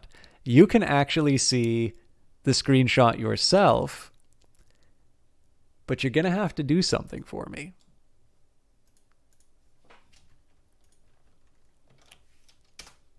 you're going to have to go and join that Discord. And when you go and join that Discord, there's going to be an Industries of Titan section. And there's going to be something that says IoT photo mode. And you're going to be able to see version 1.0 of this factory. But you, tonight, are going to see something special. You are going to see version 2.0 of this factory. I learned my ABCs, always be closing. No, for maybe if it's not obvious for those of you, A. Jared J. and Macaroni are two employees of employees, not human assets, although they are assets to their company. They are part of the community management team, or actually, I believe they are the community management team for Brace Yourself Games. And in addition to being entirely too generous with their time on my broadcast, they appear on the Brace Yourself either as broadcasters or within the chat. They are wonderful to interact with. Actually, I should mention, hey, we've also got Pronounced Win. Okay, we've got another one in here. They have not yet been converted. Oh my goodness, we got a bunch of people inside. I know Jared. Sorry, this is totally not focusing on the game either. I know Jared streams. If either of you do, if anybody else here streams who I haven't covered, please let me know. I'll be happy to do the shout out. Everyone is here. Oh my goodness. Well, it looks like you're all getting some extra time. So, is it because I sold up that I'm going to be improving on my? I'm going to be improving on my factory. No, but yeah, so many people involved with this game. Hopefully I didn't say anything really unfair about the game in the last little bit. But actually, Pronounced Win, definitely, he shouted out the stream on Monday's Industries of Titan. So, okay, so for those of you, by the way, wondering why I was building that stuff in advance, it's because this stuff is going to be happening. And what happened in the timed contract, we wound up getting blocked by a lot of it. So I'm trying to outrun the garbage. I really do. I mean, one of the things was it came from when I first started streaming, and this is still true about Twitch, but like everybody talks... Everything becomes the best thing ever, and if everything's the best thing ever, then nothing's very special. And you know, it's difficult because you probably don't need to be told that I here just play the game a lot. But I don't know, like I like sharing this stuff, and I feel like if people have a reason to check something out, they are going to be much more likely to follow that recommendation. So I do try to, celebrate some of the stuff that, that I enjoy, or at least give people a reason to sort of check out some of these, some of the stuff that I'm recommending. Okay, well, I can actually try and push myself to a little more efficiency. So we'll stick a waste receptacle here, and then I forgot to put a storage container for my isotopes. So that's a start.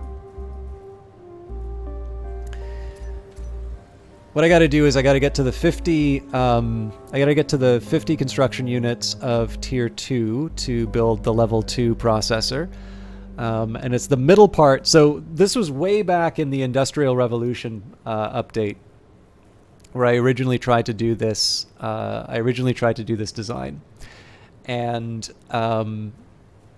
the one thing I hope you'll still be playing when you do the next factory module update. Oh, I'm in this for the long haul. Actually, there was an interesting point that you said. I think you referred to it as like my monthly playthrough of Industries of Titan. I'm like, I play Industries more than once a month, and I was like, wait a minute. I was just thinking, like, well, there's Hollow Knight on Friday, and then there's like a local game dev meetup that happens in Ottawa. And they went from the 3rd to the 2nd of the month. So it's like, and then I guess after that, then there would be Phantom Brigade. I'm like, I don't actually play this game as much as I thought I did. So I'm really trying to get through Hollow Knight so I can be back to having 2 free nights to play Phantom Brigade and Industries of Titan. But yeah, no, I think it would require like a specially recorded,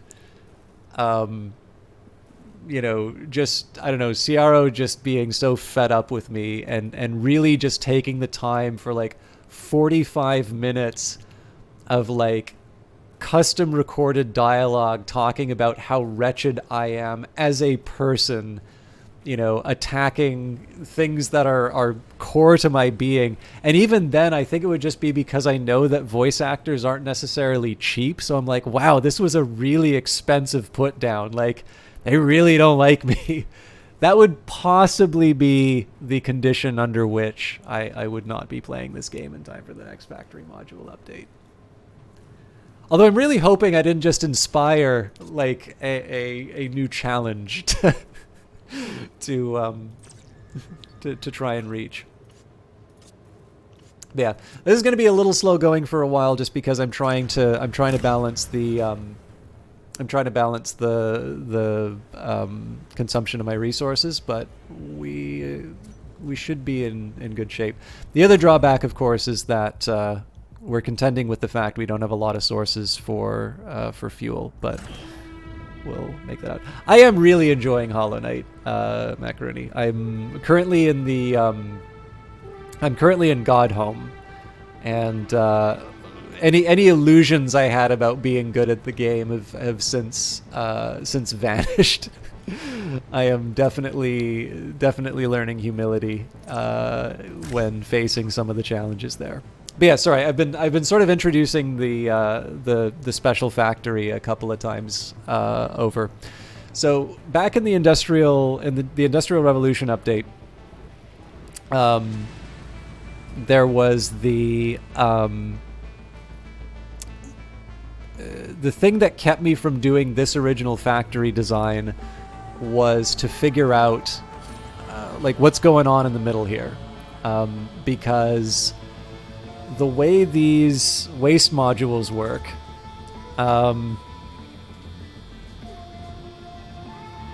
you stick it down, and actually I think Maddie, oh no, yeah, I know I just gave this completely unnecessary elaboration on human capital. By the way, okay, and this is to everybody in chat, if you want me to find, I will happily find a weird bit of Arcana to share that is relevant to the Industries of Titan update. If you guys want to sit through some arcane economic concepts, I'm happy to deliver them. I did think it was kind of neat when we read the Codex entry on influence that I was able to mention Francesco's paper on tax-exempt lobbying. For those of you who weren't here at the start, my thesis advisor has done a paper that looked into the charitable giving of large companies and noticed this very interesting trend of donations occurring within like congressional districts for like politicians that they want. This is American, obviously, although in Canada we have lobbying as well. But basically the idea here is that the donations are going into organizations and causes that mean something to the politicians that they are attempting to influence. And of course, because they're donations, they're tax exempt, but they are effectively, in terms of like outcomes and such, behaving exactly as the sort of thing that you would see inside the lobbyist registry.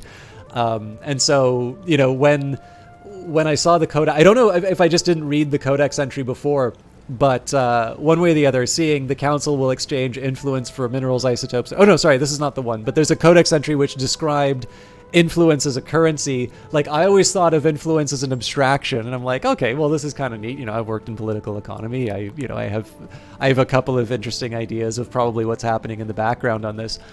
But to have recently read that paper, and I was like, that's I didn't think I was going to have an opportunity to talk about on the stream. So yeah, I mean, if needless to say, as long as there's an appetite for weird historical digressions, I'm happy to bore you all to tears with my underutilized education. I mean, there's other stuff that I learned which is more relevant to what I'm currently doing. But I really do miss the political economy stuff that I did. You're here for weird historical digressions. I don't understand my audience at all. Okay, I'm gonna have to hit the books. But yeah, so the thing that I actually think Macaroni got hit by this on Monday's stream. But the way that these waste modules work is... Yeah, sorry, no historical background right now because I just want to talk a little bit about the problem of the middle of what I will call the magnum opus. It would help if I turned on the input module. But you get these waste... Oh, crap, I'm going to have to put the... Okay. Sadly, I'm going to have to tip my hand ahead of time. So the way these waste modules work, I'll put it down because it's not going to cost me anything. I can do this. And the problem is that you can't actually put down things beside the entry. You can't actually block them in. So beyond the fact, I mean, somebody correctly pointed out that, you know, how do you deal with the middle? And I say trade secret. The actual answer is I don't deal with the middle. But even if you just want to go for a nice looking factory, you know, the best you can really do is to say, you know, a couple waste receptacles here and you just leave this open. And then I had a thought. I mean, there's other stuff you can do, right? Like maybe you just go for a slightly, you go for something a little fancier looking, and you can still make this factory look kind of nice. But I was thinking to myself, and I said, none of this makes any sense. Because here's how I'm thinking about this now. I don't know how much waste the floor takes. So like maybe I'm assuming this is like 1 unit of waste, right? So my walkways, sadly, I cannot find productive uses for my walkways. So I'm assuming that this is basically 1, 2, 3, 4, 5, 6, 7, 8, 9, 10, 11 units of waste storage. AKA the infamous garbage carpets. And I'm saying, okay, well, I can spend, 5 minerals, and I'm going to block off an entry. So technically I'm giving up sort of 3 squares to be able to use this thing. And how much is it going to hold? Well, we've got it right here. We've got a waste module, and it's got a capacity of 10. So why not do it the smart way and just build a bunch of waste receptacles?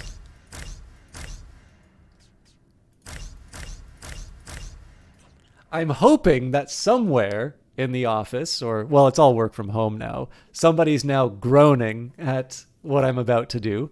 But, I'm spending 2 minerals for each waste receptacle. They hold 12, so this is taking 24. This seems to be a much more efficient use, and essentially the garbage just spills out into the waste receptacles, and it's doing the same thing that the waste modules would be doing.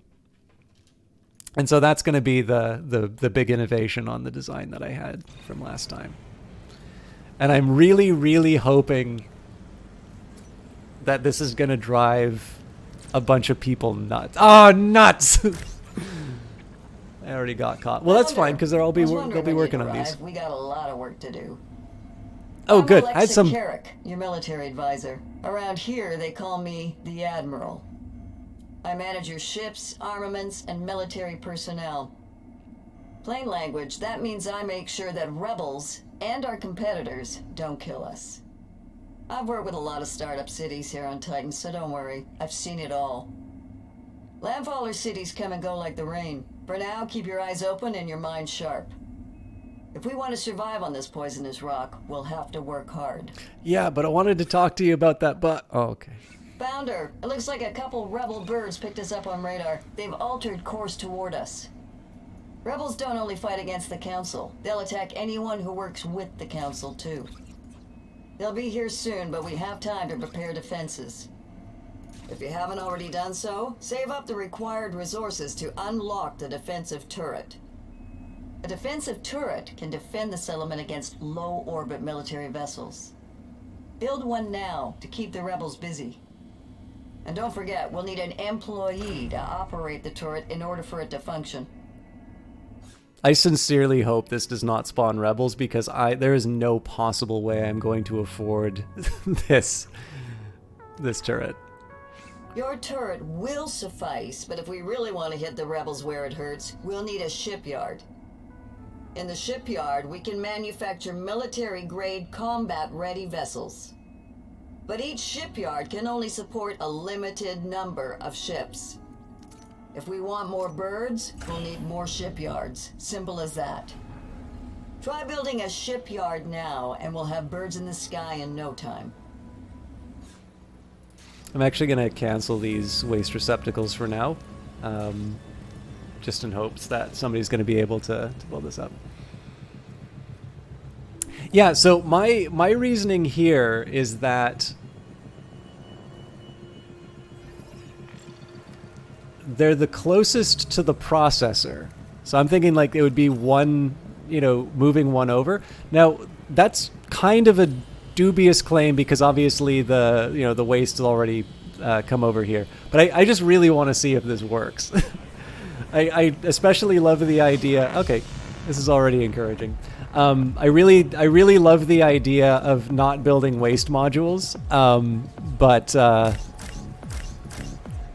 just building it. Like, I've even got the little slots, right? It's like I don't know, maybe this just says something about the quality of like convenience stores that I go to, but like I've definitely been to convenience stores where it's really obvious that they are not going to do anything about the leak on the roof, and that it's just a number of oh, well, I can say for sure that if garbage falls on the floor, like I know I've been able to build on, or sorry, I'm pretty sure I've been able to fill a receptacle without, yeah, so like in this case here, building the waste receptacle, they're not clearing out the waste. That's already getting built in there. Yeah, actually, that's a really good question. I'm trying to think of whether or not my waste receptacles when they were entombed, filled up. All right, this will be a good experiment. But yeah, I don't know. This is kind of like going into those convenience stores where it's clear that they've abandoned any ambition to actually, deal with their leaks, and that just the number of buckets that are sort of hanging around keeps going up.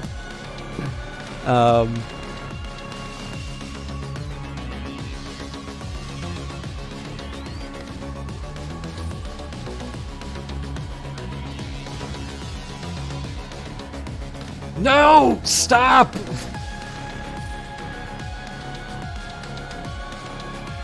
Oh, you know what? That actually probably answers it right there, because these ones aren't getting filled up, and it just pushed in. Oh! That's a shame if that's true.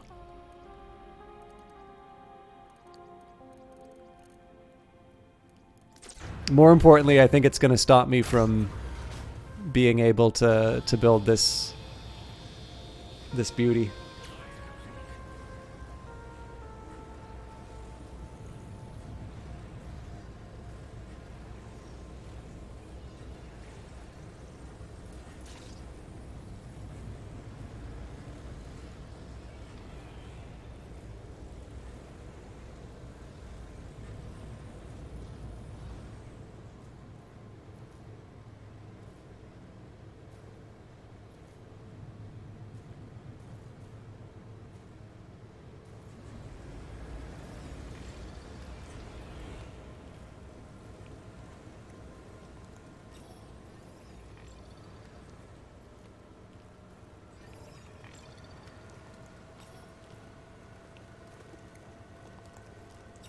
So I'm going to guess, actually, Yeah, I think Macaroni's got it that the employees need to be filling it in. Just because I'm noticing where all the garbage is popping out.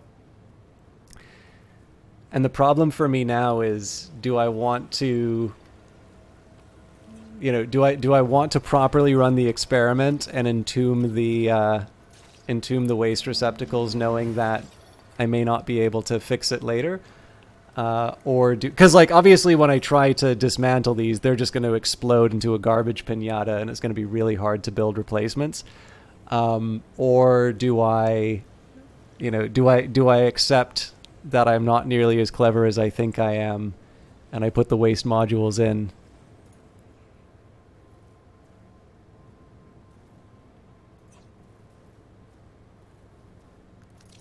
I suppose it depends whether or not anybody's actually going to build this.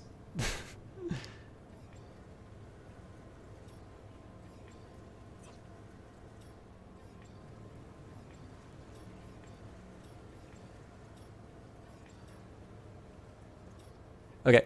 I've seen enough to convince me that this is probably... Oh, this is going to get ugly.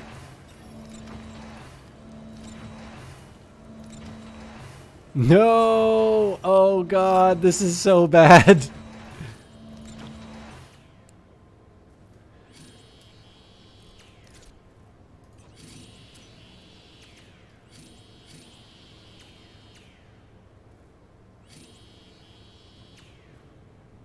Now I gotta think of where I'm gonna clean up the rest.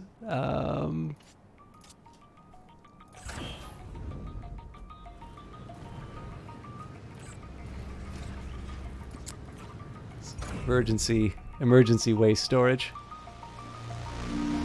I wonder if maybe we can up the waste storage in the mod. Well, I mean, so the whole idea behind it was just to say, it's like, hang on a second, I'm using up 2, technically 3 tiles on this waste module. Why would a smart guy like me ever do that when I can get 24 from the waste module? Like it's just me trying to be, it's me trying to be a smart aleck. I don't know if I feel like I don't know if I feel like the waste module is inadequate. I just think this is a case of me being supremely amused by my own cleverness.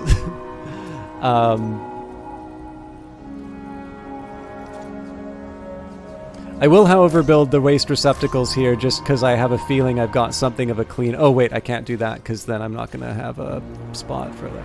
I will put down the waste receptacle just so I can clean up my mess. And I'm hoping that we can still get away with...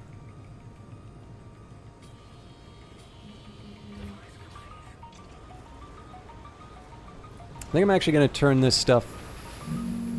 Yeah, I'm going to turn this off for now, and I think I'm going to get started on the isotopes. Oh god, I've turned it off instead of turned it on.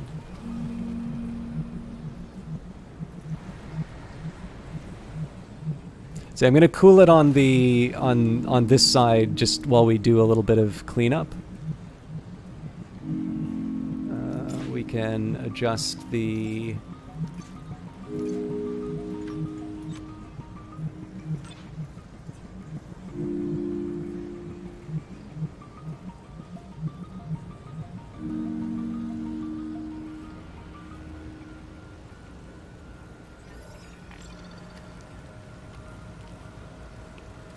I think actually I can also inspire them to clean these ones up specifically.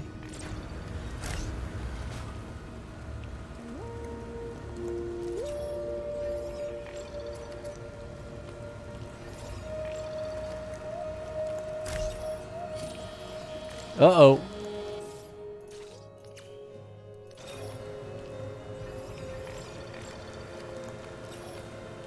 They're a little too efficient at that cleanup. I want to make sure that this thing's full before they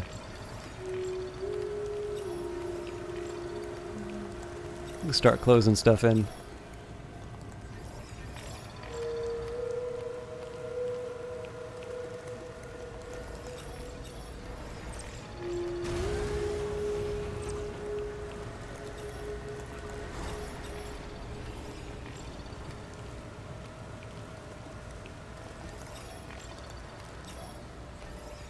Alright, this is looking encouraging. Alright, and these are full, so now we can afford to put in the waste module. I will, however, still defend this choice to... Alright, they're probably just going to stay... They're probably not going to be able to do anything about this one because we've not yet... So I suspect because we don't have any place for them to clean... well, looks like they're doing something about the cleaning. Oh yes, of course, they're going to put it to the temporary storage that I've made for...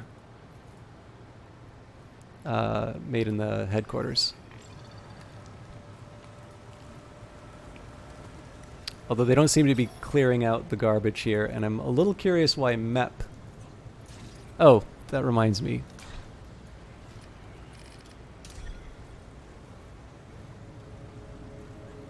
Cute. Did I get the achievement? Guess not. All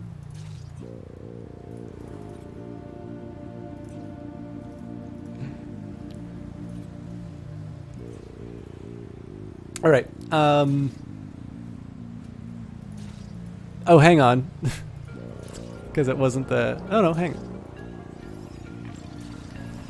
Oh, everything. Everything's got this name now.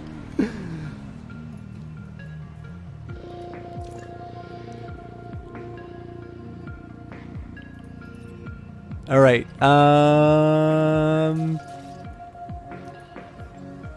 Gotcha. I can live with that.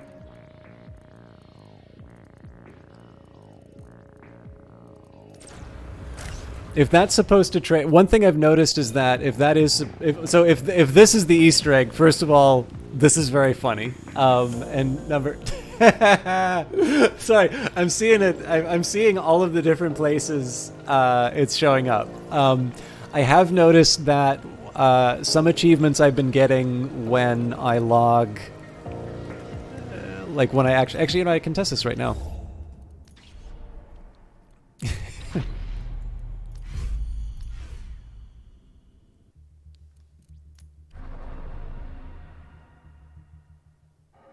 Hey, Debauchery. Your turret will suffice, but if we really want to hit the rebels where it hurts, we'll need a shipyard. In the shipyard, we can manufacture military-grade combat-ready vessels. But each shipyard can only support a limited number of ships. If we want more birds, we'll need more shipyards. Simple as that. Try building a shipyard now, and we'll have birds in the sky in no time. Does anybody want to be named after an employee?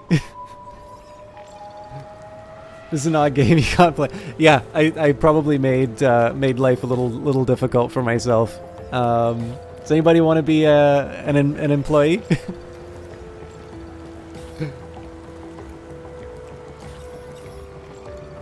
I'm gonna do. God, this no. Okay, I actually want to do a challenge at one point in which. Okay.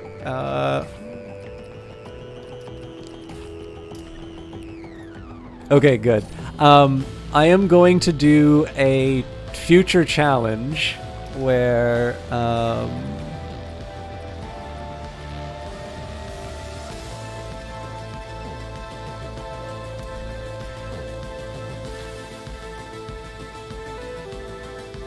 sorry, I'll make this more on brand.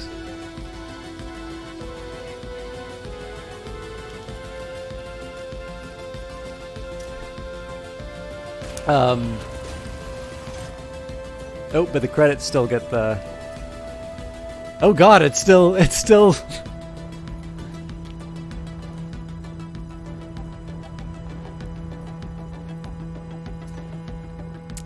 I think a fun challenge to do in future will be...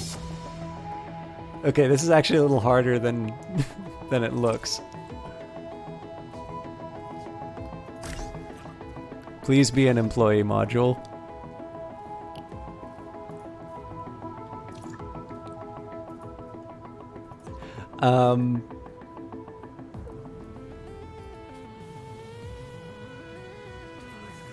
That was not an employee module. Oh, I've gone and done it now.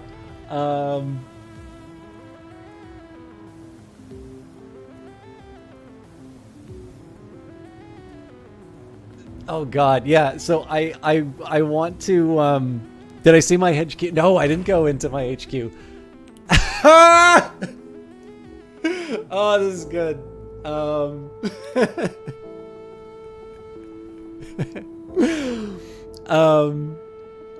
Okay, yeah. I gotta do a challenge run where I enable this Easter egg at the very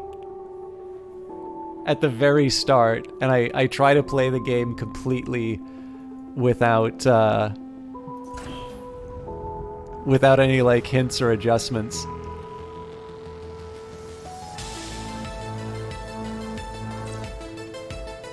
Okay, I'm trying to see because there we go. Yeah, it's the person.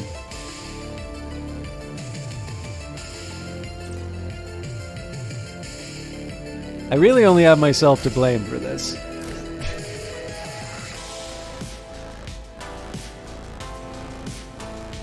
Oh wow, we've been really productive with the conversions. Okay.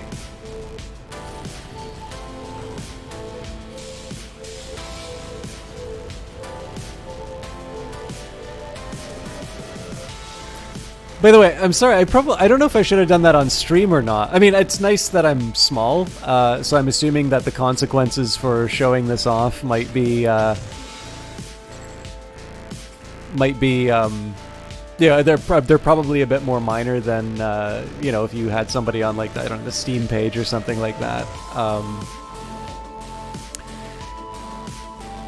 You know, show that off. But yeah, I'm thinking the new challenge run is to enable this Easter egg from the very start and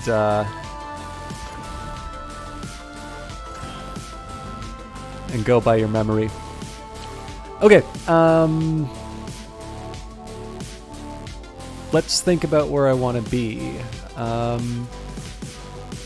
Still not making level 3 isotopes. Why is that? Probably just because I'm impatient.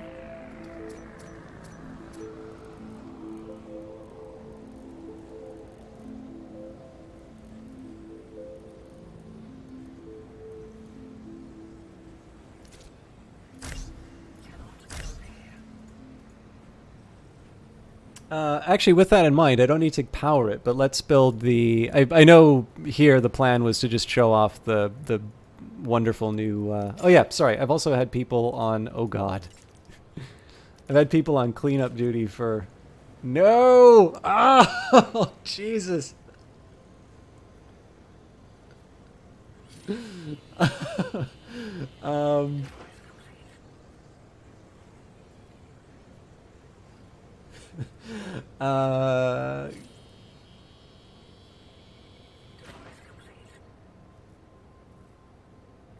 Trying to remember the order.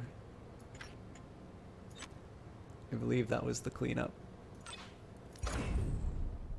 I suppose I can probably help my help myself by canceling out the garbage filter.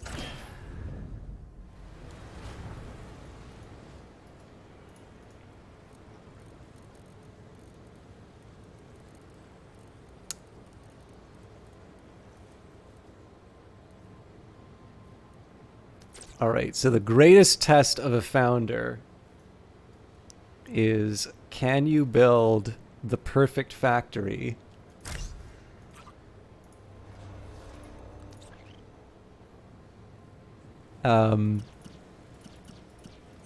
with the naming Easter egg on?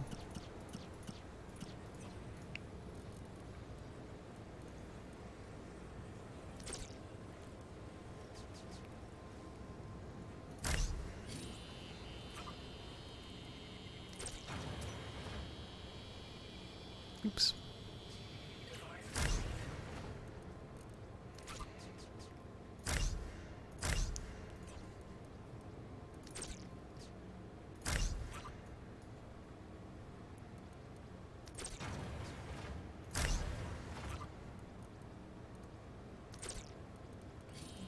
has got to be the isotope one.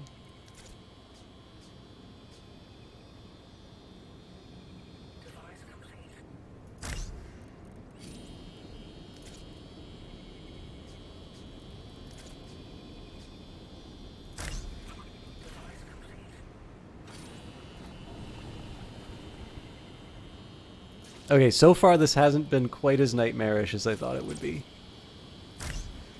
I was assuming I would have at least 1 or 2 screw-ups that I would need to... Did I just do this all in level 3?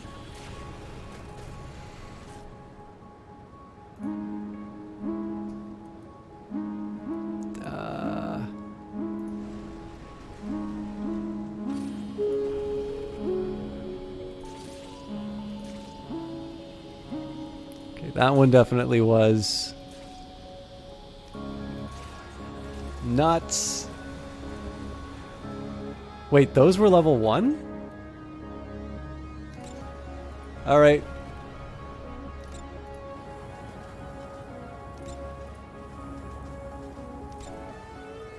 You can reset everything, I think, by reloading my game if you don't want... Really? Because I'm pretty sure I did that. I love this, by the way. Because I reloaded it to... I reloaded it to try and actually get the achievement. Your turret will suffice, yeah. but if we really want to hit the rebels where it hurts, we'll need a shipyard. In the shipyard, we can manufacture military-grade combat-ready vessels. But each shipyard can only support a limited number of ships. I have no one. I have no one to blame but myself. Simple as that. I am gonna... We're building a shipyard now, and we'll have birds in the sky in no time. I'm gonna take my lumps. What I might do is, on my own time, I might do a pioneering terraformer start on my own. So the only thing I'm worried about on this one is on the odd chance that somebody is watching me to learn how to play, this is probably gonna drive them crazy. So what I will probably do is, on my own time, I will start a pioneer. Like, obviously I did the wait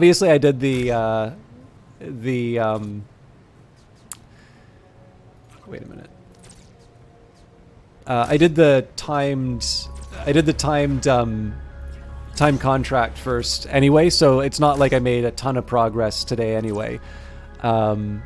But I would really like to do more than just the I would really like to do just more than the opening phases during the Darkness Falls update. So what I might do is I might just sort of seed myself a little kind of a little start. Oh, that's probably okay. We can work with this.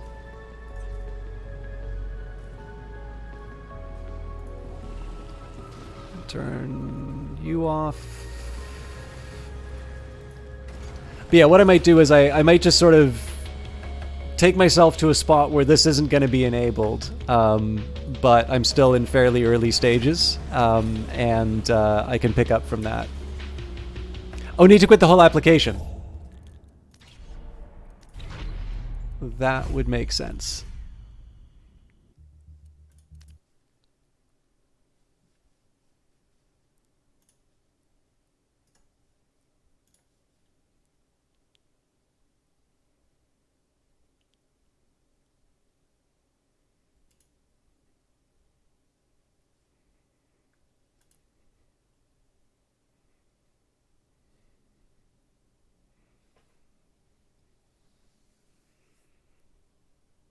You joined right before I did it. Now I screwed. Yeah. Well, I will definitely. So this is it. When I when I am well and truly done with standard industries of Titan, and I feel that there's nothing left for the game. This is the truth of the matter is often, well, okay, so at least the codex isn't isn't messing with it. Titan's ruling council has never passed a single environmental protection law. Corporations say, with no environment to speak of, why should it? Your turret will suffice, but if we really want to hit the rebels, Well, I got the Salvager 2 achievement. In the shipyard, we can manufacture military-grade combat. Did they really not give me the... But each shipyard can only support a limited number of ships. If we want more birds, we'll need more shipyards. Simple as that. Try building a shipyard now, and we'll have birds in the sky in no time. So, obviously this means that there's an even deeper naming Easter egg, huh? We will do that hunt another day. Oh, okay. Well, I mean, we've already messed with it, right? So there we go.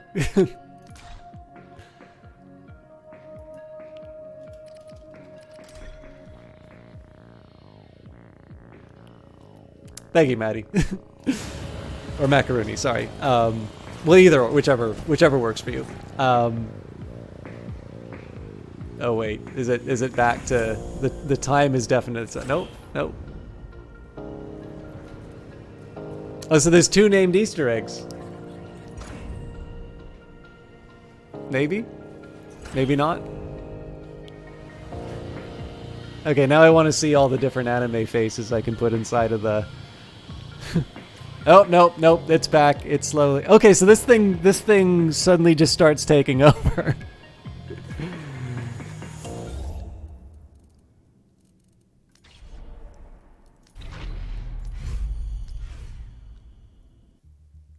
I am definitely going to be messing with this over time, but this is I'm pretty sure I am frustrating at least some people who are trying to decide whether or not they want to buy this game. I'm sorry. This is a lot of fun though.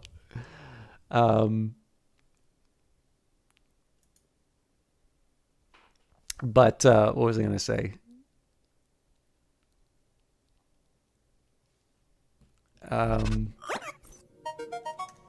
Nope, I've lost it.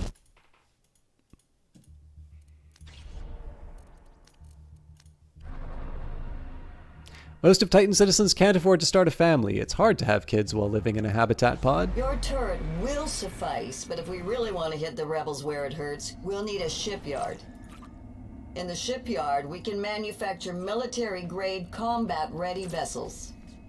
But each shipyard can only support a limited number of ships. If we want more birds, we'll need more shipyards. Simple as that. Try building a shipyard now, and we'll have birds in the sky in no time. Okay, so I got to think a little bit about where I want my priorities to be. I definitely want to be building out some more level 2 minerals just to get the last steps of the ultimate factory down.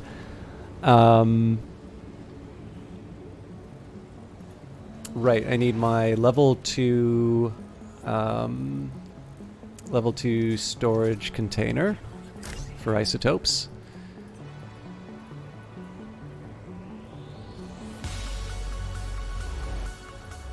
Oh, we are out of level 1 isotopes. Okay, so no reason to keep that thing on.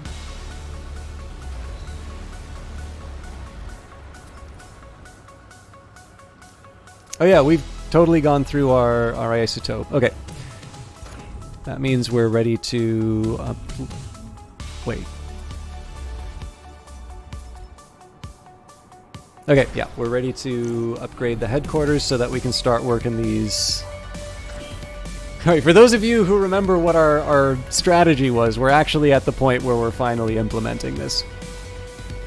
So, let's just put the finishing touches on the ultimate factory.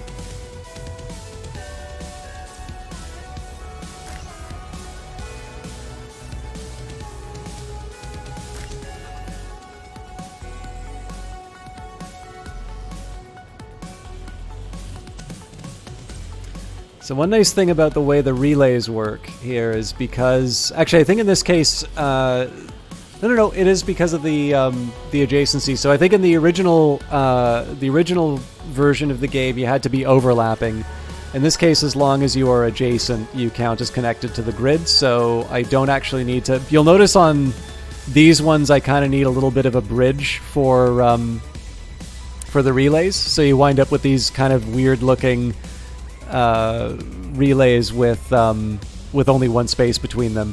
Here I can actually get away with having a relay here and a relay here.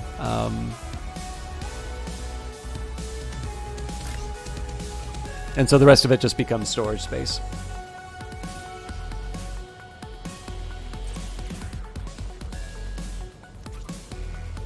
So minerals, isotopes, a level 2 of each, and then a waste receptacle. And then eventually we will have power for all of this. But basically, so the whole there is kind of a specific design behind how this works. So I've noticed. Actually, I should double check. So I think the thing that's actually, so if memory serves, the thing that's required is actually just this part. So I seem to recall that the level 2 processors are slower than the level 1 ones. And so I worked it out that it's not a bad idea to have the 2 employee modules, so you kind of have a fairly steady stream of, of level 2 to level 1. This is back when I thought that you could connect the input module to the output and put it through, although on Monday they suggested that that will actually be a thing in the future, possibly. But basically I put a little bit more into an employee module, basically on the assumption that I'm going to have enough employment to keep this thing churning out, to churn out tier 2 and tier 3. That basically any gaps in the production process would be, they would kind of be coming from basically the workers not moving the goods the way that they were supposed to. That in theory, if everything was running the way that it should, it would be a fairly constant rate of production, and it wouldn't be waiting for processing to kind of go through. So it's like, well, why are you doing this side? Well, one, because I can, and that is actually the only reason I'm really doing that. But the other thing that I've sort of learned over time is that tier 3 minerals for modules are actually kind of, they're not really wasteful. So like, here's the way I used to think a little bit about how wasteful it was to use tier 3 modules for things. And the perspective I normally take is one that says, I'm going to, I'm thinking long term, and so I treat tier 1 modules as if they were tier 3 modules. They just haven't grown up yet. And so with that in mind, I shouldn't really feel all that bad about, losing whatever surplus the tier 3 had, because as far as I'm concerned, these are just tier 3 modules that haven't had their birthday. In practically, this is not the way that it happens. That there are actually going to be cases where I'm constrained for tier 3 minerals, and I don't want to waste them.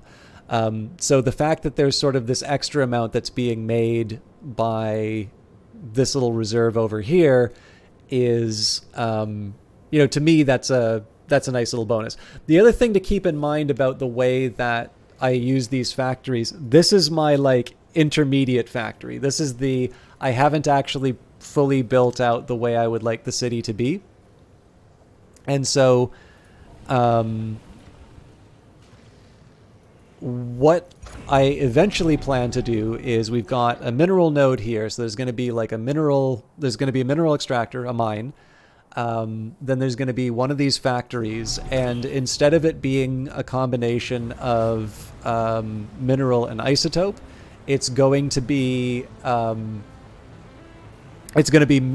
two sets of minerals, mineral production on both sides, and then of course you put it up three floors, and you Yeah, you could put storage there, but why would you, right? You got dedicated storage buildings. What you want to do is you want to have a total of, 18 different processors running. But yeah, basically the idea here is that tier 2 minerals are actually kind of in this nice little sweet spot because you don't feel like you're losing too much if you build a battery with them. They save you from spending your tier 3s on things that you don't really need. So the reason I put these in here again is because I can and it looks cool. But the more practical consideration, I suppose, is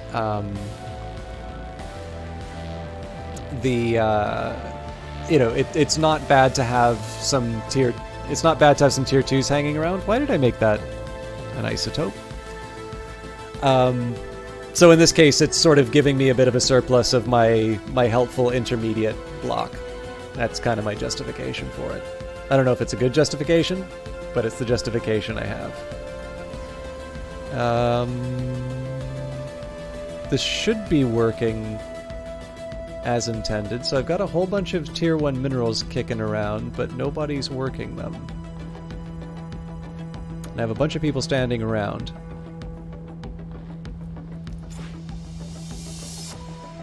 Well, it does say the job's getting done, so I'm going to assume that that's true. We've already upgraded our headquarters, so now I've got to kind of I spent some time talking. Now I actually need to catch up on the work that I wanted to do. So we're going to find the richest isotope patch and mine that. Also, I've been skipping the tutorial. One thing that's my opinion has sort of changed on with the tutorial is I suspect that this is intended to be played over a longer period of time, so I probably shouldn't have skipped those earlier ones. Given the fact that I've already done it, though, I am going to skip. Excellent. The shipyard is complete, Founder. We are one step closer to defending ourselves against hostile forces. Let's head inside and pick a hull. No time like the present. Oh, they're really going into details. Excuse me. It's a little late, but... Alright, Founder, time to build a combat ship. First things first, we won't be going anywhere without an engine. And we need to provide fuel and energy just like we do for the rest of the city. Oh, hang on. I think I might have Then actually... we can think about the other necessaries. Weapons, crew pods, life support. Don't worry if you get overwhelmed. I'll have your back along the way. When you're in the shipyard, just give me a call on the advisors button and I can help you out. I can't remember... When we're ready to take off, just press launch. Easy as that. I can't remember if this was in the original tutorial or I got it through the advisors.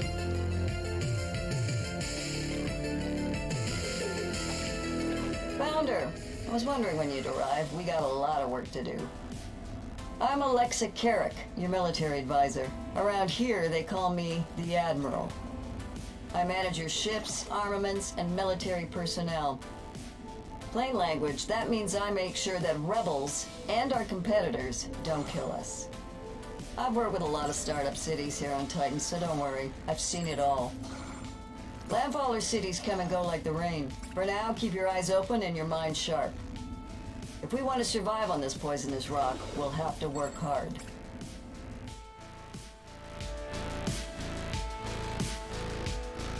I suppose I could probably consider building the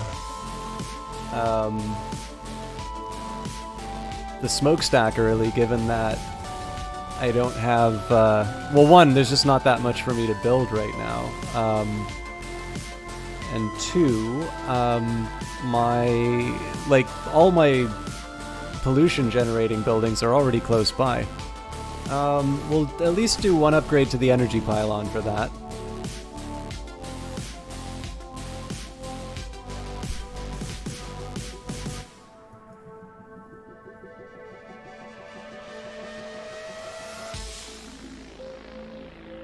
And I have a feeling I'm not going to be able... I really think now at least this pioneering terraformer starts, going to force me to think in something other than other than fuel turbines. This one's particularly interesting because I've got 13 red artifacts right now. If I generate enough if I generate enough tier 3 isotopes, I will be able to extend out to a couple of more ruins. But there's really no guarantee that I'm actually going to be able to build the remaining, the remaining structures I need. Hey, Karis, you've not heard of this game before. This is Industries of Titan, which, first of all, is a wonderful name for a video game. And number 2 is a very well done sort of cyberpunk simulation strategy city builder. And I've been sort of clowning around a little bit, but I've been having a jolly good time with it. And they just actually got a new update, update 11, called Darkness Falls. So named because you can now move ships to break Frog of War for a little while. We're quite literally on Titan, yes.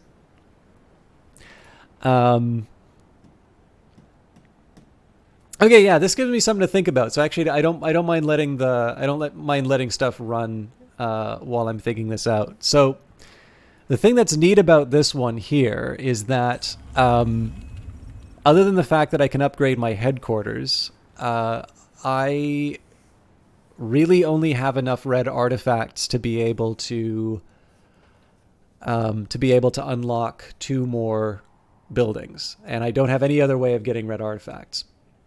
You can't. So for those of you who are new to the game, I haven't even unlocked the council because of the credit. I should probably do that. So I can donate artifacts for influence, but I can't buy them back. So this would suggest. Oh, hang on. I start with. Oh, I get it. Yeah, I start with the command center now. Okay, it's not as dire as I thought. As I thought it was then. So the thing that I was thinking about is that normally my first 2 purchases are an energy plant and a fuel turbine. But a lot of that's really sort of built on the assumption that I have access to some kind of a crevice. I think it's fair to say that even if I bring up my my headquarters to tier 3, I don't really see a situation in which I'm going to have where I'm going to have the I'm going to have access to a crevice. Like this is going to go 1 extra out, and even if we go and take a look at the either the Zethane or Zethane, everybody says Zethane, but I like the fact that the codex actually suggests that there is some ambiguity in terms of how it's supposed to be pronounced. Yeah, we have absolutely no indications on the map in terms of where, where this is coming from, right? It's all spread out evenly, which means that I'm going to need to sort of make the most of all of these little spread out pockets and try and come up with power that way. Now that's fine because I'll just use isotopes to build sort of intermediate factories and such. But I am gonna try and turn that into a small advantage in the sense of saying it's like, okay, well, I'm going to need to do things like power my, I'm going to need to be able to do things like power my command centers and such. I need to make sure that my energy costs are where they need to be and so on and so forth. I want to spread out my different fuel absorbing buildings. And maybe because I'm not going to be spending 5 red artifacts on a fuel turbine, which means I'm also not going to build an energy plant, maybe what I want to do instead is start thinking about how I'm going to take advantage of some of the existing buildings, or some of the buildings that I'll need. So for instance, I can get a nice steady stream of minerals and isotopes if I get a mine. I likely want to build the smokestack because I've been generating a bunch of waste. It's already full. I'm certainly going to be generating more as I upgrade my, resources. So, having something to deal with that would be nice. The other argument would be things like residential and office. And these would be to say, it's like, well, I'm going to need a whole bunch of workers to get myself out of this problem. The only thing that I could say to that is I would prefer to sort of move them a bit further away from the trash if I can. So here's how I think I'm going to proceed. They've already given me the command center. I thought I had to unlock that, so that's good news there. I am going to try, excuse me, to upgrade the energy, to try and upgrade the energy pylon. And the reason I want to do that is so that I can just get the extra range for the smokestack and just kind of keep it as far away as I can. And then I'll start working towards building a command center and some sort of just energy producing buildings as as time goes by. So with that in mind, let's start blowing up some rocks.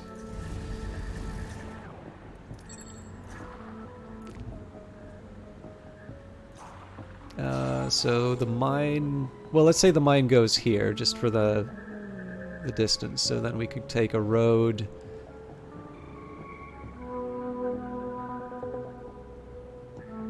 Yeah, I can still get away with that.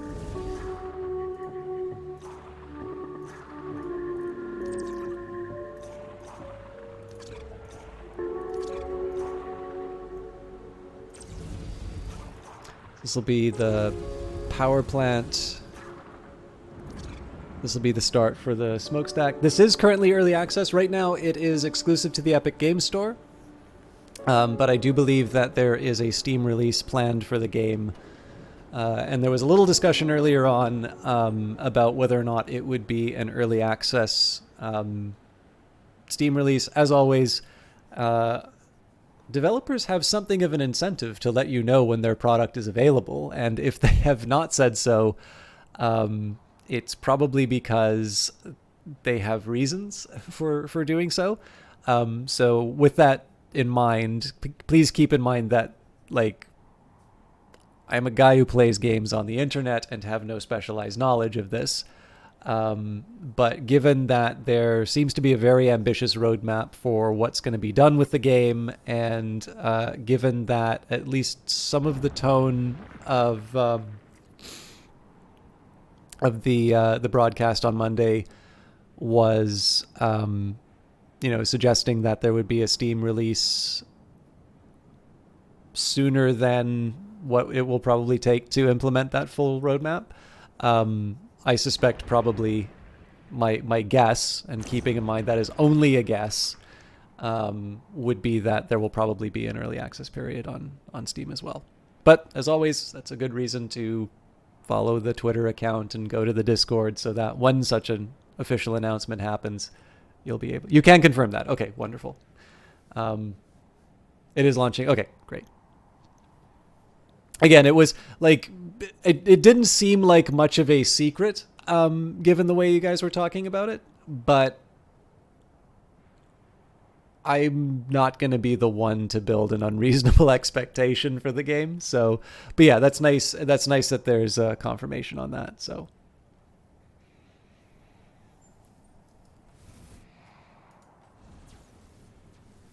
Oh, well, that's easy, Karis. The only mod you really need is to type UWU on one of the employees. Okay.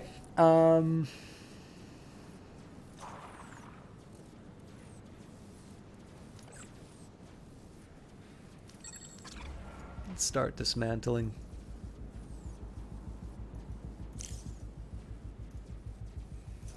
I suppose I can also start getting the tier 3s back up and running.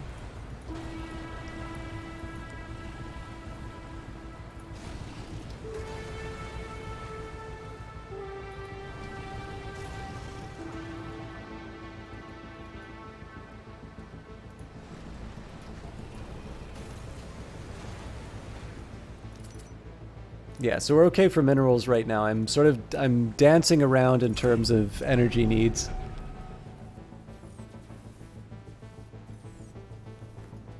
Yeah, absolutely, Kara. So there's the macro level, which is sort of the city builder part, and then there's this micro level where you can go inside the factories. This has become a lot more important now that they've introduced different refining inside of the sort of in terms of the resources that you can extract. Basically, you well, it sort of makes sense. If you build a device, you need fewer resources, and if you want to build a building, you need more.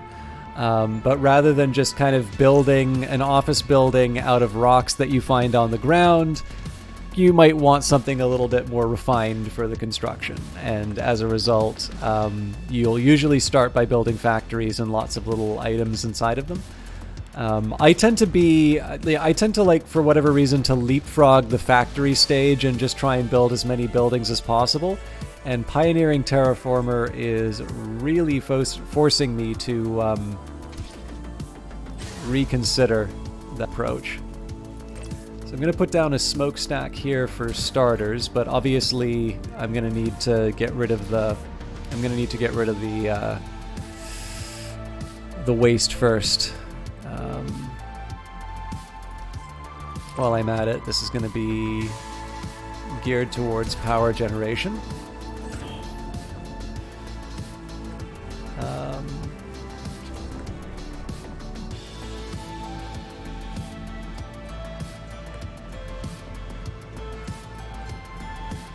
Just taking a minute here to think, what would the best approach be for... No, I think I'll go for another storage floor.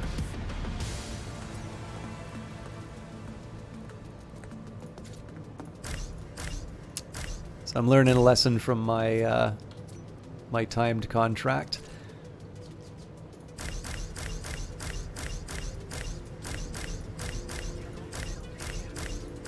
So the idea behind this is that everybody, from the edge, you can access anything from the edge.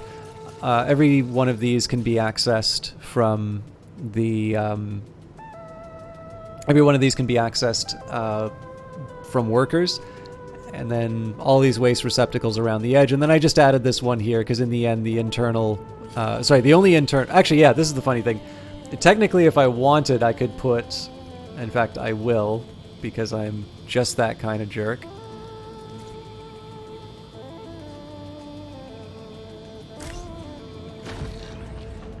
So, technically this is the most efficient. Oh, actually, man, could I even get more efficiencies out of this? So if I punched a hole...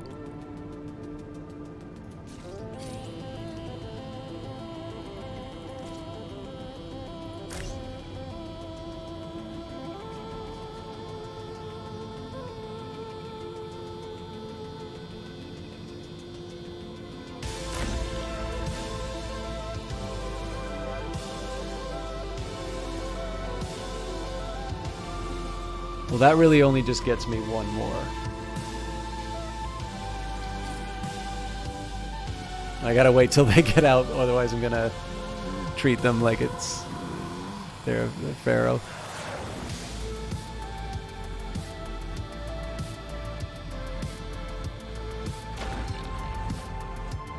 Stop!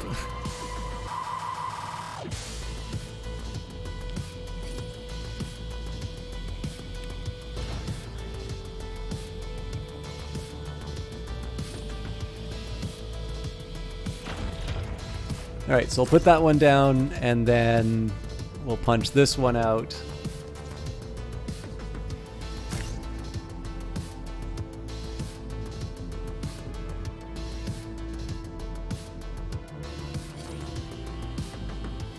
I should have done that with these two before they were constructed. That's fine, we'll make it work.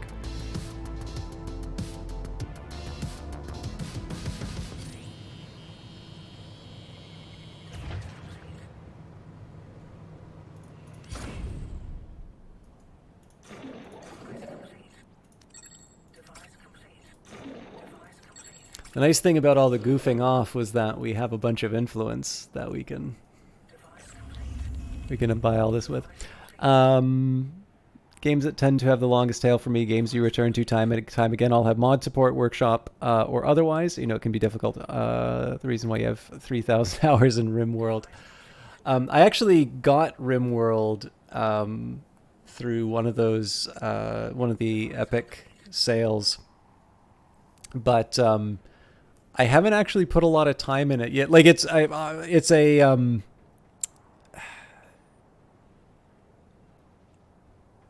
one that I hear everybody says is fantastic.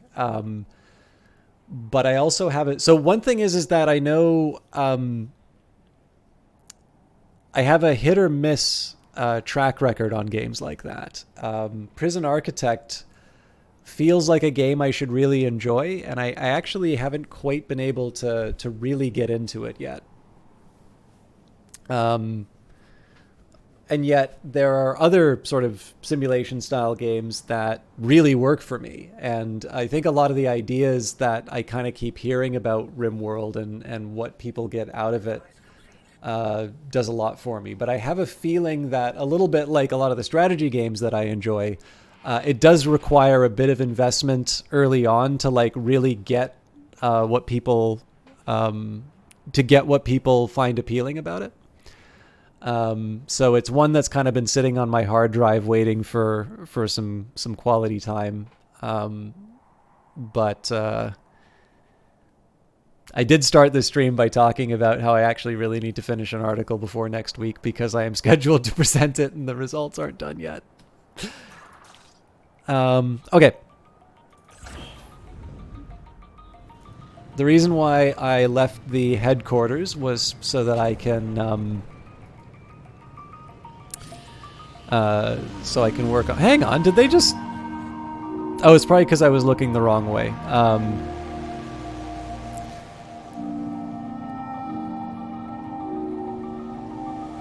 Yeah, so I left the headquarters so that I can mine out some more minerals. We still gotta wait for that. All right, Founder. Every city corp reaches the limits of their territory. Founder, the council is granting you communication access to your advisors now. You can sorry, this is not how Einar Pierce sounds. Not that I can do Alsef's versions. You'll find their contact information in the top right corner of your screen. I highly recommend that you lean on them when needed. They are all experts in their field, after all. Okay, skip. So this is kind of the way that you... So there's the tutorial, which is we're going to tell you what we think you need to know.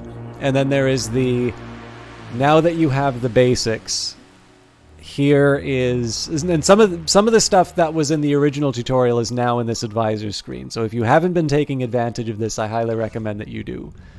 You have completed all the Landfaller basic training now, Founder. But if you wish to further curry the Council's favor, there are rebel encampments we would like you to remove.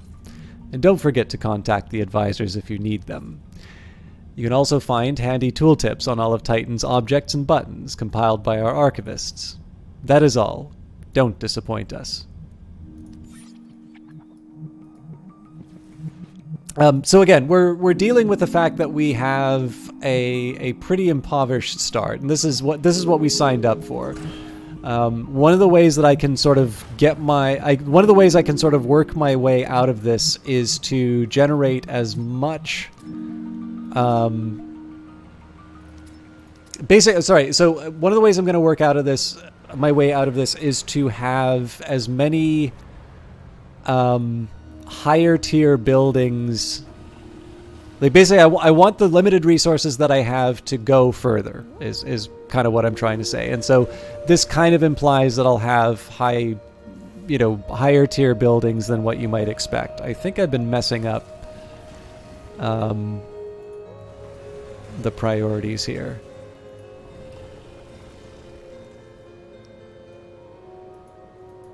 Okay, so I definitely want somebody turning tier 1s into tier 2s. And I should have the power. I'm one short. Nuts. Okay, well, with that in mind,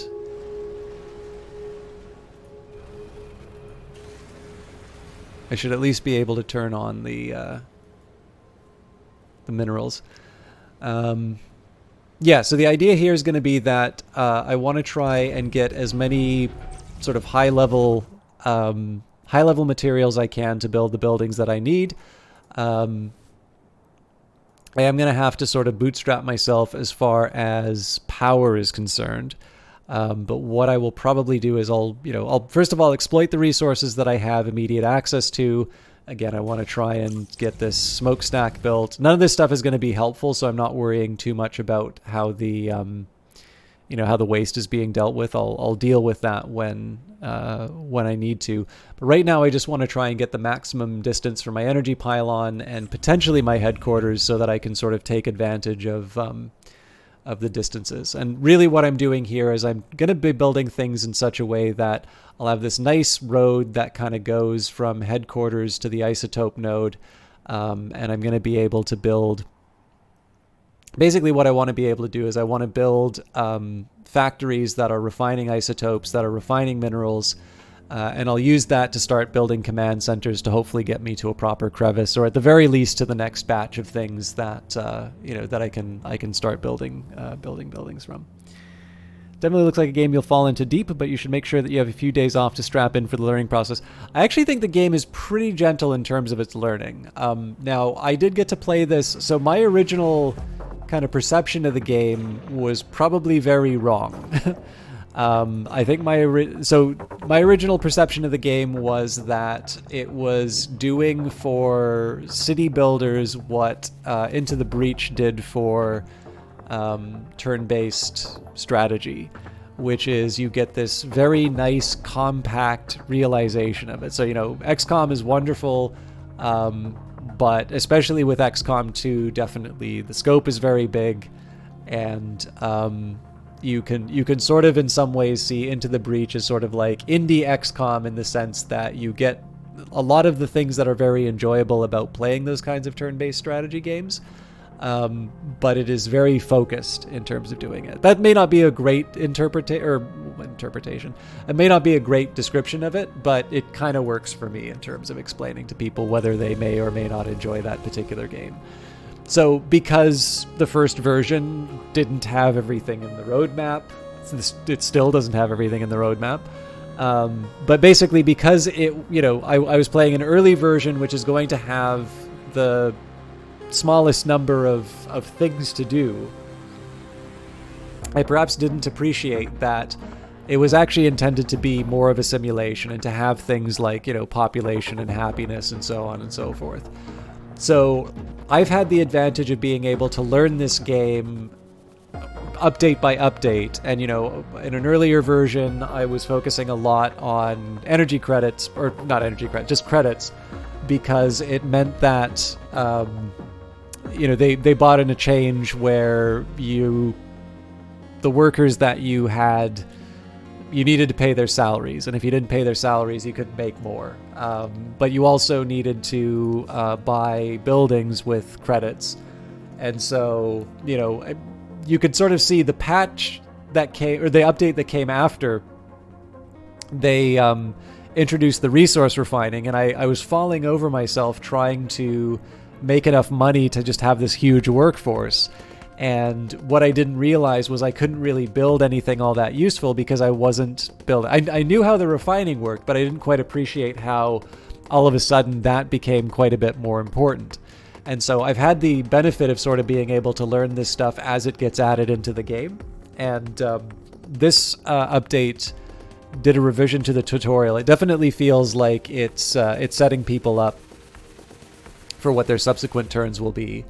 And I think in general the game does a good. I think the game is approachable, and it'll give people what they need to to do what they want. But I do always need to acknowledge that I'm saying this as someone who is not going to. I know that I'm not going to have the experience of learning Industries of Titan as a blank slate. I'm going to have the experience of learning it as someone who is already familiar with the basics of the game, having seen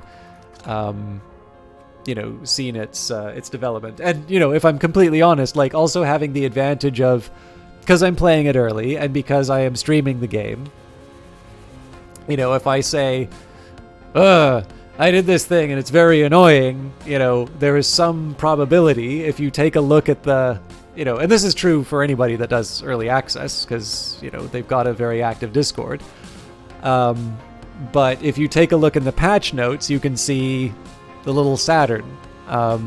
So the nice thing about streaming is that potentially, you don't even have, I shouldn't say you don't even have to, but like, if you demonstrate through play that something didn't quite make sense to you, even if you don't explicitly say, I was annoyed by this,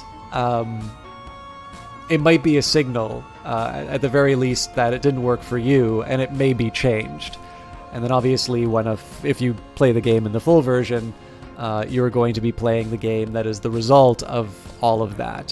So I definitely, it's obvious from some of my YouTube stuff that with games I do like doing quasi-tutorial content, at least trying to share why I think a game is interesting and where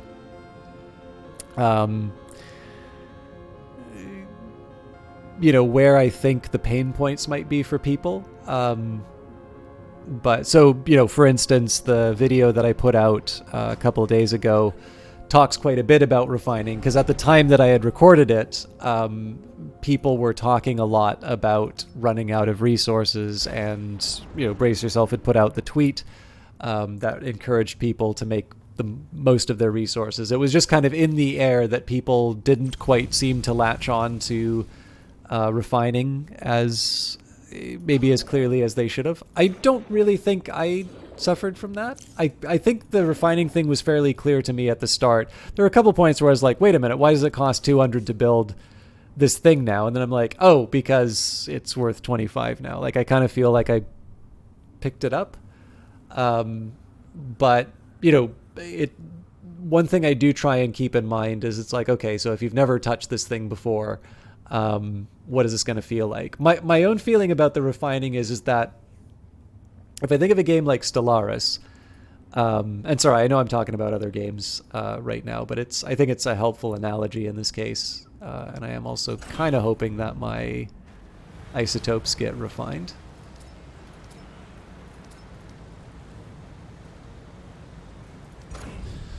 If you think of Stellaris, they had a similar change.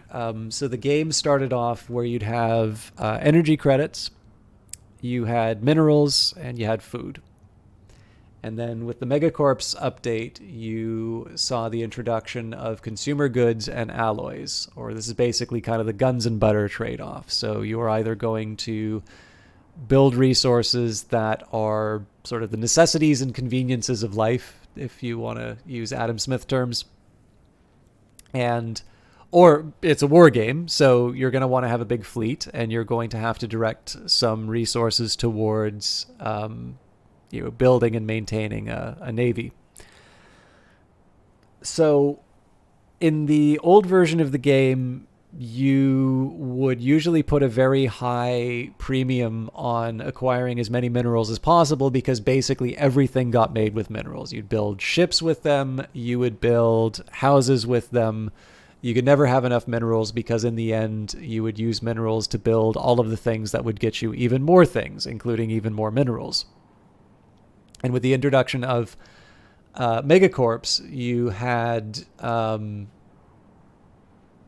you had this experience of, okay, I am now deciding, I have to turn my minerals into this refined good, and some of them have to be consumer goods, otherwise my happiness is going to fall, and some of it is going to turn into alloys, because I want to be able to defend these precious things that I'm building. And there's lots of games that do this, right? So Satisfactory, which I've enjoyed, you tend to have these basic things that you build, plates and screws and such, and then you'll build a reinforced plate, or you'll build like an iron bar or whatever. Again, the idea here is that your refining is making different objects, and those different objects will be the things that you build the thing you really want to. And the way that Industries of Titan has done it is quite a bit simpler. When you think about it, and if you go in without any sort of preconceived notions, it's a simpler system, because in the end, you've got, if you want to build something, you've got minerals and you've got isotopes, and you will always have minerals and isotopes. But refining will tell you how far an individual unit will go. A tier 3 mineral will be worth 25 construction units. It's worth 25 of a single tier, or sorry, it's worth 25 tier 1 mineral units. And if you find that system confusing, there's an auto currency button, and if you are a nerd like me, you usually like messing around in the different levels that you can go with. So that's a huge unpacking, but basically the video that I did tried to explain that basically, you know, it's not like other games. You're not refining them into other objects. You are refining them into better versions of your minerals. And a helpful way of thinking about it is, if you build something that takes 50 units, if you build them with tier 1s, then if you had tier 2s, you've saved, you know, if you could take your things and refine them to tier 2s, that's worth 250 construction units, and so effectively you're giving up a free fuel turbine for that. Not great. And then, of course, if you could bring them up to tier 3, you're effectively giving up something that's worth over 1,000 construction units. And that doesn't make any sense at all. So take the time to refine and so on and so forth. But in that case, you're explaining it as a trade-off within the context of the game, and at that point, you can sort of assume somebody who hasn't experienced the game before will get that. But like I said, like that's something that I've kind of needed to think about in the context of, I notice people are talking about this in the Discord, so I want to, you know, I want to think of a way that I can explain this to someone who may be coming with an understanding about how these kinds of games work that isn't necessarily true.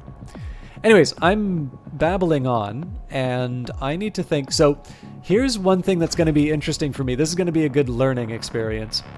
So we already kind of know how Zethane works.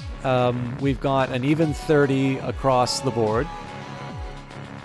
Actually, we're down to 25 in headquarters because we've already had one of our fuel extractors working. You know, maybe I shouldn't have connected the factory. Maybe that's the real answer there.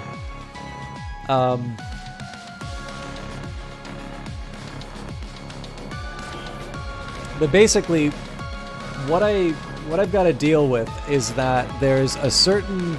I have to extract fuel from the atmosphere. There are different parts of the map which have a greater or lesser concentration of Zethane. I can build fuel fabricators, so the small ones will have an absorption rate of 0.13, and the large ones will have an absorption rate of 0.3. Now, the one challenge I have is I'm not 100% clear as to how this absorption rate interacts with like a level. I understand why it's labeled this way, because basically you don't want people to come with the expectation that there's a constant level of fuel that's being generated out of this. But the question that I haven't quite been able to settle for myself is how many of these things can I build until they're going to wind up sort of operating at cross purposes. So one thing I can kind of do is to say, it's like, well, I got two factories together, so I'm going to put like one on each side, and we'll see how far I can go with this. So for instance, well, actually, I guess as my starting position, this thing's generating 5. So let's say that we'll be generating 10. I've got a little bit of a surplus here, so... I also don't know if the game keeps track of like the dividing line down the middle, so one on this side and one on this side will behave any differently than putting them beside each other. But I'll assume that it is, and if it doesn't, then I'll just feel a little silly for building an unusual looking factory. So, fuel fabricator. Now, I don't need to connect these to any kind of a grid. Fuel just sort of floats in the middle of the air. So again, in theory, if these work like they did in the headquarters, I'm going to be up to 11 fuel. And the generators will consume 3 for a large, 2 for a medium, and 1 for a small. Large generators are a little difficult to deal with because they're... hey, Rouge Light Girl, how you doing? Actually, I have an idea.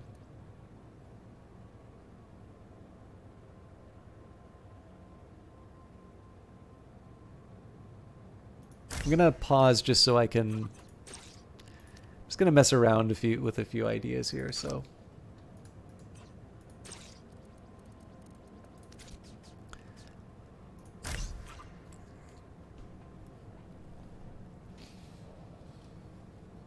You're doing terribly. I'm really sorry to hear that. I hope, however brief our time is, that I can at least distract you from what's happening in the world right now.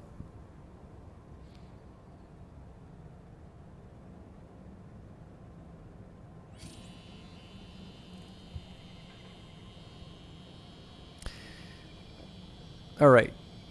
So this would keep me ahead by 2. Then I could put a medium inside. Actually, this wouldn't be terrible.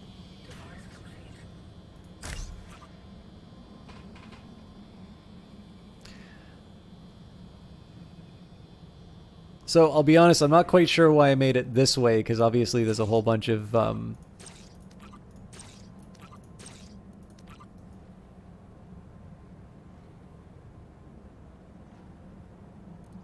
I'm just trying to think, like, do I want to try and put this in the middle? Do I want to try and put this heavy on one of the edges? Obviously, it's nice to have kind of this big symmetric looking thing. I will ignore aesthetics for now, and I'll just focus on getting the energy generation that I want in.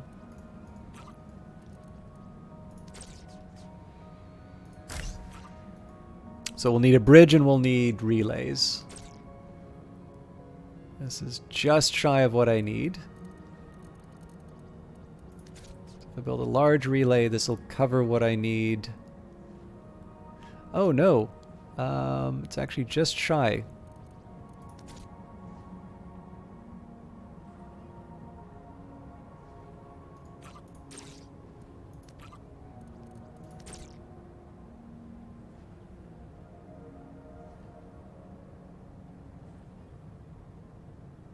But this does the trick.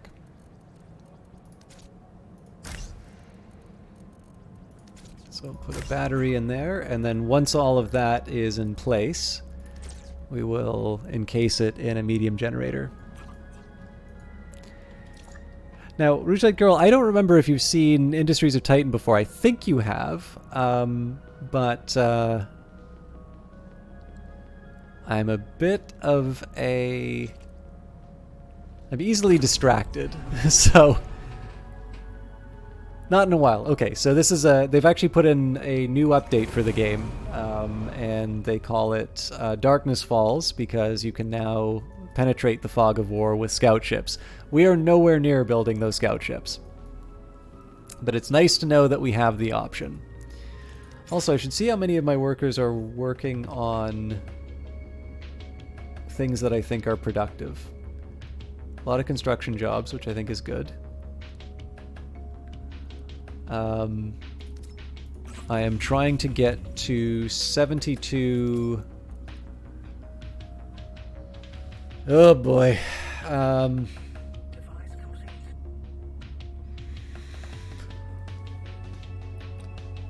Well, excuse me. I have enough to get working on the next phase of the plan. So let's shut down.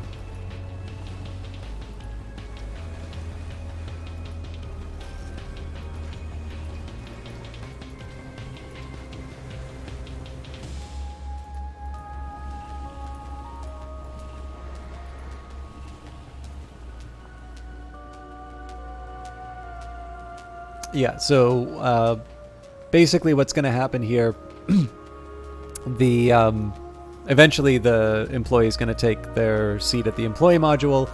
They will convert enough of the... I mean, we've got 11 tier 2s, so we really just need 7 more of the... Sorry, not 7. 6 more. 6 of those to be turned into tier 3s, and then we can upgrade our headquarters. The reason why I'm so invested on upgrading the headquarters is it just gives me the extra distance for...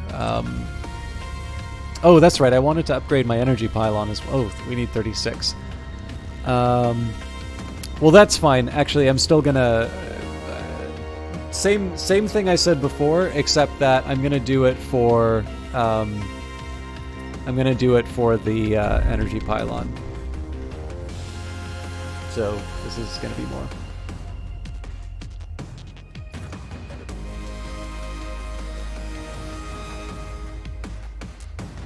I'll confess, I'm actually 2 hours over. I have been goofing around a little bit more on this one though, but I think I am not opposed to spending a little bit of extra time for you there. I'm not going to promise that I'm going to make a lot of progress in the game tonight. I think I've kind of declared bankruptcy in terms of my ability to get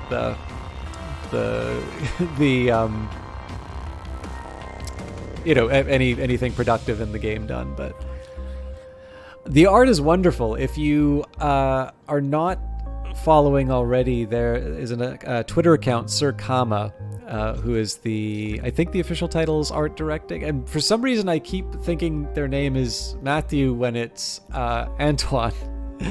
But I believe was hired for this specifically on the strength of some voxel images that he posted to Twitter.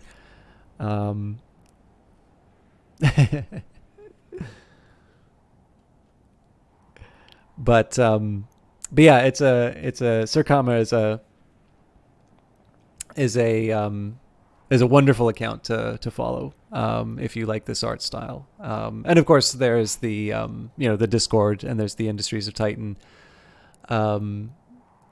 Twitter itself. One thing that's actually really fun, I believe this is on the Twitter account, but there were some sort of, I guess, kind of concept not sketches, but basically there were these ideas for like what battleships in this world would look like. And I don't believe there is any intention to put it inside the game. Perhaps one day when you have a supercomputer, you can consider trying to render that thing in real time. But the idea was more just sort of to add some flavor. And again, it's just these really impressive, really detailed, really detailed images of, what might have been. So that sort of thing is a lot of fun. One thing actually I'm slightly disappointed by. So when I say disappointed by, it's just in terms of my start. I might be able to show it off when we get to daylight from the right angle.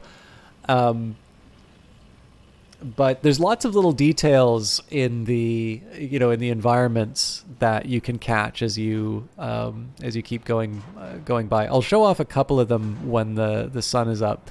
But one nice thing that was added in the recent update was you can see all these sort of light effects, and there'll be some god rays that you see a little bit later when the sun comes out.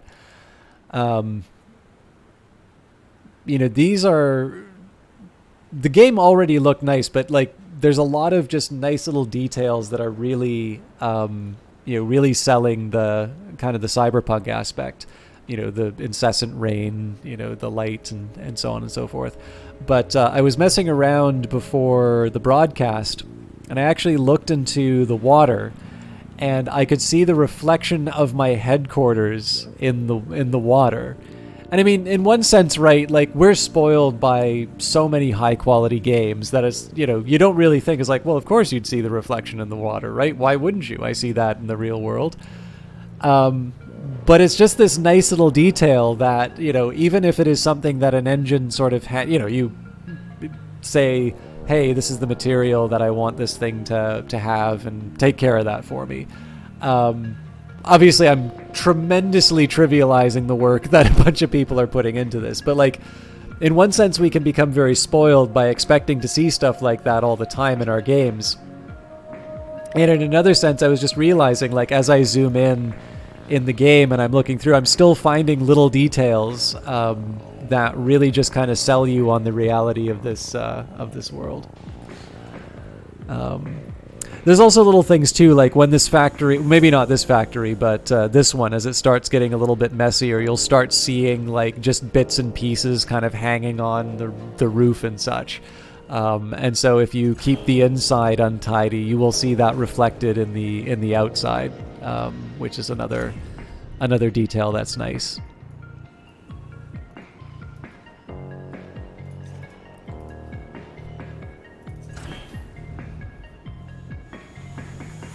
Okay, so phase 3. Now we've got quite a bit more power to work with now, so this is the point where I should start being, I should start asking, like, what else am I trying to accomplish right now? Well, one thing would be, one, I want to get rid of my garbage, so let's start burning that. This is definitely a point where I should start considering more employees as well, because being able to work my way out of this hole would be nice. So I'll try and at least set myself up some distance away from the smokestack. This is definitely going to be sort of a temporary headquarters for the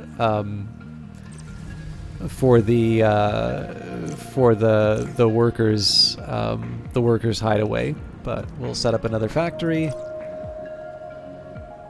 This one I sort of have down to a little bit of a standard package. And what I think I'm going to do with this extra power that I've gotten, I'm going to turn on, or no, I shouldn't turn on the, yes, okay. I want to be careful about, so my ideal would be to turn on all of these machines, but if I do that, then that's going to pull away all of my workers from other activities that I want them to be doing. So I am going to leave them be for now.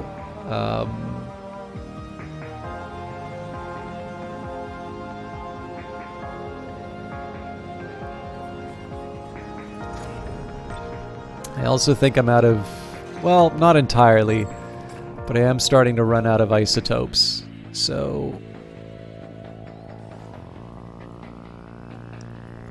I'm trying to decide if it would be smarter to start with the minerals or the isotope. I probably should do the mineral mine first. Well, one, because I have access to it, but number 2, oh no, I will on tier 3 as well. It's because if I mismanage my minerals, I can always get them, like I can always extract them and then build the mine for the isotopes, but if I mismanage the isotopes, I only need 1 or 2 to build a mine. If I mismanage the minerals, I need hundreds of construction units to get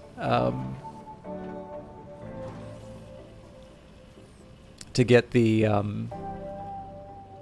to be able to build the next mine. So yeah, it probably makes sense for me to build a mine here. Okay, this power generator does not seem to be doing too badly.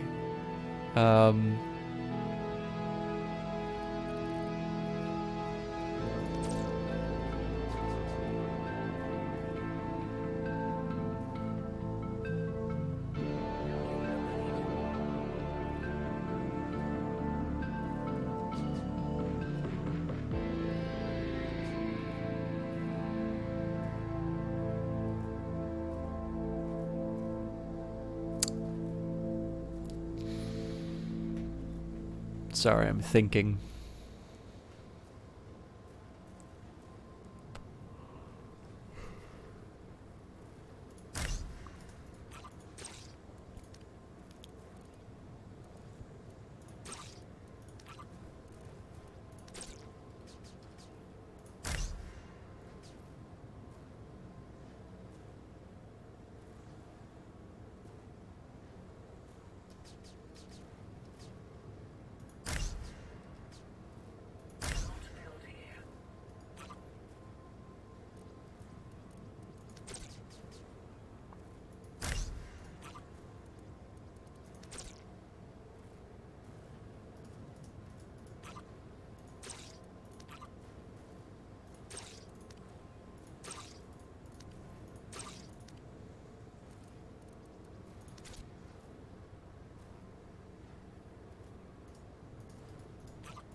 So kind of put this one.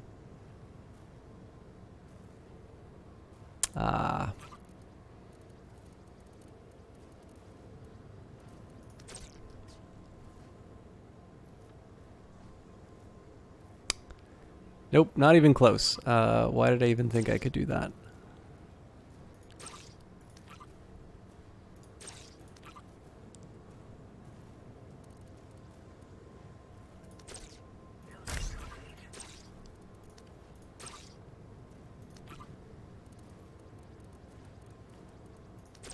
Here's an idea.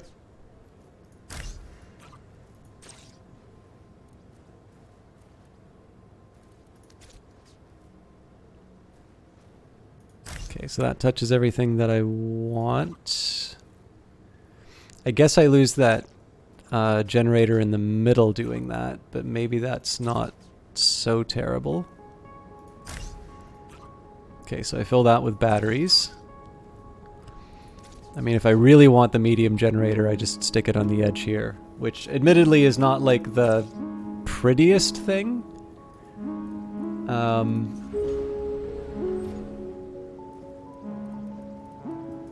So then, you know, so this invites the question, like, why am I tempting fate this way?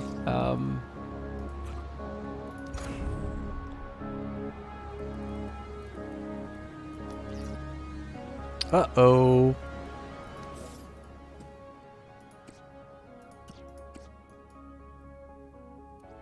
Was it not going to show me?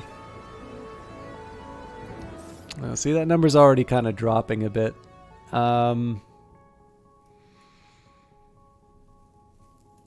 Maybe I shouldn't drink too deeply from...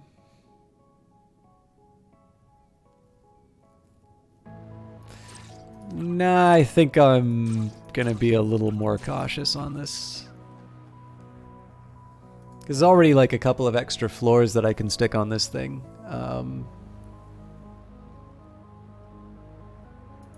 So then the next question would be, so how much space do I really... no, I don't think I can do this in a single... Well, could I? Well, it's going to be 10 no matter what.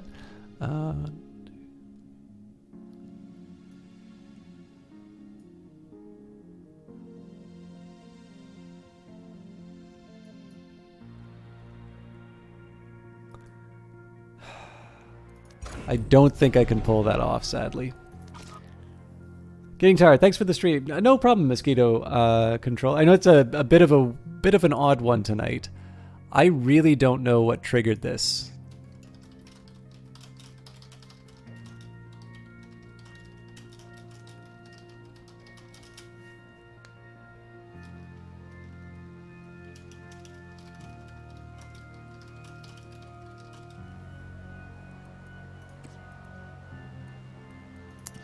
I don't know if the... Well,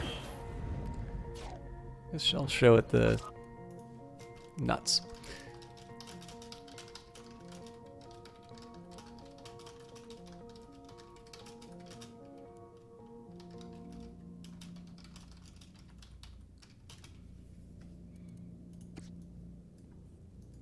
I don't think the screenshot's going to help, but...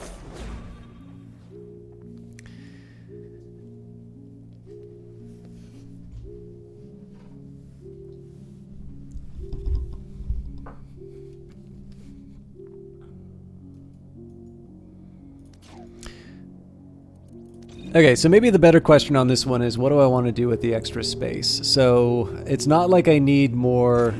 Oh, okay, no, there's a very easy answer as to... Wait, what? I thought you were supposed to fix this.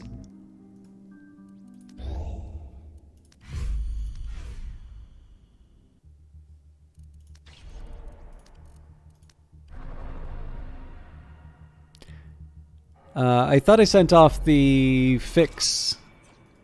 Seems to have resolved itself, though. Yeah. There's a resource mismatch, and I thought I'd sent off the send and fix, but it didn't seem to have the intended effect. But reset managed. Okay, yeah, so actually there's a really easy answer as to what I do with it. So obviously I want to build my... Oh no, hang on. That is not an obvious answer because this is beside the smokestack. So I want to use this for any... Okay, no, sorry. There is a really easy answer to this. It's been staring me in the face the whole time. So, I severely under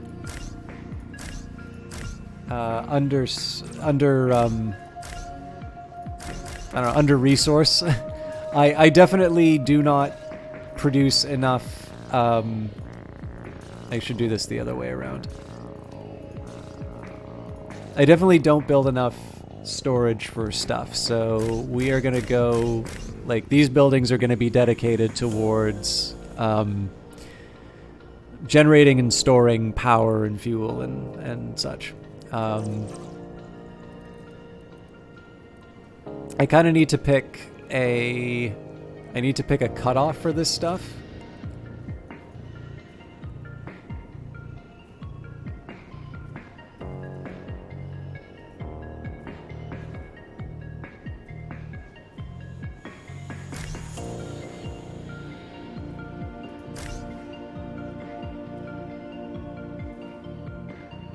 This should work.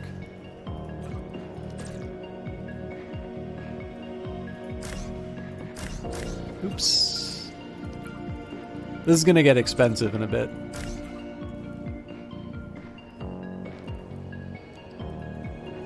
So I'll leave it be for now, but that eventually what's gonna happen with... So I'm gonna build a number of these types of factories to get over my power problems.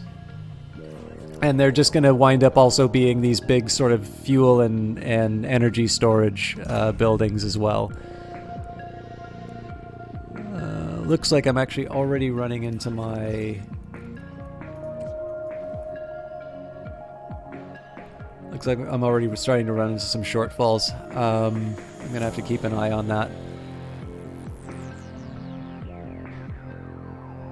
Although, I can probably save myself some trouble by turning off one of these generators right now.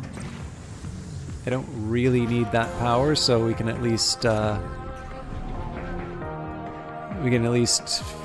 our stockpiles up.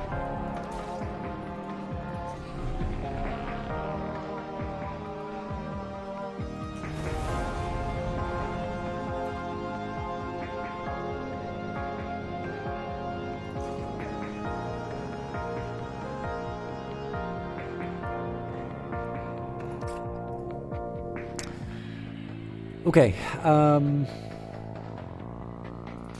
once this is built, I'm going to... Actually, yeah, we're behind now, because I need to get enough minerals to be able to build my... housing. So I'm gonna leave this... on its own for a little while. The reason why I've just turned off these generators is so that we can fill up these fuel tanks. This is going to be a longer term project, though.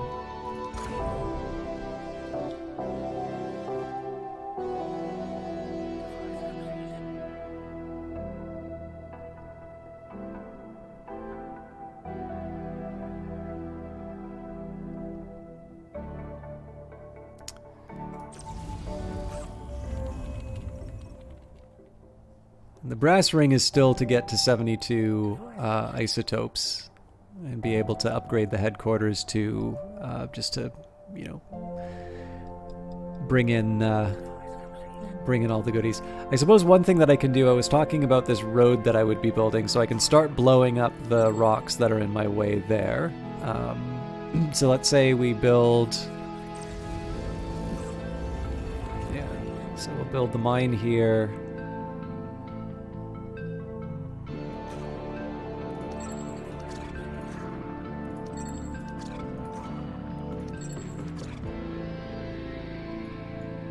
Something like that. Oh, actually,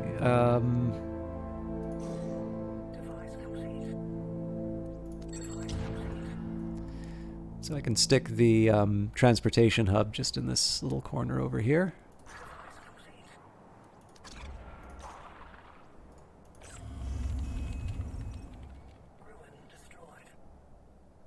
Yeah. That works as a temporary solution for me now, I think. But we obviously need to get an income, so Factory 5 will be... Gotta go consume some form of sustenance, but thanks for the stream as always. Thank you for hanging out, Macaroni. I know this is a bit of a weird one for me. I know, like, it's not like I'm crazy productive on you know, on these Industries of Titan streams, but this one I definitely feel like I was a little bit more silly, but it was very fun to share the construction of my opus magnum, even if the waste receptacle version didn't turn out. But yeah, it's a pleasure as always, and I'm sure I will see you either here or on the Brace Yourself channel before too long. Have a good, first of all, good dinner, and have a wonderful rest when you get to it, because I'm starting to feel like I need a rest too. But we'll power through for distraction.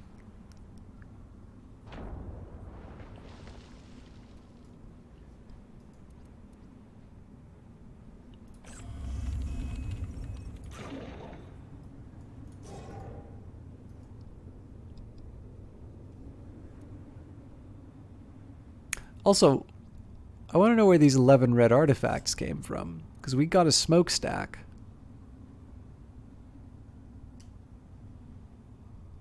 I wonder if I get artifacts from rocks and I just didn't notice. I'm not sure what caused that, but I think that's a computer thing, not a game thing. Okay, well, you know what? I probably should just admit that I'm going to need a mine. Like, what else am I going to build? Realistically, what else am I going to build? Maybe a road. I just don't have anything for a fuel turbine and a pylon yet. Okay, I suppose... Oh, yeah, okay, no, there's two arguments in terms of what I could build. One would have been residential and office, especially because it's protected from pollution. And then, of course, the defense turret and shipyard, which, of course, the tutorial does tell me to build fairly early on. But I wasn't feeling it. Okay, so I have this pretty standard... I definitely have this pretty standard sort of housing unit that I wind up building.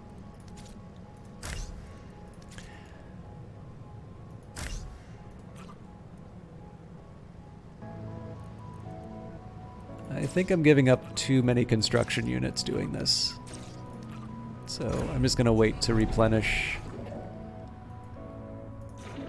Maybe get a second body working on that. I'm also getting close to the limit of my council, of my influence. So actually, I'm going to do something weird here. I'm actually going to buy storage first. Eventually what I'm going to do is I'm going to just blow up all of this waste, all of these rocks, but that is going to generate a lot of waste, and I probably shouldn't be tempting fate with that. So I am, however, holding off on building the mine because I don't need it right now, and having the option to be able to build a turret later is probably for the best.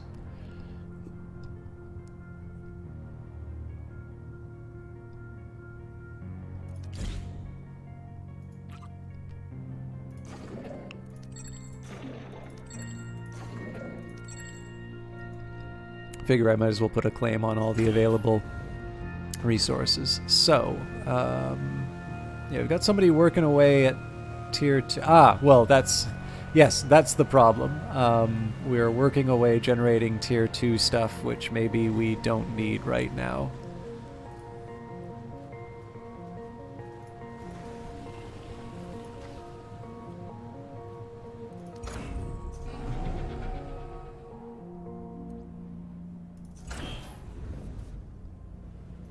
Alright, so let's at least get some basics down. So I have, again, it's a pretty standard pattern that I do for the start. So that's a relay and an energy bridge, and I get another relay here.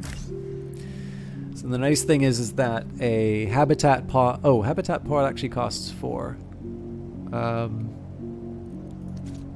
They still think it's okay to use a 5 on that.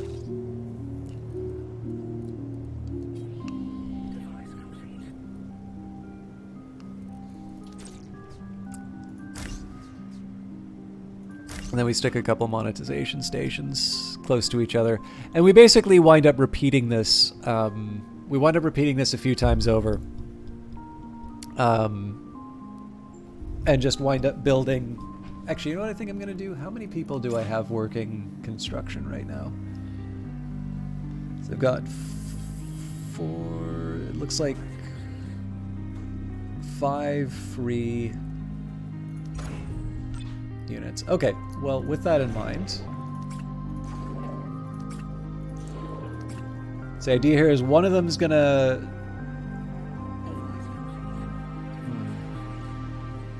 nope, I think this works for me. Basically, I'm gonna have one person moving the resources away, although I think all of the people working on their individual tiles should probably be working with us. The hope here is that I'm sort of gonna outpace the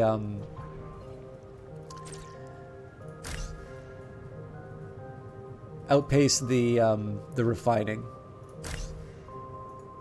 So basically I need 4 for the monetization stations, and then 4 for the habitation stations. So basically these things line up pretty well.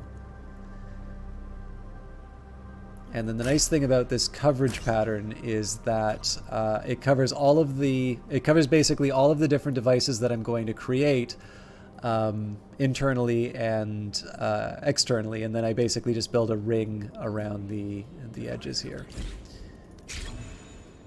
So that's going to cover me for next payday.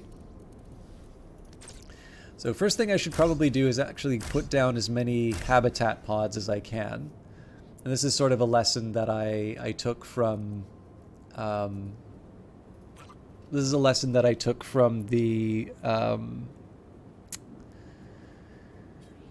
playthrough on the timed contract that we did. Obviously, I'm going to be able to redirect more ships if I have living space for people. And then I can just give them jobs after the fact. Having a positive cash flow will help me in a few different ways, but namely just kind of helping me to, you know, like if I've got a surplus, I can increase the capacity. But even, you know, if I build a shipyard, being able to buy different ship classes and whatnot.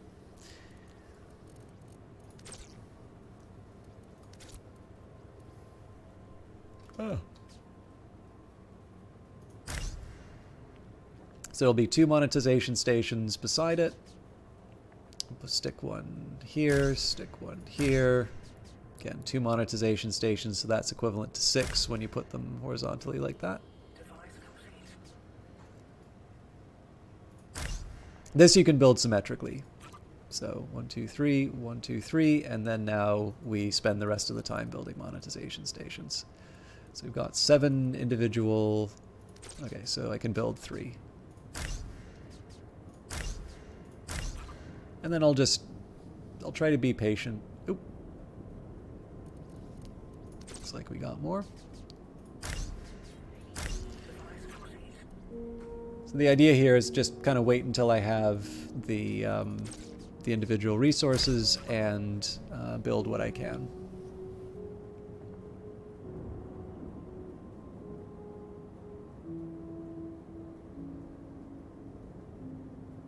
Although the more I think of it, it probably would have made a little more sense to build those out of 5s. Because right now what I'm doing is I'm missing out on... yeah, actually, moving forward. You know what? There's nothing stopping me from doing this.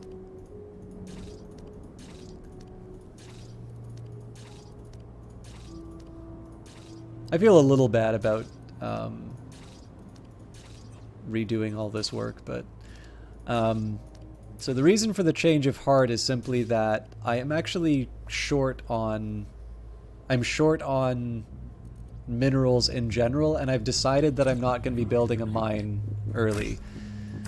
So being able... It doesn't... There's not much of a difference between 2 and 3 in this case, but being able to say, okay, I'm going to use a tier 2 instead of a tier 1. Tier 1's going to cost me 2 individual mineral units, which again, the opportunity cost for that is potentially 50 construction units. And in an environment where I've decided that I'm going to take a while to build a mine, and of course knowing that building a mine is going to take workers away from other activities, I've screwed up the distance. In this case, I really want to try and stretch this out. Oh, good for you, Rouge Liquor. I don't know about you, but if I don't eat, I am infinitely, like, I just feel infinitely worse. So I definitely, oh, there's the mistake. I really hope that once you get, you know, sandwich and hopefully a glass of water if you don't already have that.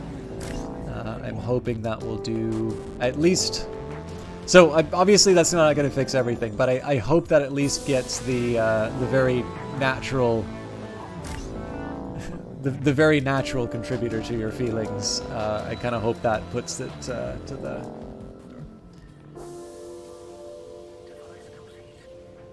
Oh, more coffee. I really want more coffee, but it would be a very, very bad idea for me to drink a cup of coffee right now.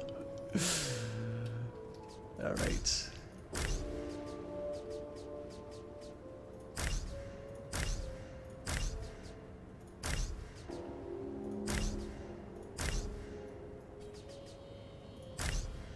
Ah, I messed it up again.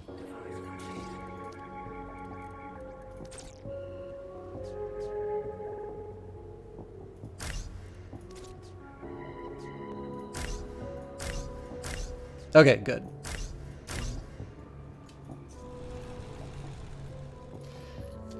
So I will prioritize this habitat pod just so we can start redirecting ships.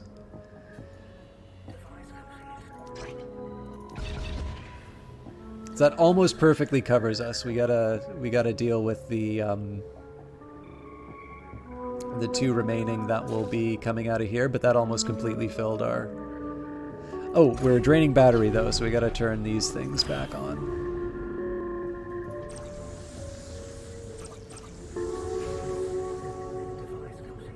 Oh yeah, for that's perfect, perfectly fine coffee time. So the temptation at this moment would be to try and build more of these storage containers for things like fuel, but again, I'm trying to resist the urge to waste some of my resources here.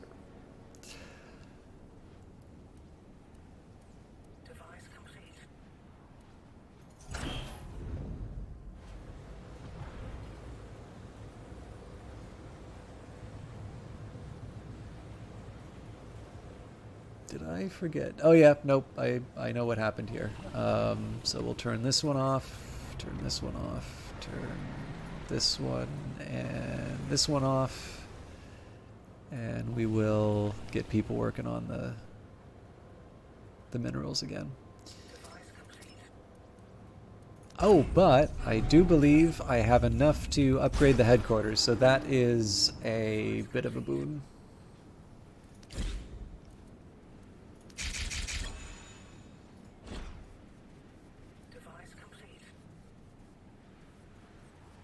I do want to be a little bit conscious in terms of the I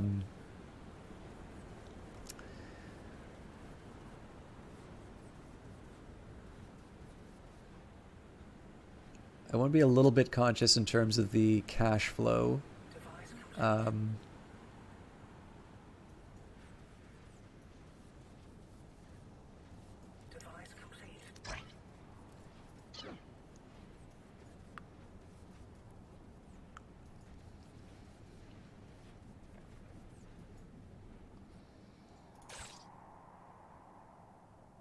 We should be fine. We've got 16 of 18, so yeah, we'll be generating about 1,000 surplus. My biggest worry right now, so I was talking about how I could potentially build a... Oh.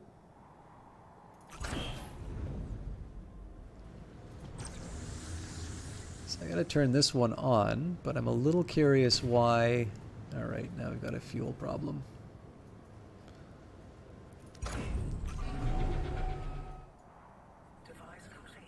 I was kind of afraid something like this would happen.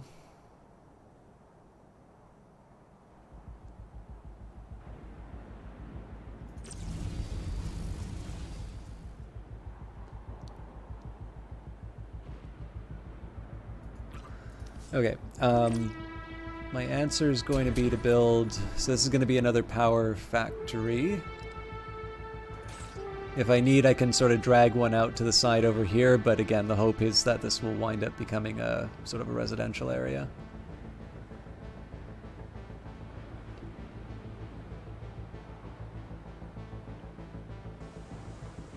So right now I've been building the assumption that I'm going to have at least the red artifacts to build a defensive turret. If that's true, I only have one artifact with which to convert new workers. So we'll take a look at the last remaining ruins I have access to. No real indication of where the crevices are going to be coming from. So to me, this would be a pretty good argument for an early... well, that's a little encouraging, seeing that there's like a 36. So this is the most likely source of...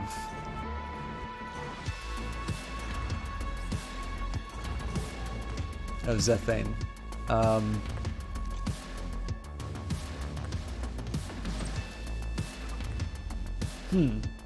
Okay. So we'll do the connection here. Yeah, so building an early spaceship, well, I mean early for me, sort of there's an argument for that, just so that I can explore the area and see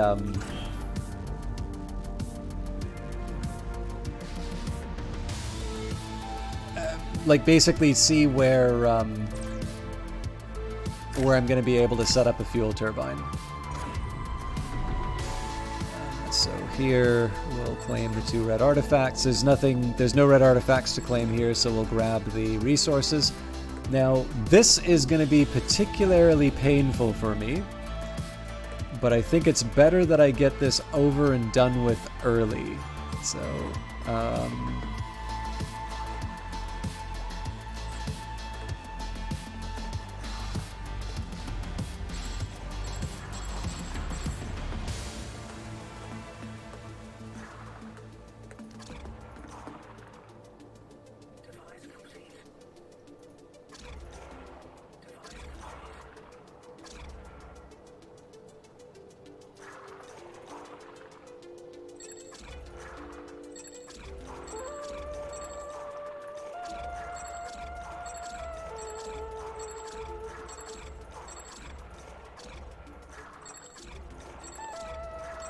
part of this is just trying to clear. So this generates pollution every time I break these things. So I'm kind of just ripping the band-aid off right now. But this is gonna look pretty gross.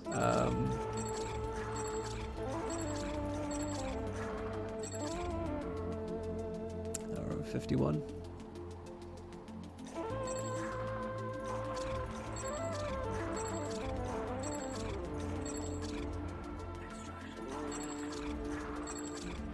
If I can get rid of all the rocks, that's great.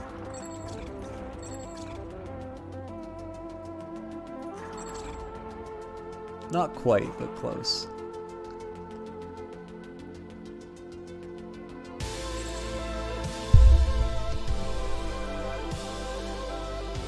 So you can sort of see the effects of my demolitions. It does generate waste, which is not great. One thing that is kind of nice about it is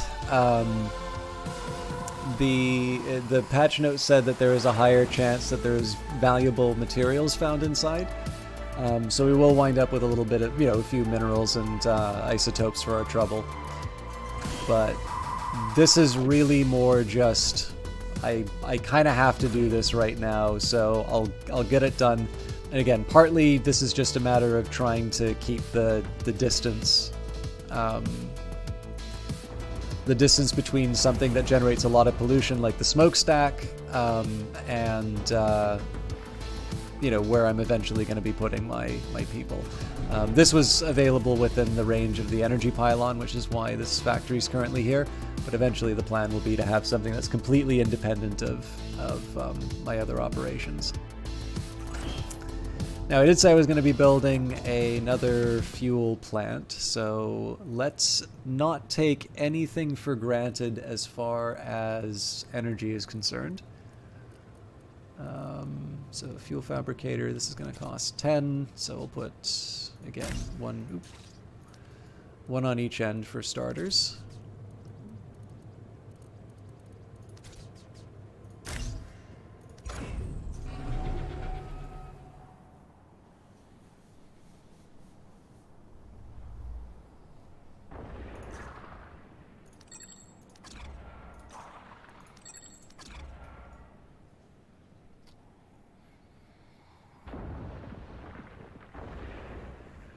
It's kind of fun to watch the demolitions, mind you.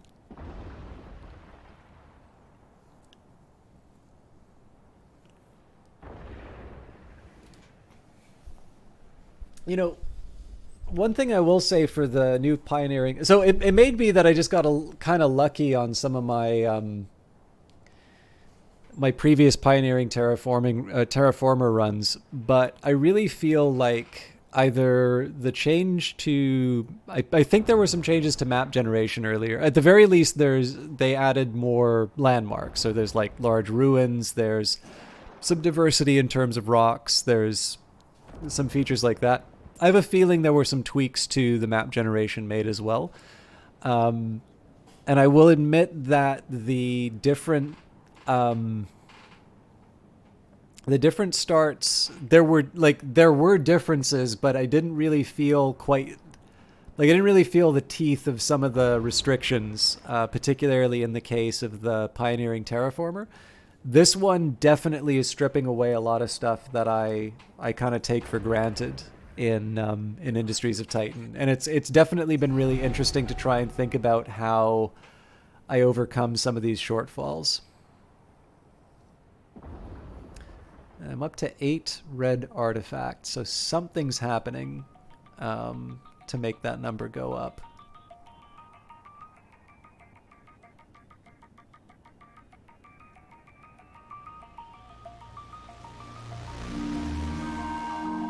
I kind of want to watch these things just to...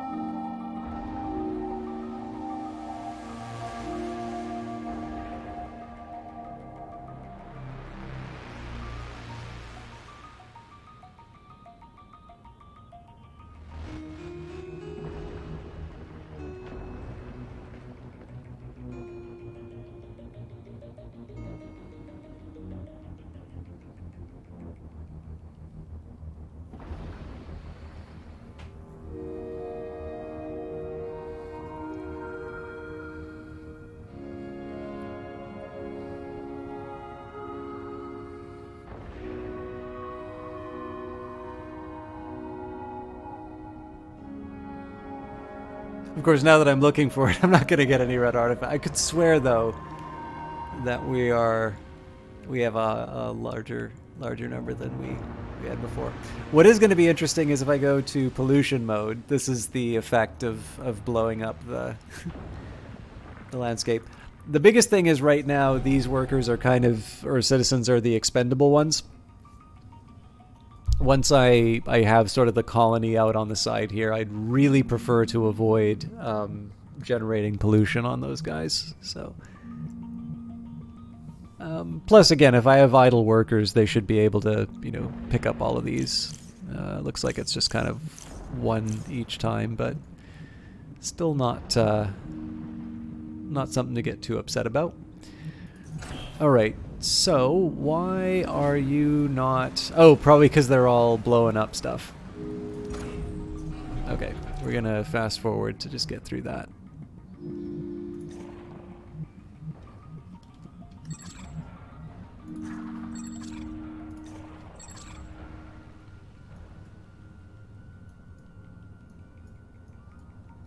I don't think there's anything else I could spend my influence on right now.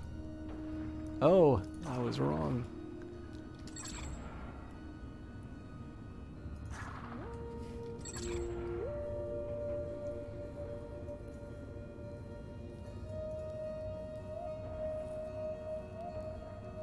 So it does make me wonder whether or not I'm going to need that mine as soon as I think I am.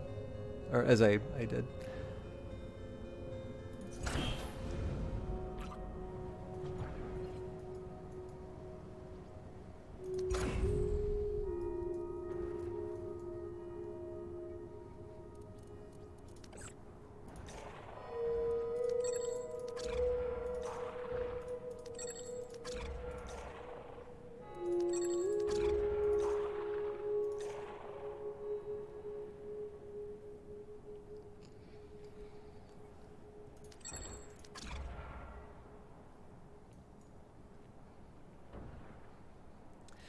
So, fuel and energy here eventually.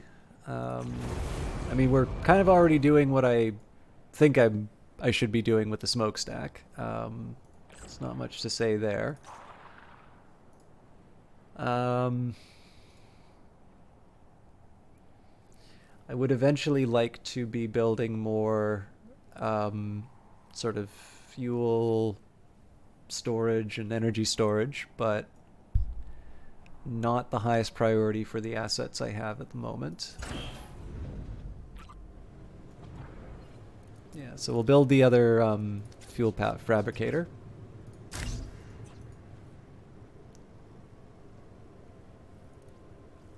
And then sort of slowly file in the the large generator build up.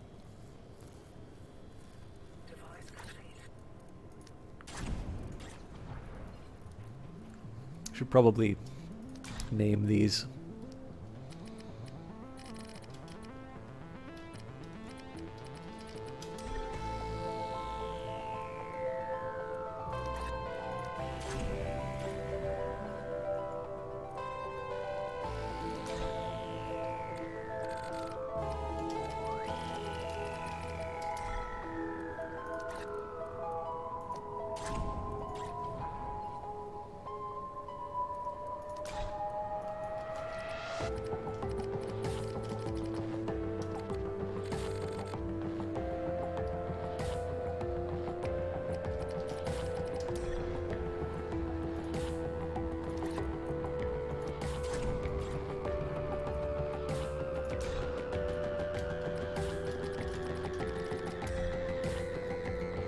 There we go. Now we know what's what.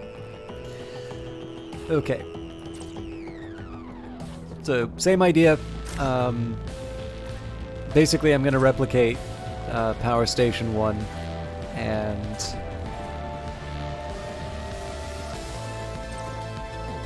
actually, I should double check that that makes sense. So, total of 6, 7, 8. Yeah, so that should actually give me a surplus. Wait a minute.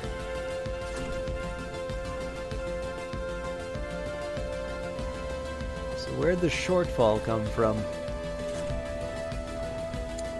That does not bode well. I'm gonna go crashing ahead with it, but I am actually feeling quite nervous.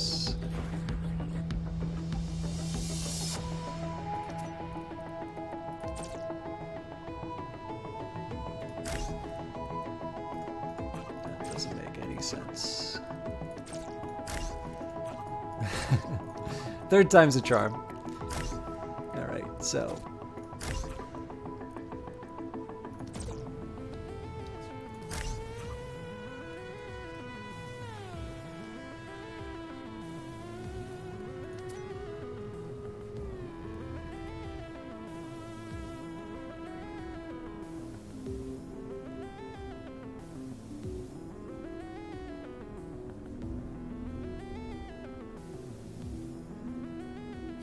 Yeah, it's actually quite telling that this is already hovering between 2 and 3.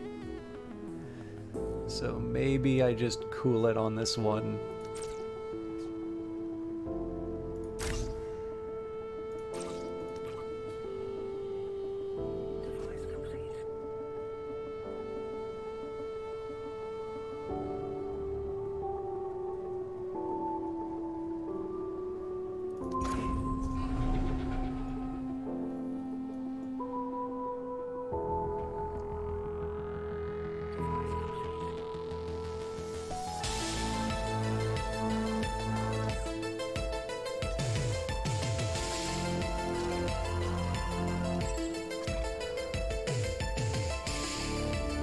All right, so as far as all resource generation is concerned, we're sort of tapped out. I'll have other options, but and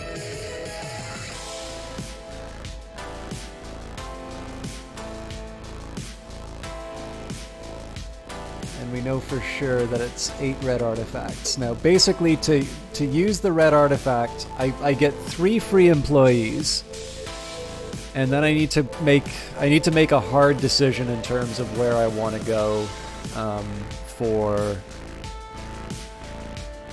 exploration. I kind of think. So I was thinking like taking a command center and putting it out on the edge here, so I sort of know that this is going to be where I build my residential areas and such. The question there is, what does that get me right now? Like, what is the basically question that I need to be asking? Well, no, hang on. I know exactly what that gets me. That gives me access to ruins. So in fact, theoretically, command center here might make even more sense. I'm gonna have to bridge the gap with like the pylon, but. Hey, Civ's a good choice. Are you playing Civilization 5 or Civilization 6? Or earlier. But I kind of feel like people tend to gravitate towards 5 and 6.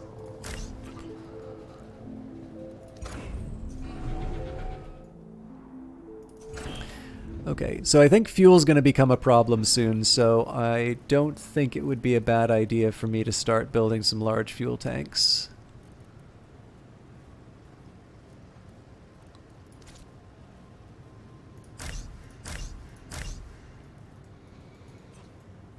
I'll also take care of some batteries and such, but we'll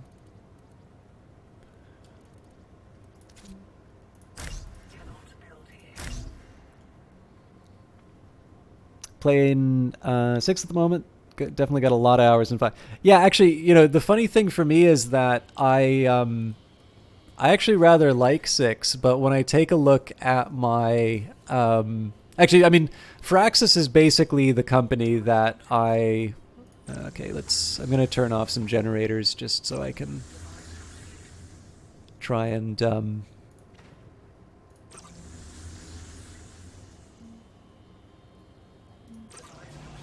just try and fill up the fuel as early as I can. Firaxis is one of the few companies I will sort of unquestionably get a pre-order on. But the funny thing is that while I am a huge fan of their games, I actually noticed that my playtime in Civilization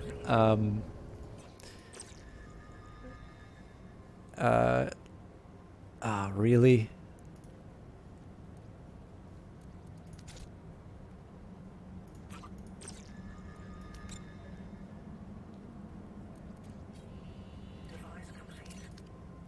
I noticed my playtime in Civilization 6 actually wasn't quite what I thought it should be. I hope this works. So, bunch of batteries here, bunch of battery... Aha.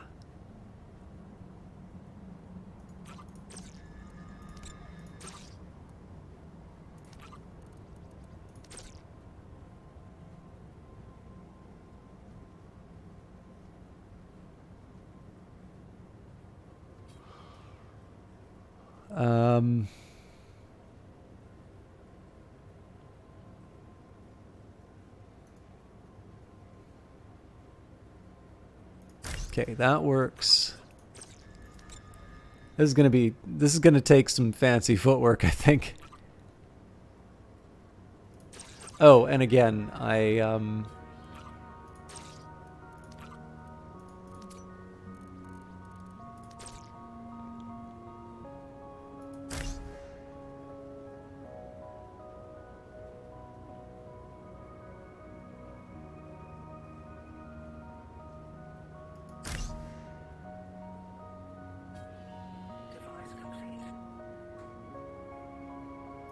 there we go. So that should allow me to pack this thing full of batteries.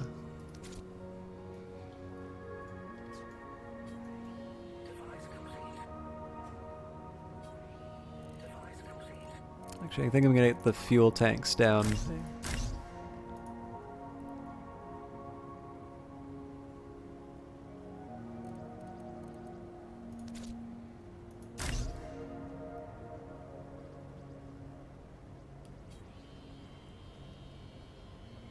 Anyways, yeah. So, you know, I believe a bit in revealed preferences. So it's one thing for someone to say, you know, oh, you know, X is my favorite band. Like, so actually, this is not a bad one. I would consider myself a fan of Nine Inch Nails, and I considered myself like a very big fan for a long time. But one of the things that I actually find kind of interesting is that it has been a very long time since I've actually sat down and listened to an album. And I seem to remember, I think it was Hesitation Marks? That's going back a while. I know like Ghost is the newest one that they've done.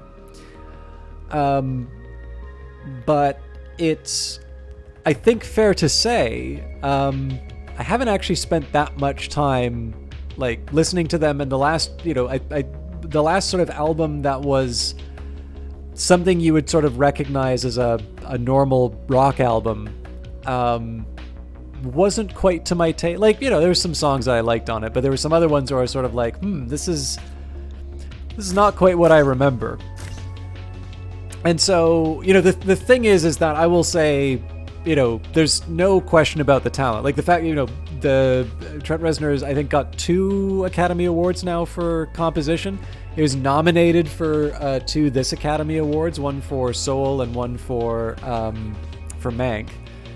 And I think they're great scores. But the question now would be, okay, so am I saying this because some part of my identity was liking that band, and maybe I haven't quite admitted to myself that the music doesn't quite speak to me the same way that it used to?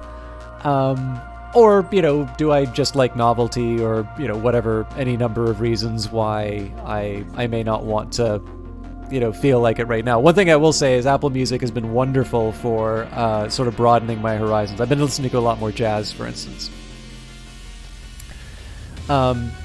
But, you know, revealed preferences are kind of useful because it takes me from, you know, saying, you know, oh, this is my favorite band, to, you know, asking the very simple question is like, well, if it's your favorite band, why don't you listen to them?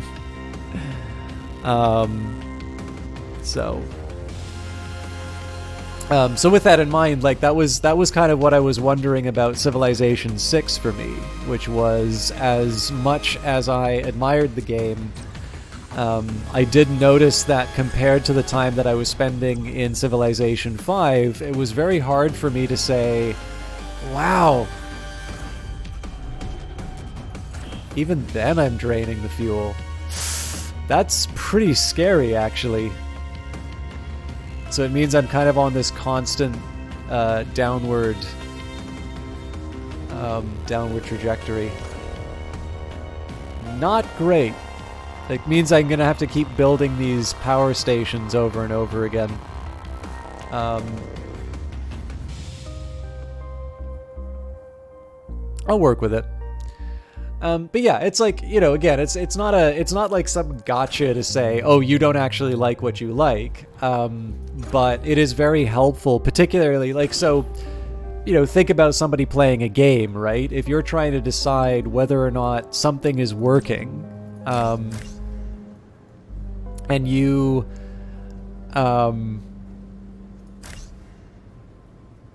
you look at the way that you know, a player who doesn't have anything invested in your particular solution reacts to your solution, that's going to tell you something. So it's, I mean, the reason I mention it, it's a tool of the trade. But I do think it's a very helpful, little, you know, little device to. Yeah, I mean, one of the things I'll say, Rouge Light Girl. So obviously, people can change over time, and that is true for musicians as well as the consumers of their output. So it's possible that the albums that I was listening to that didn't really speak to me. I gotta change this around, I think. Oh, nope.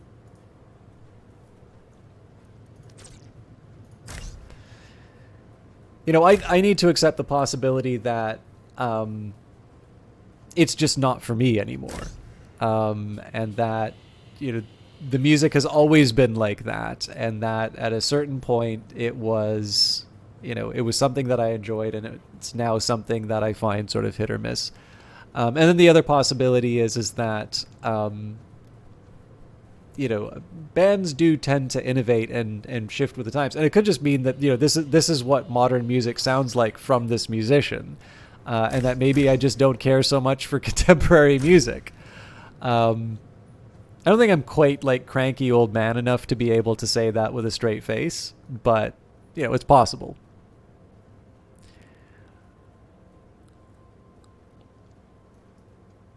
And the other thing is, too, like, obviously, most music... There's some really interesting papers written on this, actually. Most music depreciates pretty rapidly. It's rare that, a musician's gonna pull out an album that just is this, this milestone where, people will be listening to it decades later. The fact of the matter is, most of the time when you buy music, it's a rapidly depreciating asset. It's something that you are going to replace in the form of buying, more music to, entertain you. You'll do that within the year. Interesting. For a lot of your life, you disliked a lot of pop, but recent pop you really come to enjoy. Yeah, I mean, sometimes. There's a number of factors that go into it. So I don't know what you were like in school. I mean, I naturally have something of a contrarian streak. So I genuinely did like classical music when I was in, elementary school, middle school. And I tried not to be elitist about it, but that did mean that I missed out on a lot of pop. There's definitely going to be times where some,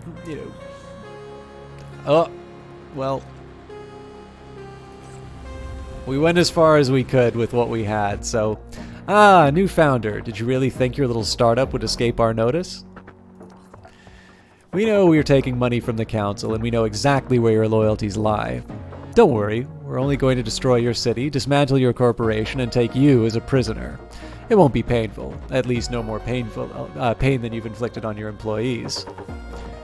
So I see you've met Bahar Koroba, founder.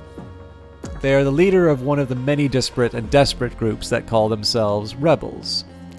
The council will not waste resources on this, but you have plenty to spare, I'm sure. Deal with Bahar, founder, or risk my displeasure. But yeah, like, the fact of the matter is that there's a bunch of good stuff out there if you look for it. The difficulty is the search process. And because I tend to find particularly popular music can often be tied with a lot of sort of social elements, how well you get along with your peers. It's really hard to sort of hear the music that, like, if you're unpopular in school and everybody is like listening to the same thing, and that group of people is excluding you, it can often be difficult to have the fondest views of it, even if it's particularly, like, even if it's good stuff, like, you may have a bit of baggage associated with that. And, the hope is that, time goes on and you do not have the, we grow out of what we had to put up with inside of school or wherever it is, and we're sort of able to enjoy things on their own terms. And I mean, again, like so one of the things that's kind of interesting on this attempt to try and quantify the depreciation of music as a good. One of the things that's interesting about that is it is actually specific. It was specifically an attempt by the person who wrote that paper to. They were trying to come up with a value for music, and there had to be a quality adjustment. And one of the ways that they did that was they were looking at vintages of music. So, was the music from the 60s really that good? Does it keep showing up on these, greatest 100 songs of all time lists? Was there a particular set of releases that seem to be continuing to, they're getting play, or they're, any number of factors that you could say are contributing. And that's obviously an interesting approach. Like, so, Bach is probably going to be something that people listen to 50 years from now, because we've been listening to it for a very long time. It is actually harder to be able to say something like, Lady Gaga will stand the... I mean, even that's kind of like a dated example, right? But, it's fair to say Lady Gaga's been around for a while. They're still relevant. 20, 30 years from now, beyond the nostalgia factor for people who maybe, grew up listening to that, is this the sort of thing that we're going to be saying, this was a turning point in music or something?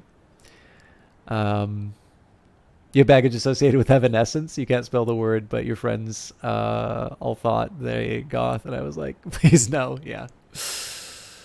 Yeah, I'm actually, that's another really good point too, is that if a particular type of music that you really like, again, if you have sort of an identity from it, if this you kind of see this as your music, but as it becomes popular, it leads to a certain trend, and you suddenly feel that people are kind of appropriating this thing that it was special for you. That can be difficult. And again, that has nothing to do with the music, and that just happens to be, the set of things that you like. It's a little bit like, we have the internet, and generally it's given us a lot of cool stuff, but we have a very weird way of interacting with entertainment now.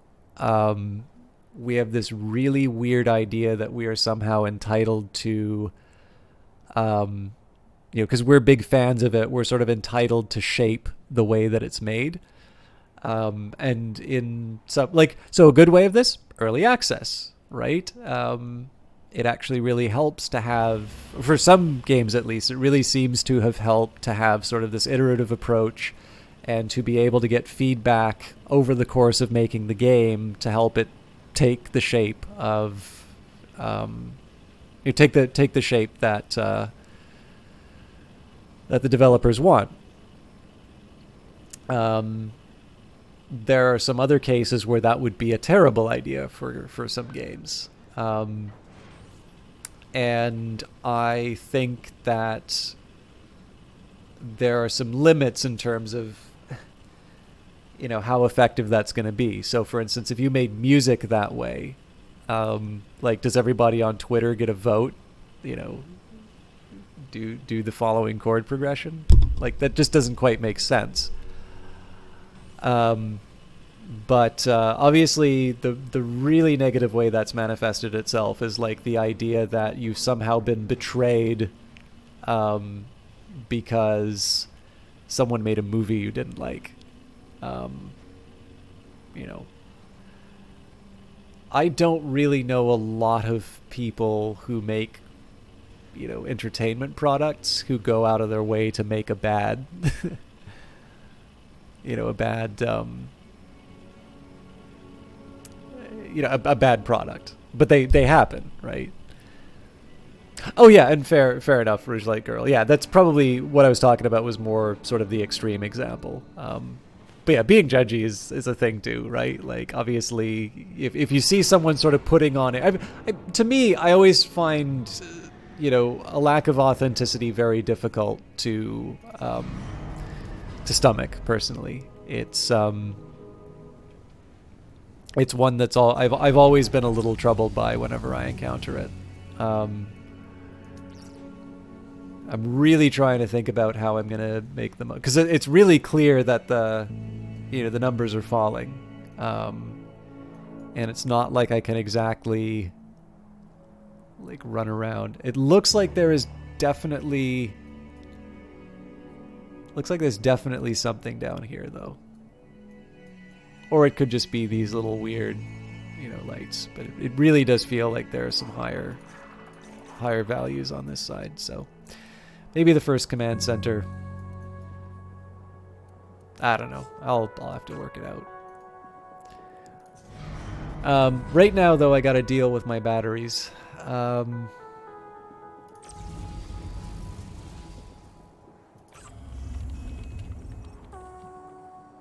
Okay. Here's what I'm gonna do. I'm gonna build a command center when it's convenient. The good news is I have a nice big stockpile of credits. Oh, hang on. There's another thing I need to do.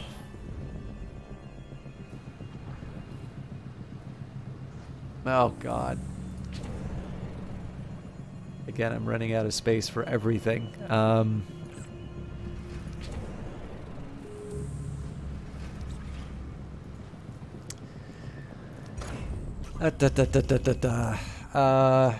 No, okay, let's get this ship built, because if I drag my feet on this, I'm gonna get hurt. So what is the cheapest mineral wise? The Goshawk.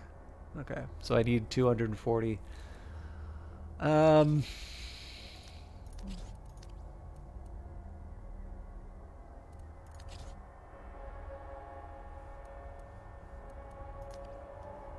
my budget? 320. Okay.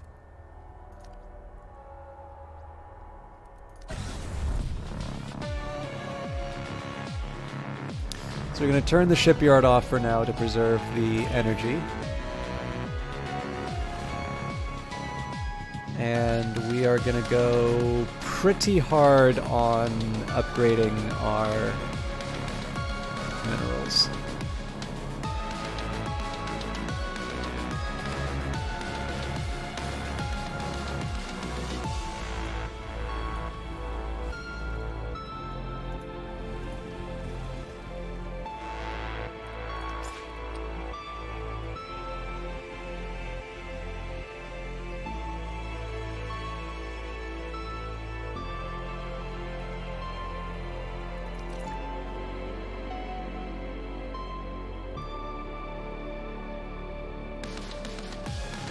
Actually, I'm a little nervous. Oh, hang on. I was a little nervous about the number of people just running around. So if I have something of a fairly lean crew, I'm okay with that.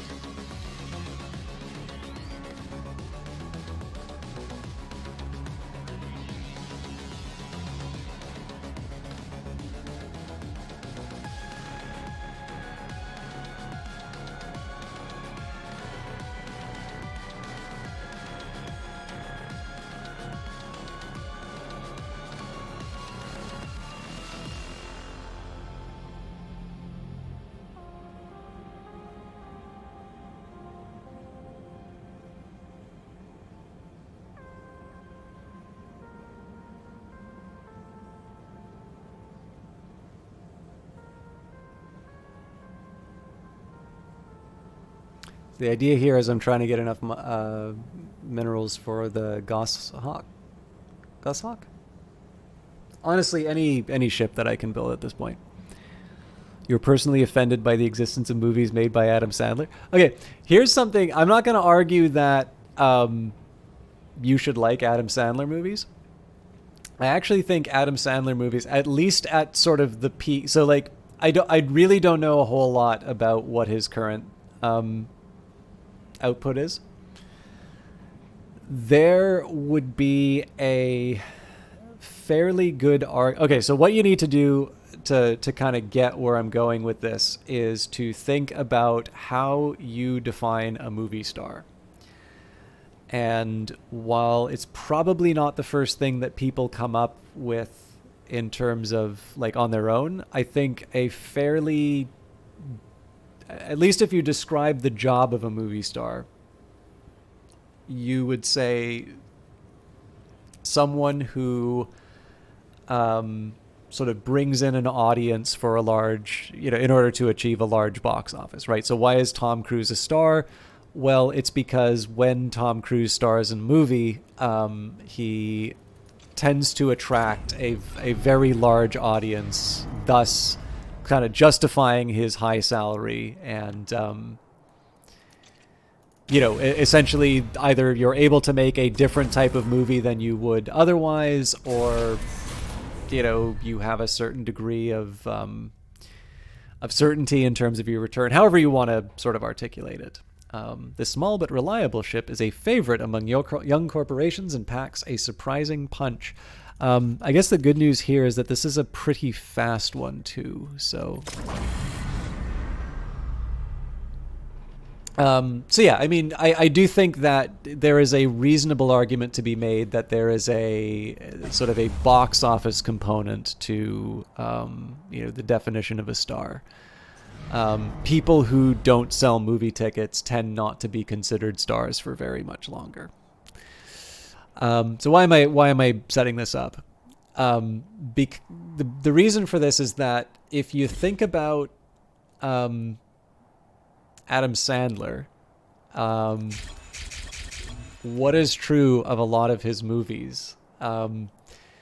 They cost very little to make, and yet they were making hundreds of millions of dollars at some point. So, it's, if you see Tom Cruise in a movie, chances are it's not a low budget movie. Like, chances are there is a fairly sizable, effects budget, for instance. And so there is sort of a way, again, depending on what you think the role of a star is, there is actually something of an argument to be said that, Adam Sandler is in fact one of, or at least was one of Hollywood's bigger stars, by virtue of the fact that the box office returns for those movies were sort of in the range of sort of smaller action flicks, even though, they were comedies and had relatively small, like the margin on it presumably was enormous. Now again, like, this is the thing, like, just because something's popular doesn't mean it's good. I'm not going to try and say, and this is why you all should watch Adam Sandler movies. That would be very ridiculous. And yet it's a, if I want to get elitist about movies, look, it's hard. There is, depending on the definitions you choose, you do have to admit stuff like that. So. But yeah, I'll be honest with you, like, those movies are very clearly not really for me. I did see him in, this is an older movie, but it was an indie called Punch Drunk Love. I thought he did a very good job in that.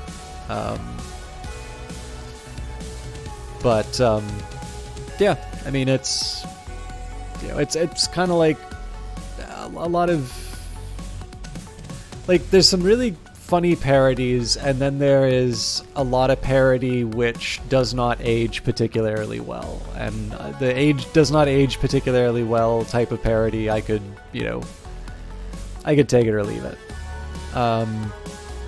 Mel Brooks actually had This is one of his lesser known movies, but it was called, I'm really just kind of waiting for the ship to get built.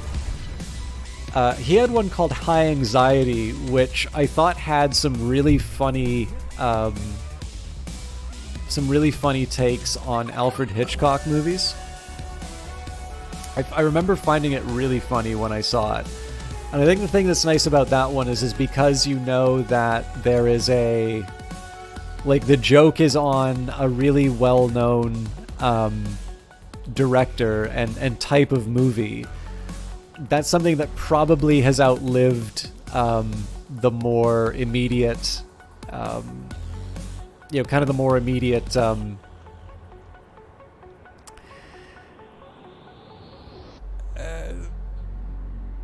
concern. Like, basically it's going to be something that ages better than something which, you know, I'm trying to think of like example. Like, this stuff is kind of hard to... Oh no, actually here's not a bad example. Like, if a parody had I'm not going to, you know, say that this has happened, but I'm sure there's probably a movie somewhere that did this. Like, if you've got a parody that makes a reference to the Harlem Shake, that is going to date the movie, you know, more effectively than anything, first of all. And that joke is going to stop being funny, you know, months after that thing is released. I have no idea what movie that is. But yeah, I mean, again, it's people are capable of... Actually, you know, the funny thing on Tom Cruise... I actually think one of the things that really saved Tom Cruise was his role in Tropic Thunder, because it feels like people stopped talking about him jumping up and down on Oprah's couch because he was funny in a Ben Stiller movie. I thought he did a phenomenal job in that movie, by the way. Oh, interesting. I should take a look at that.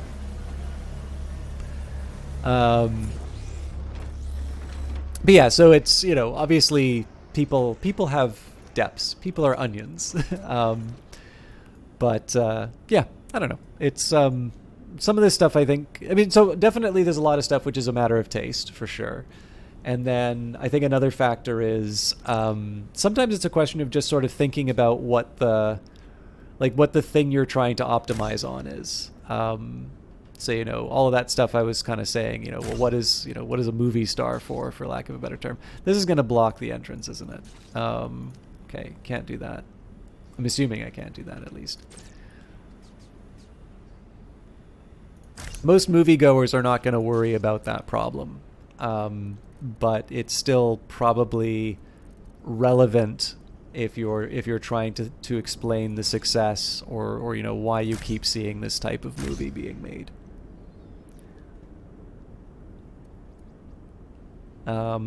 Okay, so we've got 4 energy here. Now, I have tried to do ships with smaller crews, and it tends to end badly. So let's do 2 life support. I'm going to need to power those up.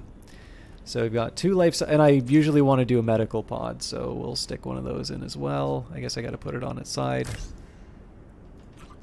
Okay, so power-wise. 2, 3... Okay, I believe that's 7. Am I mistaken? 4 for the lasers, 1 for the med pod. Yeah, 7.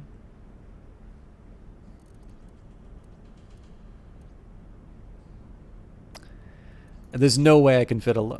Okay, technically there is a way I can fit a large. The question is, do I want to? Or does it make sense to do a medium and a small?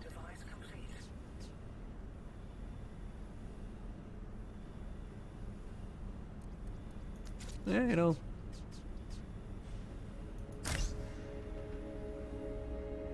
A little more cramped than I want it to be, but it's not the end of the... Hang on, I still need to put crew pods in.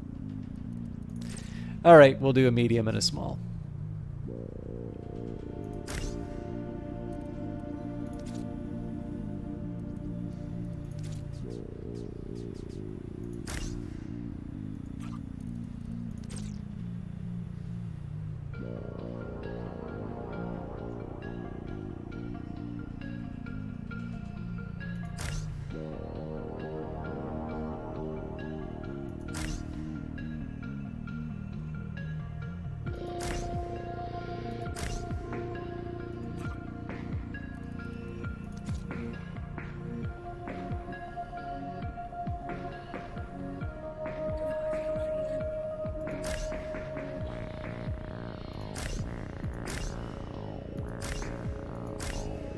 Just kind of cramming them in wherever I can at this point. So, I mean, I could try to do... Oh god, I completely forgot fuel.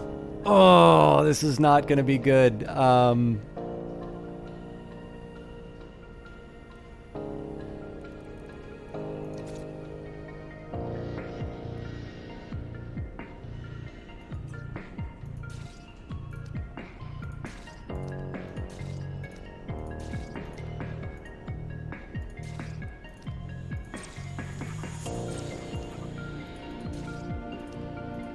I think I can salvage this design, but this is going to be a bit of an adventure.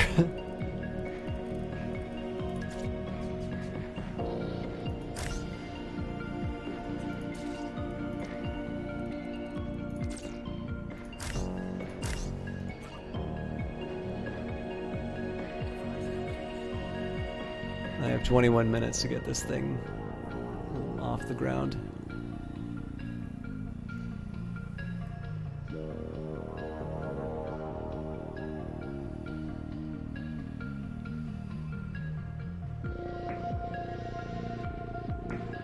Maybe I just ignore medbay.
I'm not thinking straight about this, but...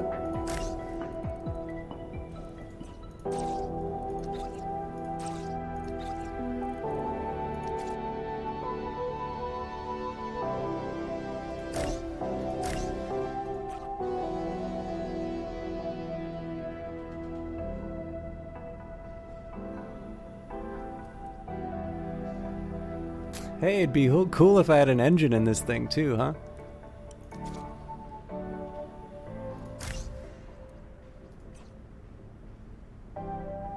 I think at this point I'm just gonna have to cram as many things in as I can.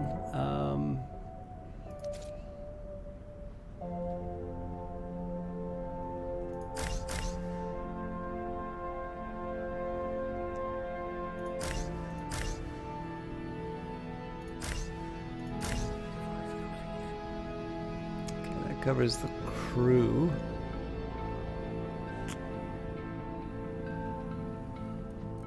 Good lord.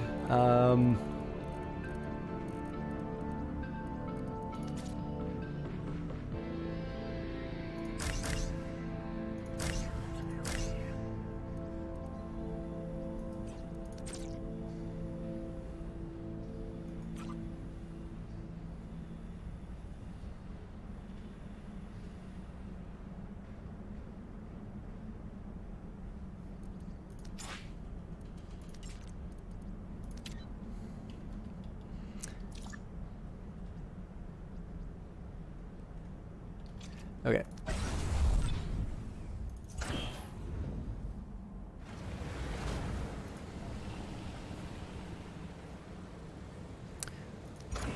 I have a better idea. Oh no, I can't shut this whole thing off otherwise, because I'm gonna lose my worker. Alright, we're just gonna shut down all the production. Got enough of everything.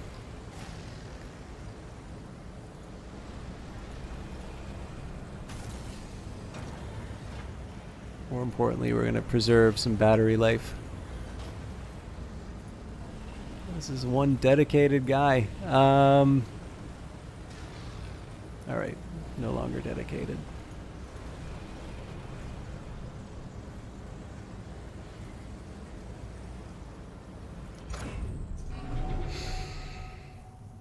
Alright, what's my next step? It'd be nice if I can start seeing that energy tick up. Well, I have a way of accomplishing that. Go to Power Station 1 and turn... So we'll be draining some of our fuel, but... Oh god, we're already at the... Ugh! Okay. This is gonna take forever.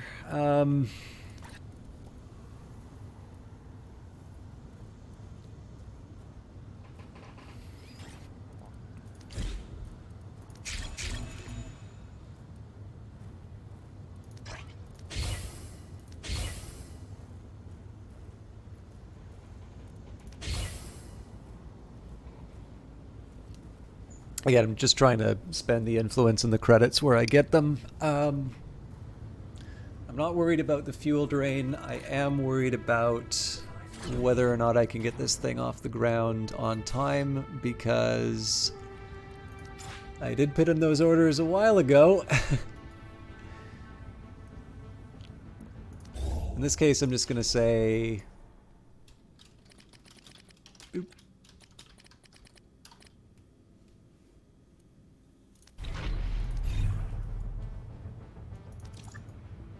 Let's see if our people deliver. Device complete.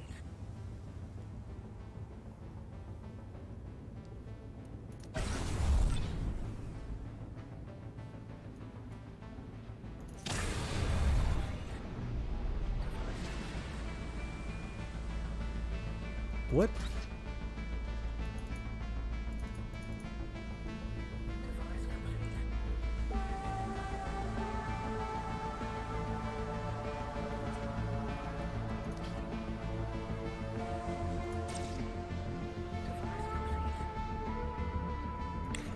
Okay, the behavior is a little weird, but the job's getting done.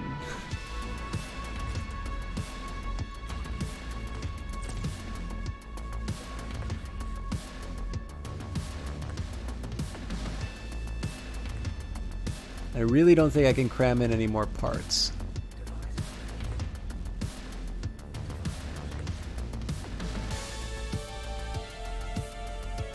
I could maybe put a battery, like move a couple of the crew pods over and put a battery in, but other than that, I think we're good.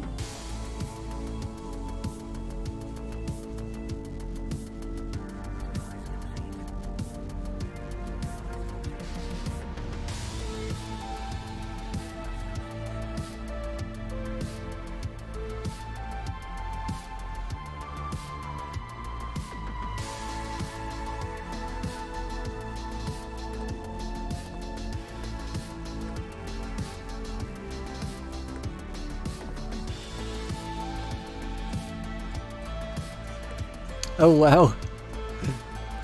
All right.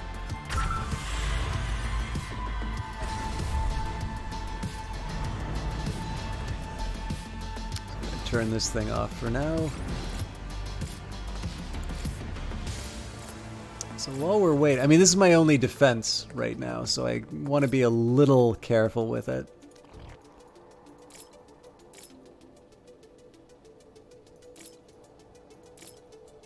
Okay, that's good info.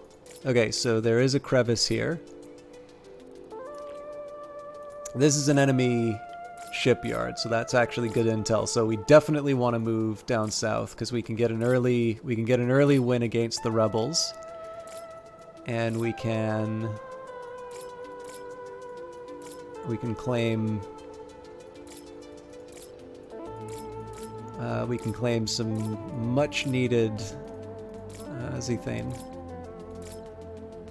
Okay, that's another crevice. That's further away than what I'm going to be able to get from here.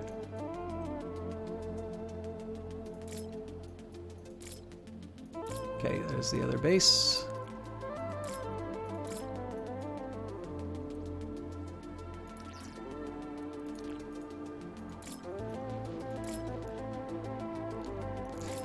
So this is the removal of the fog of war is probably one of the biggest changes, and I think it's a really good one. Under the old game, or under the way that... Oh, crap, that's not good.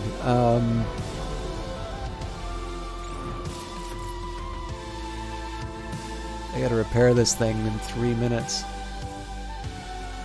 So I know where all the enemy bases are now, which is good.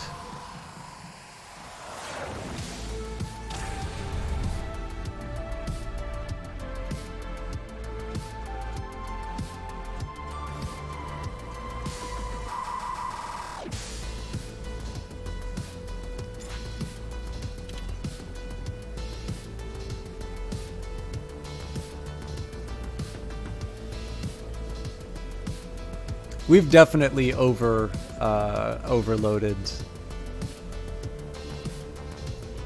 on crew.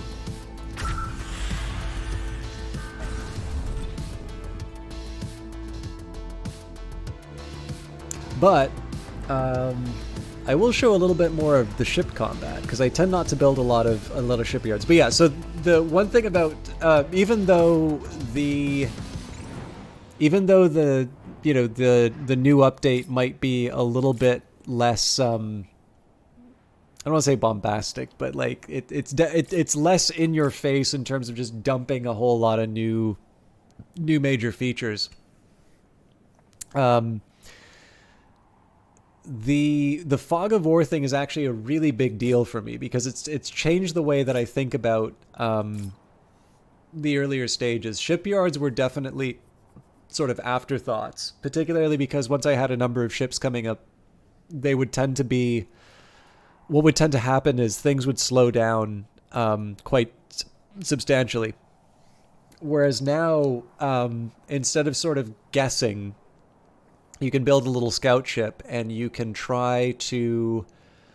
you can try and make some best guesses in terms of where your future... Well, sorry, you don't even need to make best guesses anymore. What you can do is you can try and make informed decisions about where your next expansion should be. And to me, that's just a much more interesting way of playing, to be completely honest. I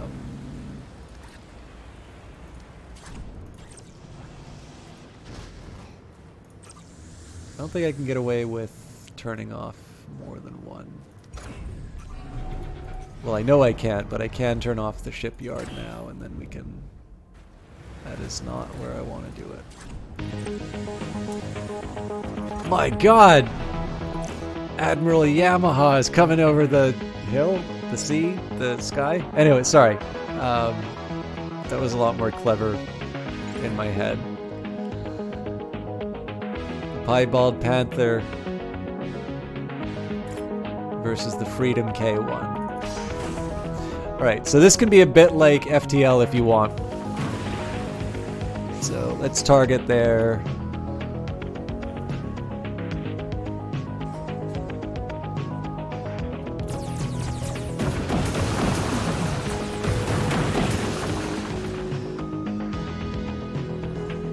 We'll target their weapon, and then we'll target it in such a way that I hope it inflicts some damage on the crew.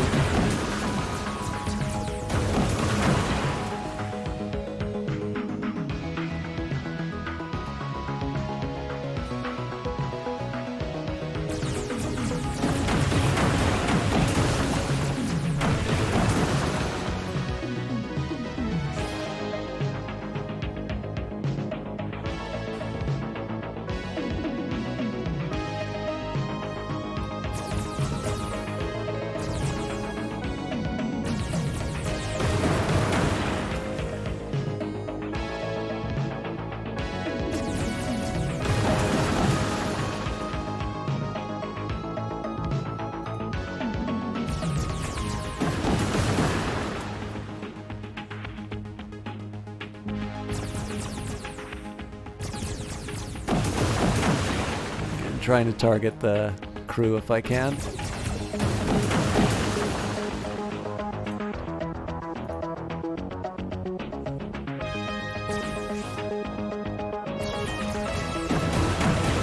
Cool. We just took one out. So I think we've just killed their power.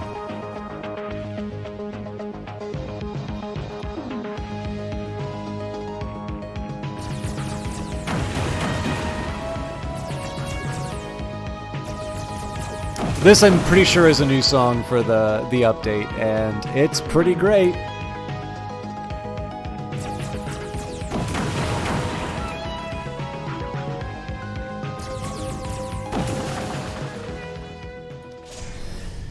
All right, so that's the early fight,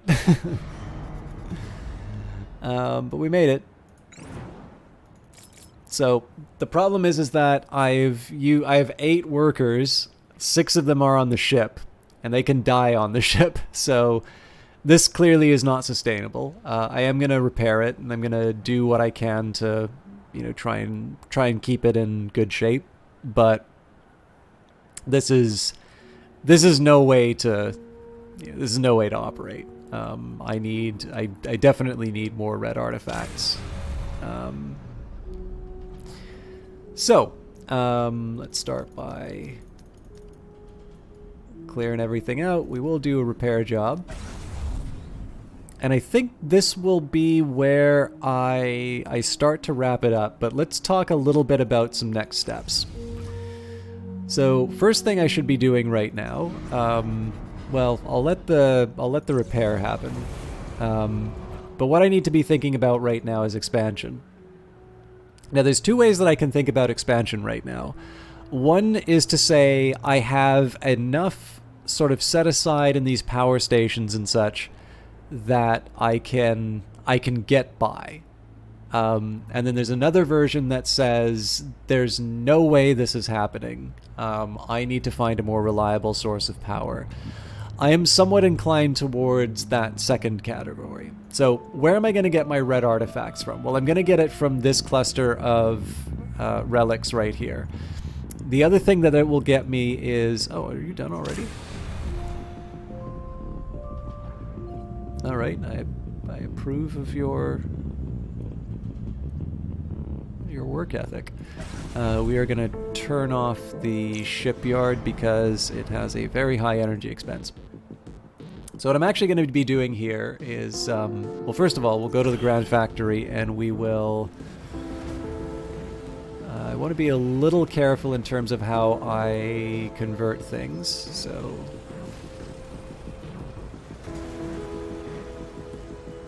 Oof, I am really short on isotopes. That's because people aren't picking them up. Now, you know what? They'll figure it out.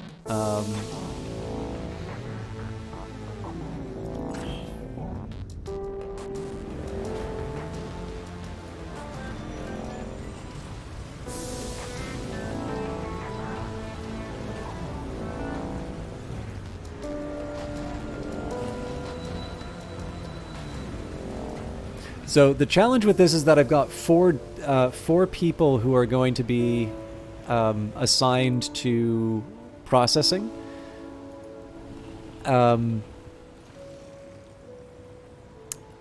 That's on a workforce of 8, and then one of them's dedicated to the smokestack, and one of them... Oh, hang on, I think I only have one dedicated worker. One would be to the smokestack. Yeah. Okay, we're good. The other thing I'm going to do is to say, okay, well, we are giving up on building any new buildings right now. And so what we're going to do instead is we are going to build some conversion capsules. In fact, I'm just going to build 1, because honestly, I'm only going to be able to use 5. So I'm going to use that to try and enhance my... enhance my workforce. So we already know from the scouting expedition that there is... Oh, damn it. You know what? I may not be able to build up the command center the way that I need. All right, we're plowing ahead. But it does take 200, so...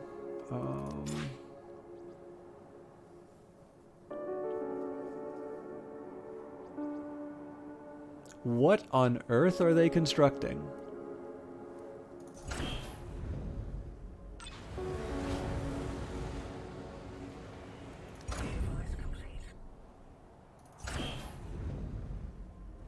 Oh, of course, they're building the, okay, no, yeah, I do need to improve my, my workforce. So we'll speed that up.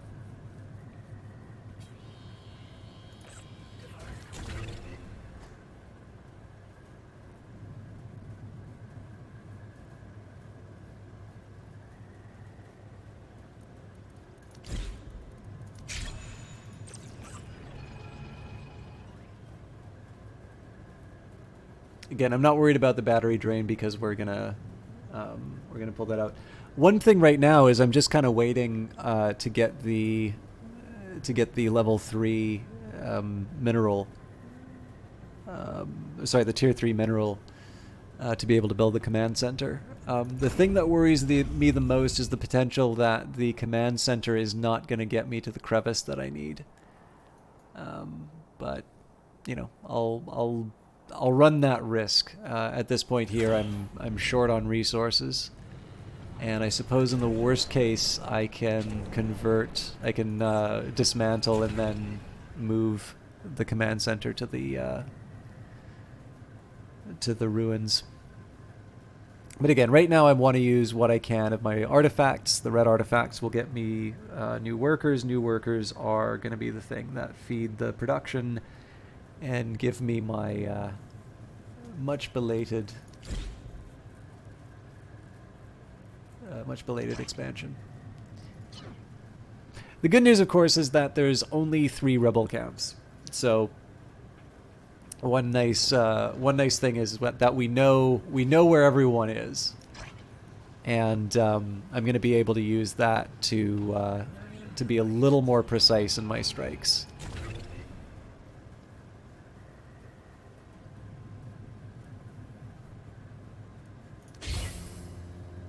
Figure I'll boost the spaceport storage just in case there's an attractive ship that, for whatever reason, isn't or has like a large what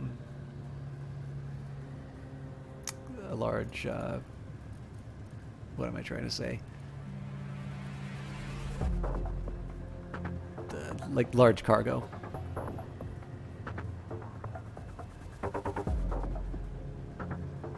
It's a lot of sick-looking citizens.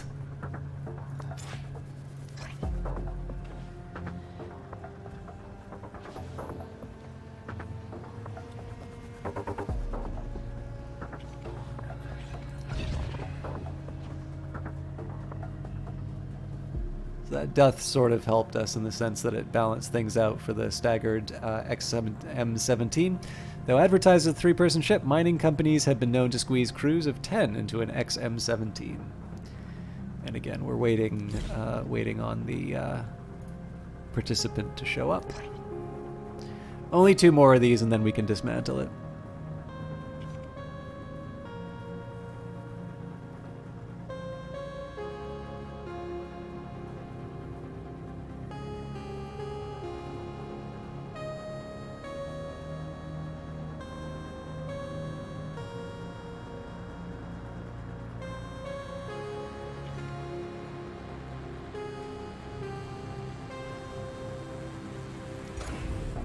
Hey, what's taking so long?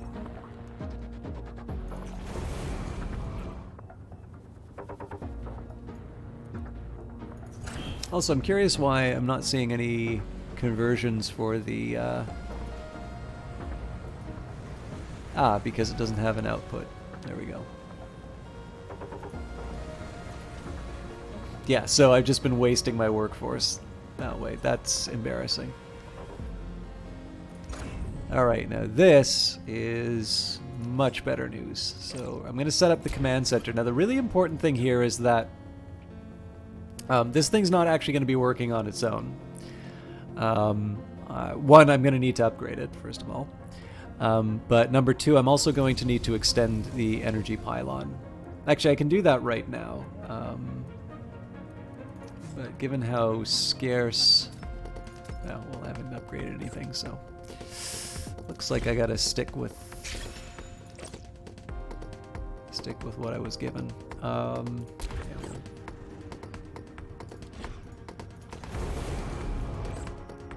So again, losing citizens in and of itself is not the end of the world. One real bummer about it is that, well, so one, it's sort of a signal of things to come.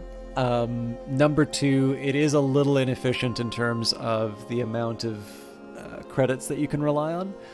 So the fact that I don't really have any protection for my citizens from pollution means that they are going to get sick, they are going to be less effective, they're going to die at inopportune times, and essentially what's going to happen is there's going to be a turn where I can't count on having money that I think I have.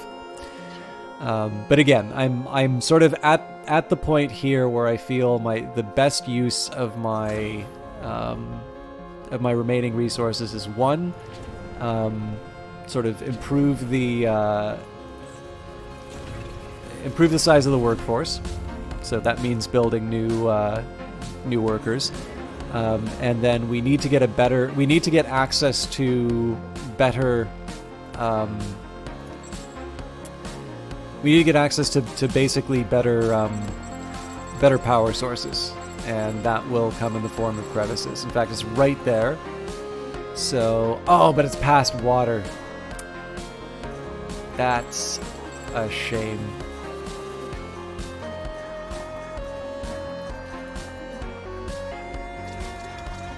This one really hates me. We'll make this work, but I have a feeling I'm still in for an adventure. So here I gotta wait for two isotopes. And of course I need to find a way of powering the command center, but at this point I'm making an assumption that I'm going to be able to use the fancy footwork with my existing power to be able to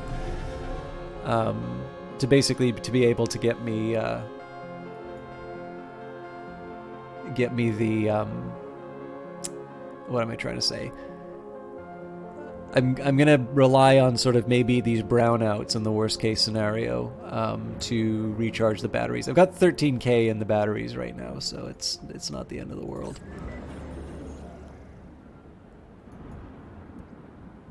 The other alternative is that I say, well, let's ignore...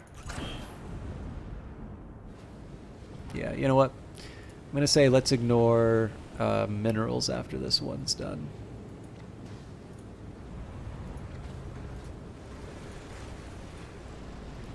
So we can worry about getting them up to level... we can worry about... Wait, really?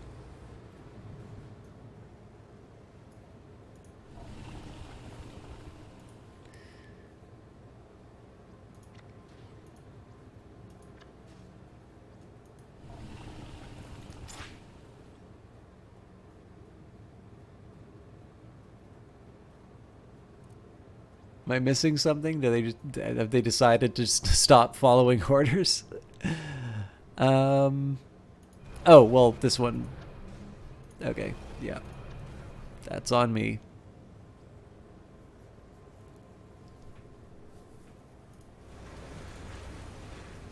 But the battery is a lot worse than I thought it would be.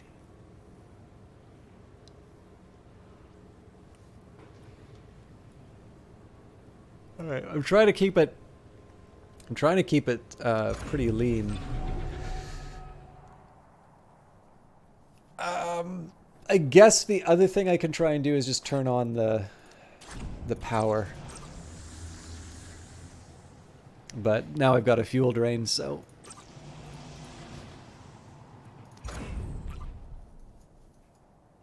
but at this point, like, we can't have everything, so it's a pity, but it's what we've got. One other sneaky thing I could try and do is to put down a temporary command center just to raid these ruins. And then what I would do there is that would help me Just printing optimized factories. Well, the tricky part is now I'm actually just wrapping up because it has been almost 7 hours of broadcasting. I actually have work in the morning. Oh, I can at least upgrade this. So I found like a crevice, which is good. What's kind of interesting on this one is I've never had Pioneering Terraformer feel so constrained in terms of options, which is good. I think that's what's intended in this start. But in the previous ones, I definitely sort of felt like I had enough to start with that I really wasn't prevented from sort of building out as I would in one of the other starts. Building a ship, so I don't have a turret yet, but I definitely built a shipyard so I could be able to explore the area and see this water really makes me mad. What am I supposed to do with this? I want to get as close as I can to this thing. Oh God, 72. So yeah, I mean, at this point here, I'm just sort of in a mad scramble to try and get a more robust power kind of source of power. At that point, I'm going to use it to expand out to these ruins and get the the red artifacts and such. Hey, OTDQ, long time no see, guys. For those of you who don't know OTDQ, he once in a while will do some streams on his on his Twitch channel. He's got quite a talent for speedrunning. In fact, I'd known of speedrunning, but I don't think I knew any real speedrunners until I watched him do some segments of Brothers, A Tale of Two Sons. But on top of that, I have had the pleasure to hang out with him on a couple of Twitch streamer meetups. He is, I believe, co-founder, possibly founder, of Power Up Audio, who seems to be doing the audio for just about all of the indie games you are interested in. I think technically the first game that would have been Power Up that I played would have been Sword of the Stars: The Pit. I was kind of aware of who Power Up was, though, I think through Crypt of the Necrodancer. But they did Darkest Dungeon. I believe they worked on Celeste. It's a little too generous. There's a lot of talented folks out there. Well, that may be true, but certainly, I mean, there's something to be said for the fact that you have definitely built a brand. I can't think of a lot of audio kind of houses that have kind of the brand that you do. I mean, the work speaks for itself. I am happy to see that logo on stuff that I enjoy. Actually, the one that interests me, this game was called Secret Legend at the time that that you sort of kind of put it on my radar. I don't know if you're still involved with it. I believe it's called Tunic now, but a local developer, Eric Billingsley, who did... Actually, here's a recommendation for you guys. Let me just bring this up here. I don't know how well this did on Steam. I feel like it did all right on iOS. Where is it?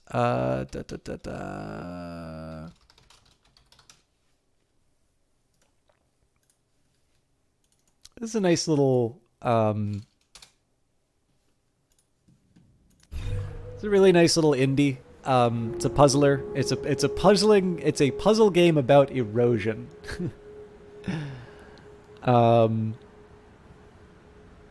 Yeah, I know he recently. So he's one of the organizers of the. So he's one of the reasons I won't be streaming this next week, because I have tried to get involved. It's definitely not the same as Vancouver, but I did try to get involved with. Okay, I say get involved. I don't make games, right? That's not a secret.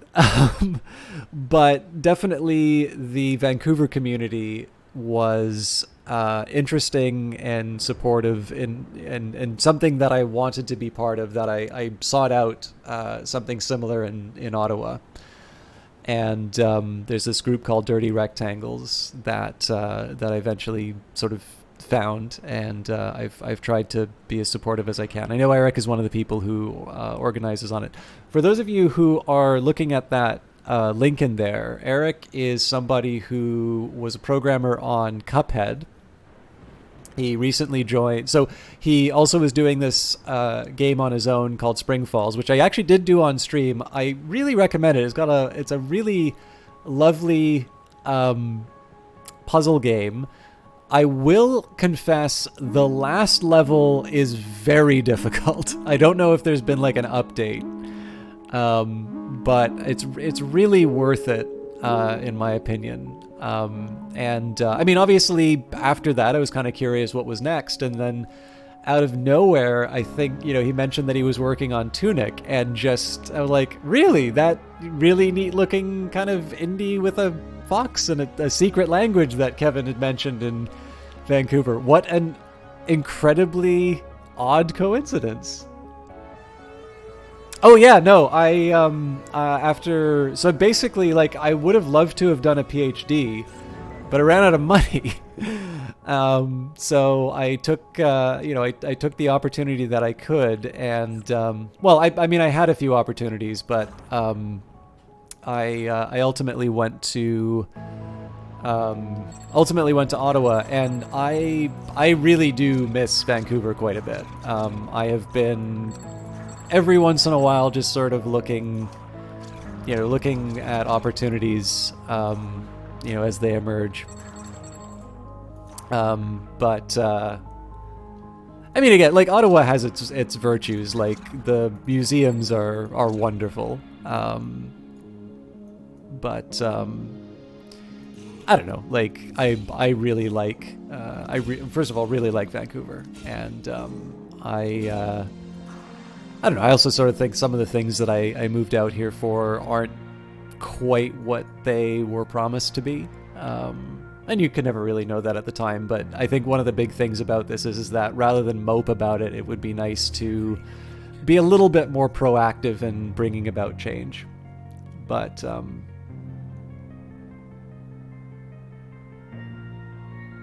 it's been a minute since we showed the Secret Legend build at the Twitch Vancouver meetup. Oh man, I did not. Wait, minute.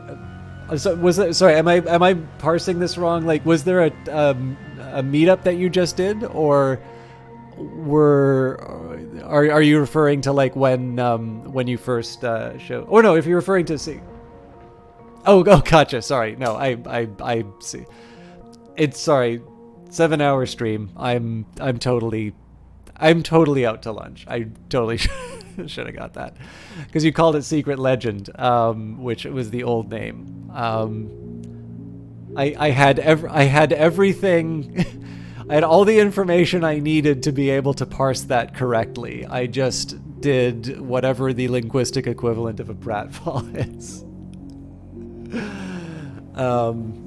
Yeah. Anyways, I'm sorry. I know I'm not. Today has not been maybe the best one for showing off all that is great and glorious about Industries of Titan. But boy, am I really enjoying it. A couple of things I did want to say about this start. So yeah, Pioneering Terraformer, I feel has changed. So one, I feel like it's changed quite a bit. Now this might have been just some adjustments that were made to the map generation that I didn't appreciate at the time. But I definitely feel a lot more constrained by the sort of the lack of resources. And the fact that the Fog of War has been added in the game is like, I'm building scout ships, and like this is, I'm desperately looking for something to get me new new sources of power. And so I thought these two threads kind of came together to make for a really interesting start. I don't think I would ever have considered building building without a turret. Whereas now I'm making a tough choice of saying, it's like, okay, I really need the extra labor, so we're gonna give up the opportunity to build another building, including a turret, by the way. We're just going to hope that we're going to be able to recover enough red artifacts to be able to, to be able to build one when we need it. But right now we're going to focus on trying to get a source of Zethane. So that's probably been the most rewarding part. I mean, again, I'm learning more about the game. You can sort of see that I was building the way I would under a normal map, like getting ready to, to use the mine and the ice, like build mines for the mineral node and the isotope node. And again, I even actually went so far as to buy the mine, thinking that I would need it. I suppose I'll need one sooner rather than later, because there aren't infinite amounts of resources that are coming out of these. The one saving grace is that we do have a pretty good idea of where the enemies are. They're reasonably close. One thing I could potentially do, this would be an interesting approach actually. Instead of trying to grow out, I just set up my little industrial base over here. I build a fleet of terrifying ships, and then we just go after them the old-fashioned way. Hey, no worries. Actually, probably the lurking will be irrelevant because I got the thing that I wanted done, which was to give a bit of a recap of where we were and... Oh, he's not done yet. All right, we will watch the conversion process. You're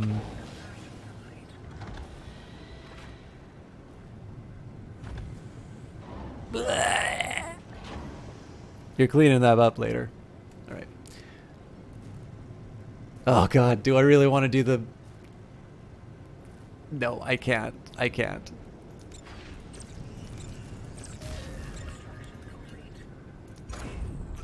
Oh, actually, one thing I will say, OTD, speaking of conversion, literally editing through Leovis. Yes.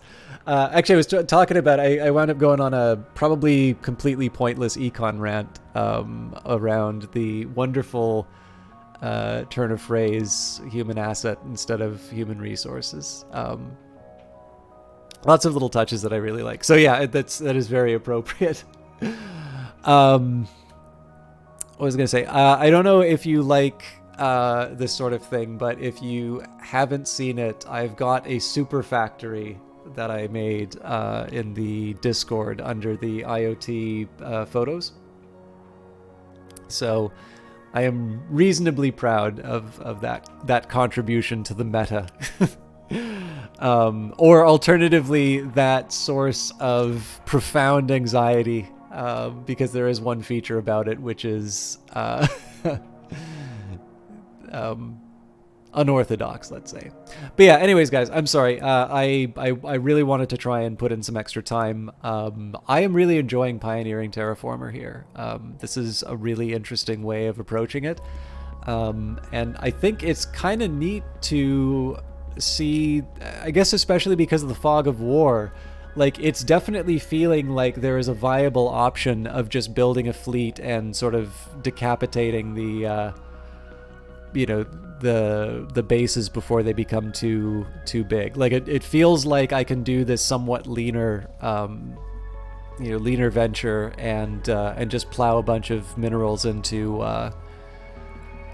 my shipyard. So we'll see whether or not I actually follow through on that, but we did get the one thing that we wanted, which was as close as we can get to the crevice. If I'm honest, like, I would prefer to build a little bit closer. Maybe I will put the, a second command center down just so I can, I can get the most out of this resource. But I don't know. Considerations for a time when I'm less tired. So I think we will say...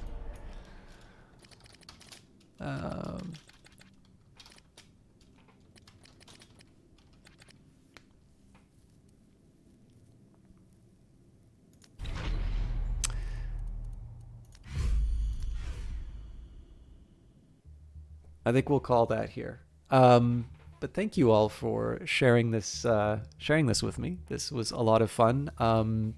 Those of you considering Industries of Titan, there are wish lists on Epic now, and Macaroni was kind enough to verify what I know a lot of you were asking, which was, is this game going to be in early access for Steam? It definitely seemed to be, that was the way that people were talking about it, but you have now heard from an official source that the game will be available on Steam during its early access period. However, of course, release, or well, arrival on Steam to be determined. Whatever your platform of choice is, obviously I don't have the Epic affiliate link anymore, so I don't necessarily have the financial incentive. I will say that, Brace Yourself is, well, okay, actually, I don't know, I guess if they're exclusive, they've got some kind of recoupable component. So maybe they make more money if you buy it on Steam. It's better not to game that sort of stuff.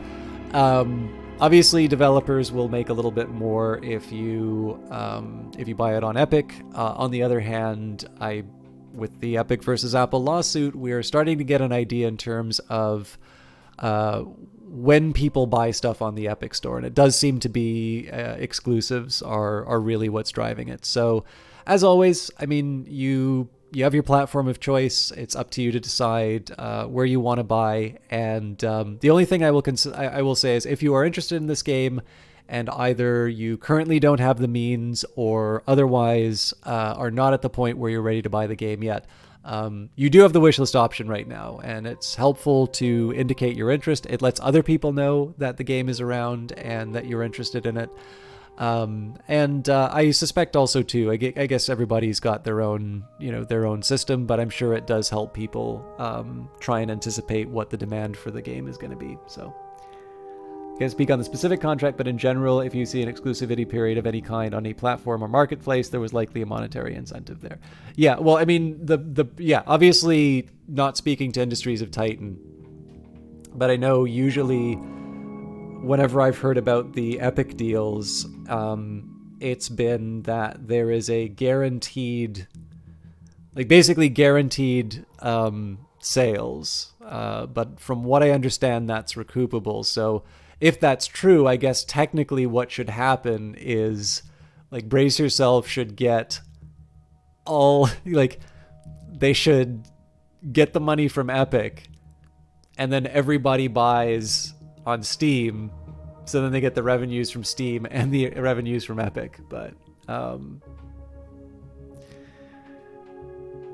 oh right, of course. And then there's the other stuff where I think, was it Rami Ismail? I read this through Simon Carlos's thing he just put out, that basically people should be asking for more cash from the free weekends. Either ways, though, I don't know. I find this stuff really interesting because I, am a nerd and I do the numbers thing, right? But you as a player, here are the things that you probably are most interested in. It's going to be coming to Steam. It is currently available on Epic. If you want to play the game right now, you can buy it on the Epic Store. If you are interested but either don't have the means or are not interested enough to do it in early access, maybe you want to wait for it to be a little bit further down its roadmap, do wishlist the game. I highly recommend you do that. It's one of the easiest ways for the developers to keep in touch with you without imposing a cost. So instead of paying for something like MailChimp, Steam or Epic will sort of send out an email to let you know if the game goes on sale or if the game, a new update comes out or something along those lines. It doesn't cost you anything, and it will keep the game fresh in your mind, because obviously I am going to be jumping between Industries of Titan and Phantom Brigade until I'm done. But I do hope, for those of you that are interested, I do hope that you consider, supporting the game through buying it. Not only is it really fun, but I do really try to go out of my way to highlight Canadian game developers, because I think Canada's great. I think as a country, it really does punch above its weight in terms of this form. But on top of that, I mean, it's obviously been really special to stream Phantom Brigade and Industries of Titan, just because they've been so friendly. You know, it's been nice to be able to have so many people on the development team stop by and you know, and hang out. And I'm hoping that's meaning that you all get a better you know, chance to hang out and talk about the game than you normally would. I'm gonna try and not to bleed out any more viewers. Let's see if anybody's online tonight who we can host. There's usually someone.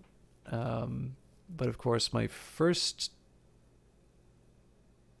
Oh, come on. From just matching the idea of what sounded cool. GDC, where is the tab? Card. So that gets us to lesson number 3. Resonance. There we go. Who's streaming right now? Okay, that's a shame. Nobody's doing Industries of Titan. What about Phantom Brigade?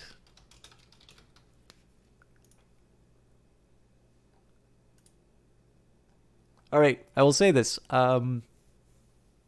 If you are a smaller streamer and you would like a host, I don't always get a chance to host people playing these games, so there's another reason for you. But Night Valian, who was in chat a little while earlier, is currently doing Final Fantasy VIII. Now, I'm probably not going to be able to hang out, but he does have a nice soft voice. He's based in Brazil, and he tends to stream rather late, so I have a feeling that this will be a good one for you to hang out with. So I thank you all for hanging out, especially for such a longer broadcast. Sorry I couldn't go longer, Rouge Lake Girl, but I hope you're feeling as good as circumstances will allow. And I do hope things pick up for you. As for the rest of you, or anybody who wants to kind of keep up to date with the stream and things like that, I'm going to be back Friday for more Hollow Knight. I will try and record yes, for those of you that like Caius, there will be another episode I'm recording on the weekend. Those I'm trying to record earlier because it takes literally days for YouTube to get the full resolution version of those.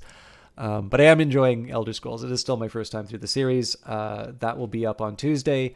No stream next week because I will be hanging out with some very cool Ottawa developers, and I will be telling them some data things about Steam and the multiplier people use for the, to estimate the number of sales a game made. But then I will be back on Friday kind of doing the usual thing. And I hope I get a chance to see some of you for that. Have a good night. Treat Night Valian well. And see you next time.